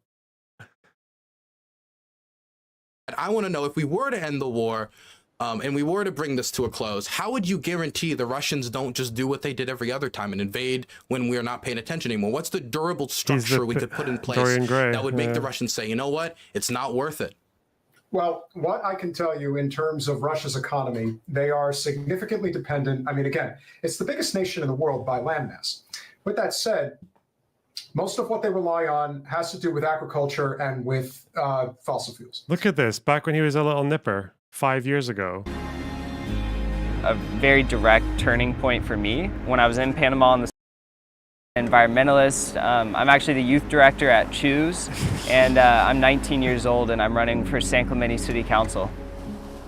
Look, he was so sweet. And then, so many people I guess he have been out there. He didn't get the council position and just turned into Satan. I don't know. You know, canvassing for us and going door to door. Be right back. Showing up at all our, rallies and volunteer events and campaign events, and posting about us on social media. There's so much that people have done. It's really incredible, and I'm super thankful to everyone who's taken the time to do that. I think there's like a lot of people who are willing to give us their vote and support us in whatever way they see best fit.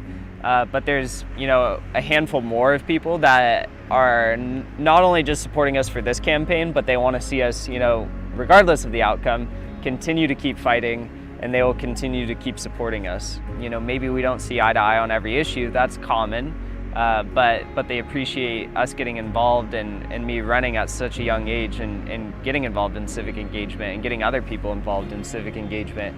I think that's really cool that people are just so excited to see us getting involved, and they want to see us not only succeed in this campaign, but succeed further down the line.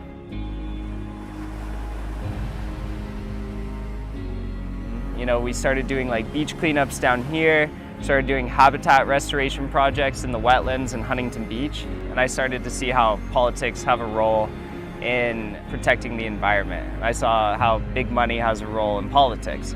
And at that moment, that was when I started to kind of get really involved with San Onofre and everything going on there, but also with looking at other issues.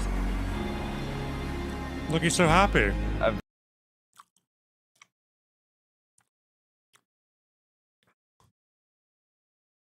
So we as a nation are so far behind the rest of the world when it comes to our infrastructure. And don't get me started on that infrastructure bill that the Biden administration passed. It is shit. Yeah, shit. we're not counting that. So if you're going to change your structure where you actually hold leverage, let's say, over a nation like Russia, you don't want to be dependent on foreign oil. You don't want that foreign oil being traded amongst the European nations. Well, I got to tell you, when I look at a nation like China, what I do see is a nation that has their shit together when it comes to infrastructure. The fact that we have no high-speed rail in this country and that we are not making that alone a priority. The fact that we have no interest, well, it's not that we don't have interest, it's just recognizing that our country is completely captured by corporate special interest money, particularly in the fossil fuel industry, because of the interests that they have. So if we're in a situation where we're not even talking about the prospect of utilizing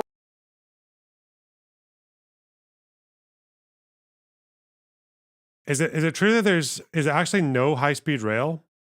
Because when I see this, they call it a higher speed rail. Like higher speed rail projects.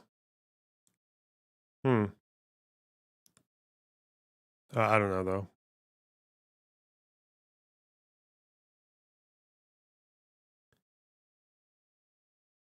No real high-speed rail, just higher than the shit ones. Oh, high speed is 186 miles per hour. Okay. Utilizing some type of a national push for nuclear power to get off of coal and natural gas and obviously oil, then therein lies where the whole opportunism of so goes America, so goes the rest of the world, that is slowly but surely changing. This is turning into something where now so goes Russia and China, so goes the rest of the world. And that is a very dangerous position to put ourselves in. Whereas, again, as you said, sometimes might can make right, even though that should always be the last resort. If we are not drastically changing how we execute our infrastructure growth in this country, this is only going to get worse. Okay, so we passed the CHIPS Act. Maybe we're going to catch up a little bit when it comes to technology, but that's nowhere near where we need to be. And so if we're not on that growth path where we can say, okay, if Russia's going to fuck with you, we're going to make sure that that energy source that they're trying to basically hold over your head, well, it's not going to be so valuable anymore because we've already caught up and we're ahead of that now. So to me, this is where I understand where everyone who comes together on the issue of endless spending on our military power is ultimately going to be the end of us. Why? When you have 800 bases around the world and China and Russia combined have, I think, 30.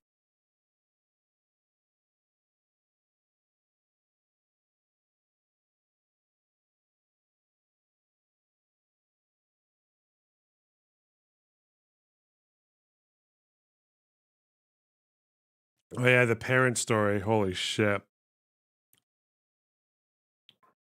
That was insane. I remember this. This was the best moment of my life. Ugh. Lies my parents told me when I was little. 1, Santa is real. 2, the tooth fairy leaves money under your pillow. 3, the United States military is fighting war to defend our country. His dad, I'm Santa. You never complained when you got the gifts. 2, yes, we were such assholes sneaking you money under your pillow. 3, never once did your mother or I tell you that the military is fighting wars to defend our country. That's a bold-faced lie on your part. Golly. That's not good. That's not doing us any favors. And while I'm not saying that we are solely responsible for what's going on in Ukraine and what's going on in Israel, I can definitely say that because of the trajectory we've moved on, probably since the end of World War II, it's easy to see how we've ended up where we are and why things are so bad and why it always seems to get worse every day. So until we put our foot down and say, this is where the line is getting drawn, we have to get to the negotiating table. I'm sorry. A lot of those things you said about infrastructure and about investing more, like I agree with all of that, but I don't feel like any of that addressed my question, which was. No, I don't either. I'm going to tell you, like, you want to know how do we enforce what Russia would. Yeah, how do we stop the Russians from invading again once we made this deal? Yes. Yeah. Well, I think that's, well, no, you said we need to have more to like sort of to hold over their head. And I get that. That is definitely a tactic, but I don't understand how energy would, the Russians are exporting their energy to like, I don't know what we would, how that would stop them from invading again. Honest with you, I think that this is, look, this is one of those things that when you say, how would we ever trust anybody to enforce anything? And the truth is you can't because we don't ever keep anything. But I do think that when you have people that know what they're doing and actually are trying to help the people. See, right now, we don't have a team in this country that gives a rat's ass about the Ukrainian people. So if our administration and our Congress and our people really gave a shit about the Ukrainian people, there would be a lot more talk about diplomacy and a lot more different things and people using their power of their position and their platform to do other things. And instead, we'd rather just finance our military. I feel diplomacy is such a simple answer. There have been 200. There have been 200. There have been 200 rounds of negotiation, over 20 attempts at negotiated ceasefires, and that was up to 2022. Past then, there have been more rounds of negotiations and more discussions, both through back channels and through public statements through the press, as we've seen now with the New York Times. I don't think the solution is just saying negotiate harder. Something I believe that the interests at play between Russia and Ukraine are so vastly different that negotiating at this stage. Jesse Irwin, thanks for the 5 Canadian. I really appreciate that. You smarmy cuck bastard. How do you feel about coming second in the DGG Awards Buddy of the Year category? And again, Jesse Irwin with the 2 Canadian. Shit, it was the ally of the year, not Buddy. I don't care. You I wasn't even. I bastard. didn't care that I came second, not first. Oh, I only didn't even cry once. Apart from maybe there's one time, split up across a few days. But apart from that, you know. Could, as far as I'm afraid of, just extend the conflict. I don't think the solution is just talking.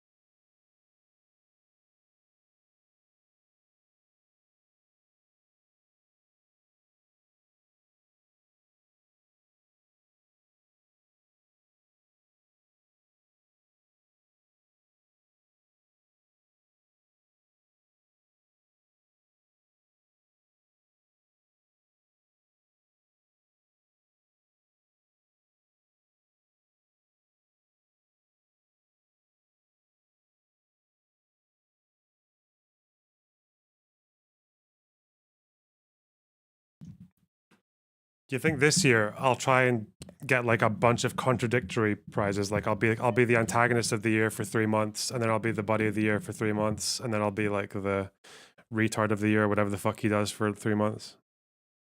Won all the awards. What's this? You need to watch this on stream, do I? Do I need to watch this on stream? Scott Ritter in Chechnya. Я хочу предоставить слово нашему уважаемому гостю. Большое спасибо, ваш президент, ваш командир, ваш офицерам и солдат Чечни. Это моя второй раз в Чечне.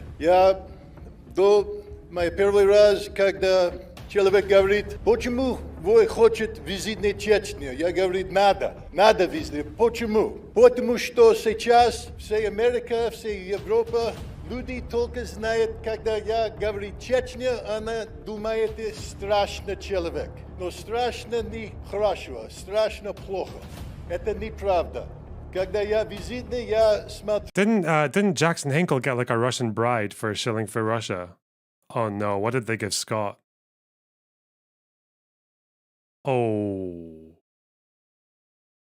that's not good. Uh-oh.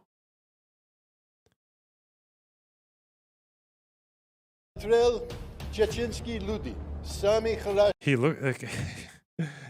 Why do some people just look like pedophiles? Люди хотят жить мир. Люди хотят дружба, все мир. Вы страшный солдат. Я знаю ваши истории.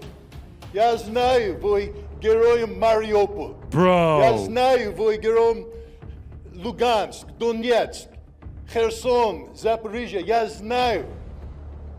знаю тоже, вы мужик, человек, хочет семья. Хочет детки, хочет жизнь, не хочет борьба. Uh-oh, people who want... Oh no, people who want what? People want a family and what? Uh-oh. Сейчас работает надо. He won Chechnya's Buddy of the Year. Вы работаете, страшно работаете. Но главный момент будет, когда войны кончились, и вы вернутся дома, и ружье до свидания, семье детки есть. Это будет главный момент. Это потому, что я здесь. Я хочу работать в дружба между Чечней и Америкой. Америка неплохо место. Американские люди, как вы, хорошие люди. Государство — это другой вопрос, это политик. Я не политик. Я солдат, как вы. Я думаю, вы будете выиграть вашу работу. Я знаю. Insane. И когда все, What? я хочу, чтобы все чеченские солдаты вернулись дома и нормальная жизнь. Еще один раз большое спасибо. Я очень рад здесь. Я очень рад с вами познакомиться. Personally, I like unclear. Fuck, man. That's so creepy. God, Russia does not really take its best. And I understand what you're saying, but what I'm saying is the problem is that when you're talking about how many hours of negotiation, I can guarantee you nobody from this 200 country, rounds, not hours, rounds of negotiation. It could be Dylan. It could be forever. It could be a whole year of meetings. And I can assure you that nobody representing this country has any interest in ending the problem. They only have an interest in keeping it going. So to me, when you talk about what solves the problem, it's having leadership that I don't even. Uh-oh. Kadyrov might have put him in the right place. Uh-oh.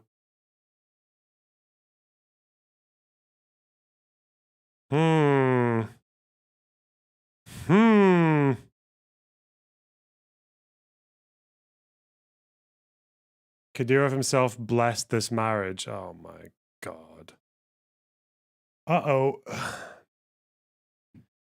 Nonce Ritter. Oh shit. Fuck. Know what that means. When you say people in this country don't want to end the war, the people that are negotiating over there, not the people in the country. I honestly, I think if Joe Biden could end this war, he would. Is this the problem? The problem, I think if he could end the war on terms that would be acceptable to the Ukrainians right now, he would. I think it'd be in interest of his re-election campaign. I think it'd be the interest of America geostrategically. I think it would be the interest of America looking credible on the world stage when it comes to us fulfilling our commitments. I think it would make sense from his position on non-nuclear proliferation. I mean, Joe Biden was the guy who pulled out of Afghanistan against the advice of multiple security advisors who were yelling at him, don't pull out, it'll go bad. He did it anyway, took a massive beating in the media for it. I don't think out of all the presidents in the world that I'm going to point to and say, he just wants to support Ukraine because he just wants the military-industrial complex to profit. No, I don't think that's the reason he wants to support Ukraine. I think he wants to support Ukraine because it's just like the proper thing to do in his mind. But I do think that there's people that the people that are at the negotiating table, okay, are not interested in stopping this. I also don't believe that Biden is in charge. I there's that too. I believe Blinken's in charge, and he's calling the shots. And he's calling the shots with a plethora of other people. I don't know if it was Blinken, because Blinken was calling the shots. I don't know if he would have withdrawn from Afghanistan. And listen, as far as I'm concerned, it's like anything. Eventually, you got to get out of Iraq. Eventually, you got to get out of Afghanistan. Eventually, what's happening in Yemen, which is a genocide as well, has to end as well. And everything just moves in pieces and pieces.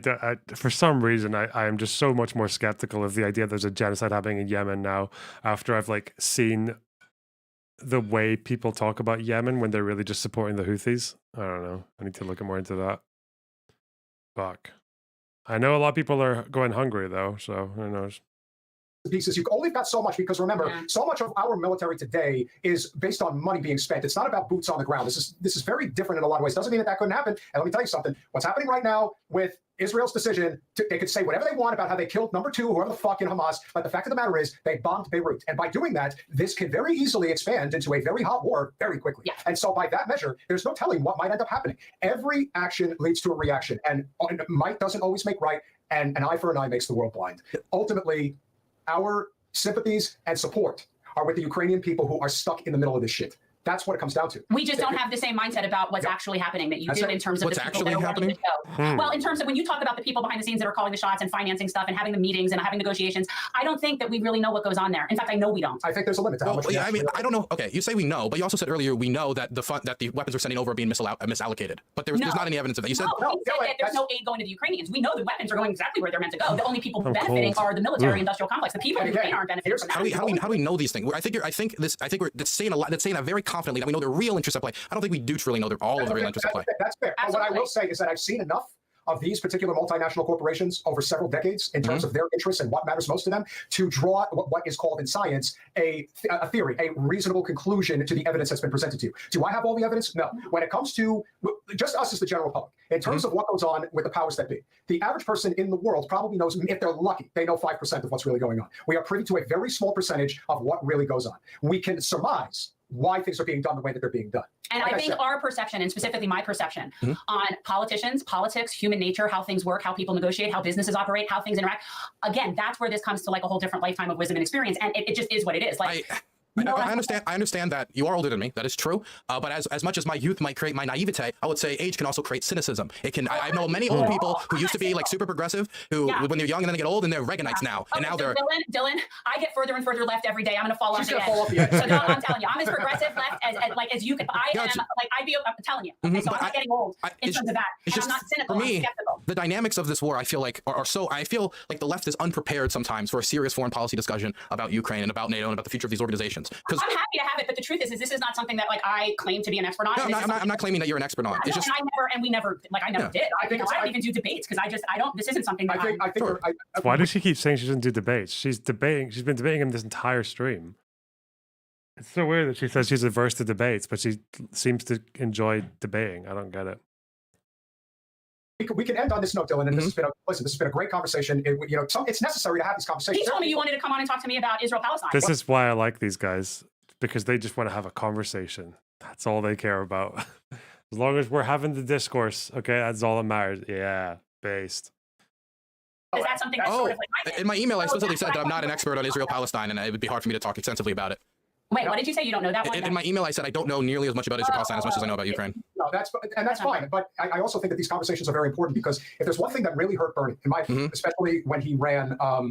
Wait, can I ask one question? It just hit me in the face. I have to ask it. How? And this is something that I asked this in all earnest. How can you both say you know what's going on while also saying I'm not an expert? Because that's something that I fear a lot when I go into a new field. I don't say I know what's going on in terms of facts. What I say is I have an instinct about human nature, human behavior, past experience, how people maintain agreements, who's being honest, who's full of shit, what someone's real motives are. That is the stuff that I feel like I see at a very different perspective than you. I'm not talking about knowing facts or knowing strategy as much as I'm talking about human behavior and motivation. You might have better instincts than me. That might be true.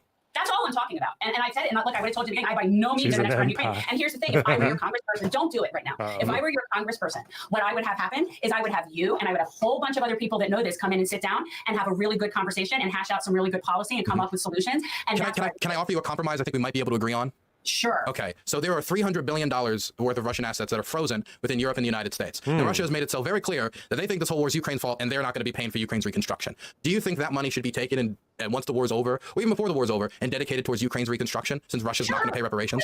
Sure. Exactly. Okay. That's like, here's the thing. I am a bleeding heart hippie. Really, that's me. And so my thing is going to be, what can we all do to come together to help the least of these? I am never going to be about, I got me my place of the pipe. I'm not with that. So you're never going to have me arguing with you over what the intent is in terms of what what the goal is, right? Like what the mission is going to be to help as many people as possible. I didn't realize how much of a detailed researcher and how strong debater Dylan was before he started reporting on Ukraine. Yeah, Dylan's good. He's always been good at this, especially given how young he is as well. I'm old enough to be your dad, Dylan. Sit the fuck down. Yeah, but besides, I hope he brings back Hippy Dippy. I feel so bad about ditching the last one. Yeah. Hang on. Jacko Lantern with a £5. Thank you so much. Is that Corporal Hicks from Aliens beside your one? What? Corporal Hicks. You smarmy cuck bastard. I don't know where you're seeing this guy. Where are we seeing this guy? Is it him or Jackson? I don't know. Damn. Oh, hello, Smug Bug. You'll never get an argument. I know a lot of progressives are very fearful about things like sanctions or guy on stream. Okay. Seizing assets and stuff like that. No, I have no problem with that. But like, I am a person who is about justice, but I also would really need to have a lot more research and information. So again, like you would be, let's say, part of some panel and I would have you come in and we could talk about it. I'd get research and I would also have read a lot more and be a lot more knowledgeable about this. And then you come up with some actual solutions based on people who really know their shit. Okay, so and I don't claim to be that, but I do have a certain amount of skepticism when it comes to foreign policy from our standard, from our perspective as American empire, and as somebody who actually really is on the left of left. So I see it like when you look at how you see about Russia, to me, I don't care what language my oligarchs speak, man. The problem to me is capital. So see, this is the problem I have with leftists sometimes, is that they disregard a lot of times the importance of nationalism in certain countries. Wait, can I finish my sentence quickly? Is I understand that oligarchs in the corrupt in many countries, oligarchs. They don't forget the oligarchs, the extigent nuclear oligarchs. Don't forget those guys. From the public, God, Americans are so stupid. The public dollar, they dodge taxes, and honestly, if we were to talk tax policy, there's probably a good chance we agree on 95% of issues, right? I consider myself very left-wing economically, but I will say that in this instance, and I just want to emphasize this, even if this is not what you believe, this is not a situation of like just changing a flag. These systems of government that Ukraine and Russia have are. Destiny is BPD splitting because of Vosh. What? This isn't real. This is a made-up tweet. Okay, that's a made-up tweet.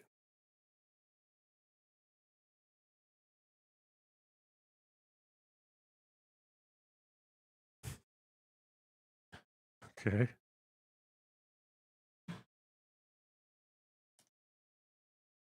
Israeli cringe for those who were asking.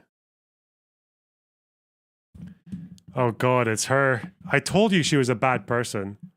I'll have to recreate this photo in a bikini once it's all over. Their show is so beautiful they don't even deserve it for real. Uh-oh. She's a bad person, man. She is a bad person.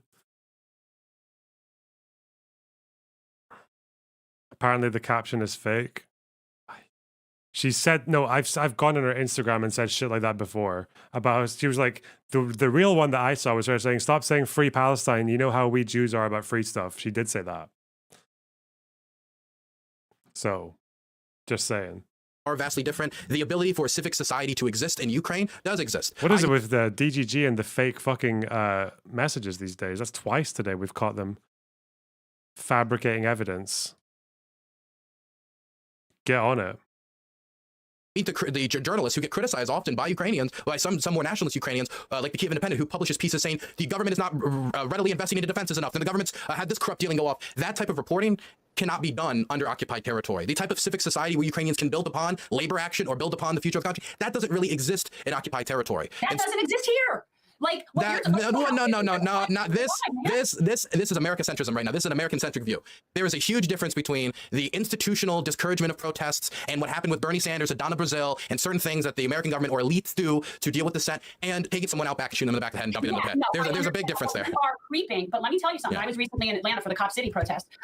We are in that trajectory of right-wing authoritarianism, and that is something that is happening globally and is very concerning to me. And so when I don't necessarily focus, and I acknowledge this, I cannot be a jack of all trades. But like when we're talking about like Russia, they're not the boogeyman to me that they might be to you. That's what I'm saying. Like I see us as way more of a boogeyman than Russia. Like to me, America is part of the world. In every part of the world. America, if you were to ask people, no, not in our allied places, no. In places like, let's say, and I hate saying the global South because that sounds so like, like, but what I'm saying is, if you ask people what country they'd be concerned as a threat to world peace, they say us. In much of the world, that is true. They do think that we're a threat to world peace. I will say though, but let's zoom this in for a moment. When we talk, if we go to Europe, the Arabs do believe that. That's true. But then another country, Vietnam really likes America, like all the Philippines and all the wankers who have to deal with China and the South China Sea, they like America. The Europeans, obviously the Eastern Europeans really like America. Kosovo, really?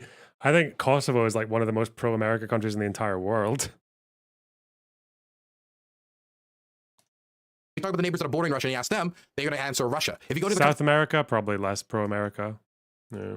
Like Japan, South Korea, Taiwan, Vietnam, Malaysia, the Philippines, or really any country that's anywhere near China, and you ask them who is the main threat to stability, who'd rather be the world leader, they're going to say we want the United States to be the leader in the region. We don't want China to be the leader in the region. It depends on who you're asking and their personal geopolitical interests. That's why, for example, I'm not against, say, the Chinese doing some peace mission and somewhere that could actually help people, but I also am not going to be against the United States sticking with its allies and standing with Ukraine when it's illegally invaded on a quest looking for weapons of mass destructions and the bioweapons that the Russians wanted, which as an American does kind of ring a bell.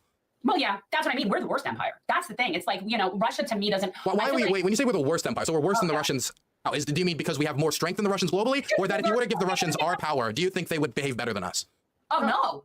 Oh, no. God, okay. Again, to me, look, tyranny is... So what makes us worse than the Russians necessarily? What I'm saying is you're counting how many angels can dance on the head of a pin, and it doesn't matter because the truth is it's all really bad. And we are in no position in this... We are no beacon of anything. But we have to pick the best option for the future of these people in the region in Eastern Europe. No, they need to pick the best option. But we're part of that decision-making process because they want us to be part of the decision-making process. Our sending weapons to Ukraine was all within line.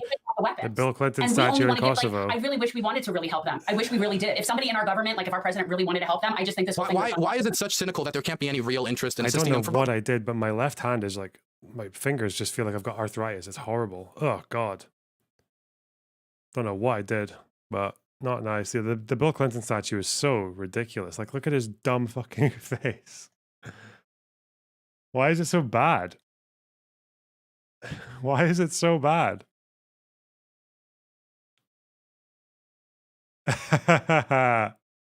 Hillary standing in front of it with her hand up. Oh no. Oh no. Both selfish reasons, but also for ideological reasons. No, there might be. That very well is true, and that could be a reason to keep it going as well.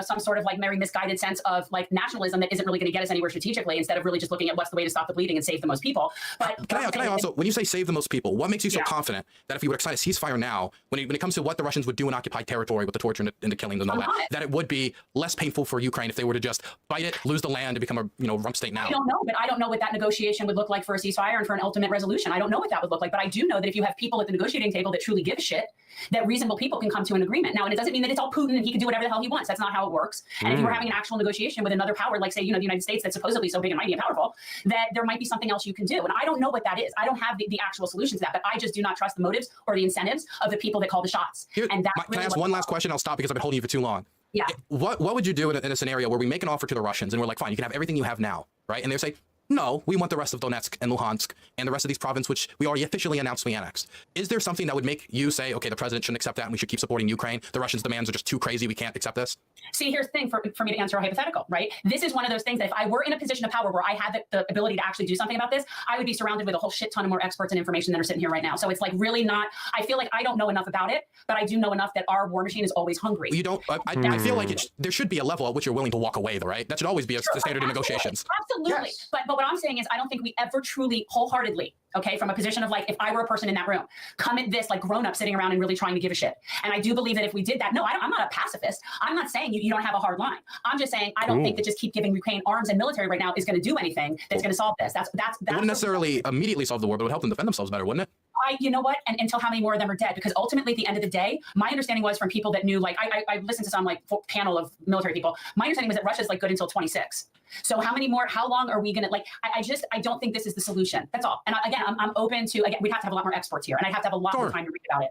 But yeah. Dylan, it has been it's been fun. It has, because I think that this Come is. back and I'll school you. See, now if you were here talking about Israel, then I know a shit ton. Then I'd be able to really tell you. She said some deranged shit about Israel. Oh no. The sad truth is that when we speak with him Let's again, go, down the Dylan. road, it probably still will be going on. Yeah. That's. I think she's actually she's Jewish though, isn't she? She's a former Zionist. That's what she told me. When it comes to that, I'm like probably a few months shy of dissertation level. Dylan, Like Dylan, plug your channel, how people can find you if they want to follow your work. Obviously, we appreciate you coming on, and let's do this again sometime. Sure, I'm always willing. Hey, I think politics would be really boring if all I did was go online and be like, yes, we agree on everything. Absolutely. That'd be very, I don't know. We wouldn't have jobs if everybody already agreed with everybody. You can find me at Dylan Burns TV for my main channel, journalistic content. I've done work covering the targeting of aid workers and Kherson, the targeting of civilians, and Mykolaiv during the rescue efforts after the blowing up the Novikhovka Dam. You guys can go check out. I'm working on a few documentaries, working on one about the dangerous lives of Ukrainian artillery crews, on civilian evacuation, and civilian demining work. I lived a month with deminers in the Edward the First. Thanks for the what are those Brazilian reals? 20 of them anyway. Thanks. I'm Brazilian. While it's undeniable the US was directly involved in the military dictatorship in the 60s, one of the reasons Bolsonaro didn't try another coup was because the US was a deterrent. These people have Cold War brains. Ooh, interesting. They certainly do. That doesn't surprise me. Oblast and filmed their process and talked to them about their lives and what they need to get the job done to save civilians. I hope you guys check that out when I release them, and hope you guys have a great rest of your week. Friend of the show, Chip says, Dylan, I'm certain you're arguing in good faith. I am too. Thank you for That's so nice. Thank you. Thank you so much. Good end with the conversation. Okay, bye-bye. Have a good night. I think Dylan handled these guys a lot better than I did. I think I was way too fucking I think I was way too standoffish with these guys compared to that, at least. I don't know. She hated you, bro. She hated my fans. I don't know if she hated me, but she probably did. Let's not kid ourselves.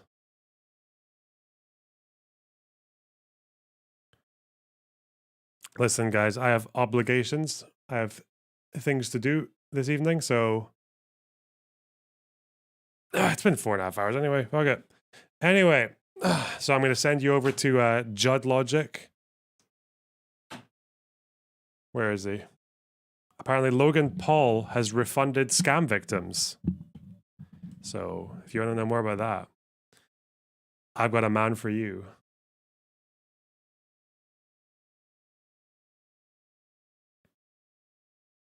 Join the Discord, yeah. Discord.gg/Lornabox. I haven't shielded my Patreon in a while, actually. That might do that. If you want to support me in the most efficient possible way, go there, you know? Fuck it. Anyway. Put your pedo jackets on.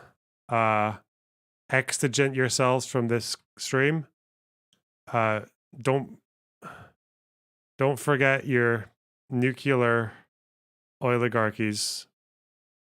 Never compromise with the nuclear oligarchies.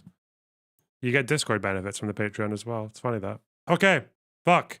Mrs. Apostate, thanks for the $5. Great stream. Exclamation mark, smiley face. Oh, I really appreciate that. Thank you so much for donating right at the end of the stream. That's really cute. Thanks. Okay. Bye. Go to Chat Logic. Bye. Mrs. Apostate, thanks for the tier 1 sub. Have a wonderful evening. Thanks very much. Glad I caught you there. Bye.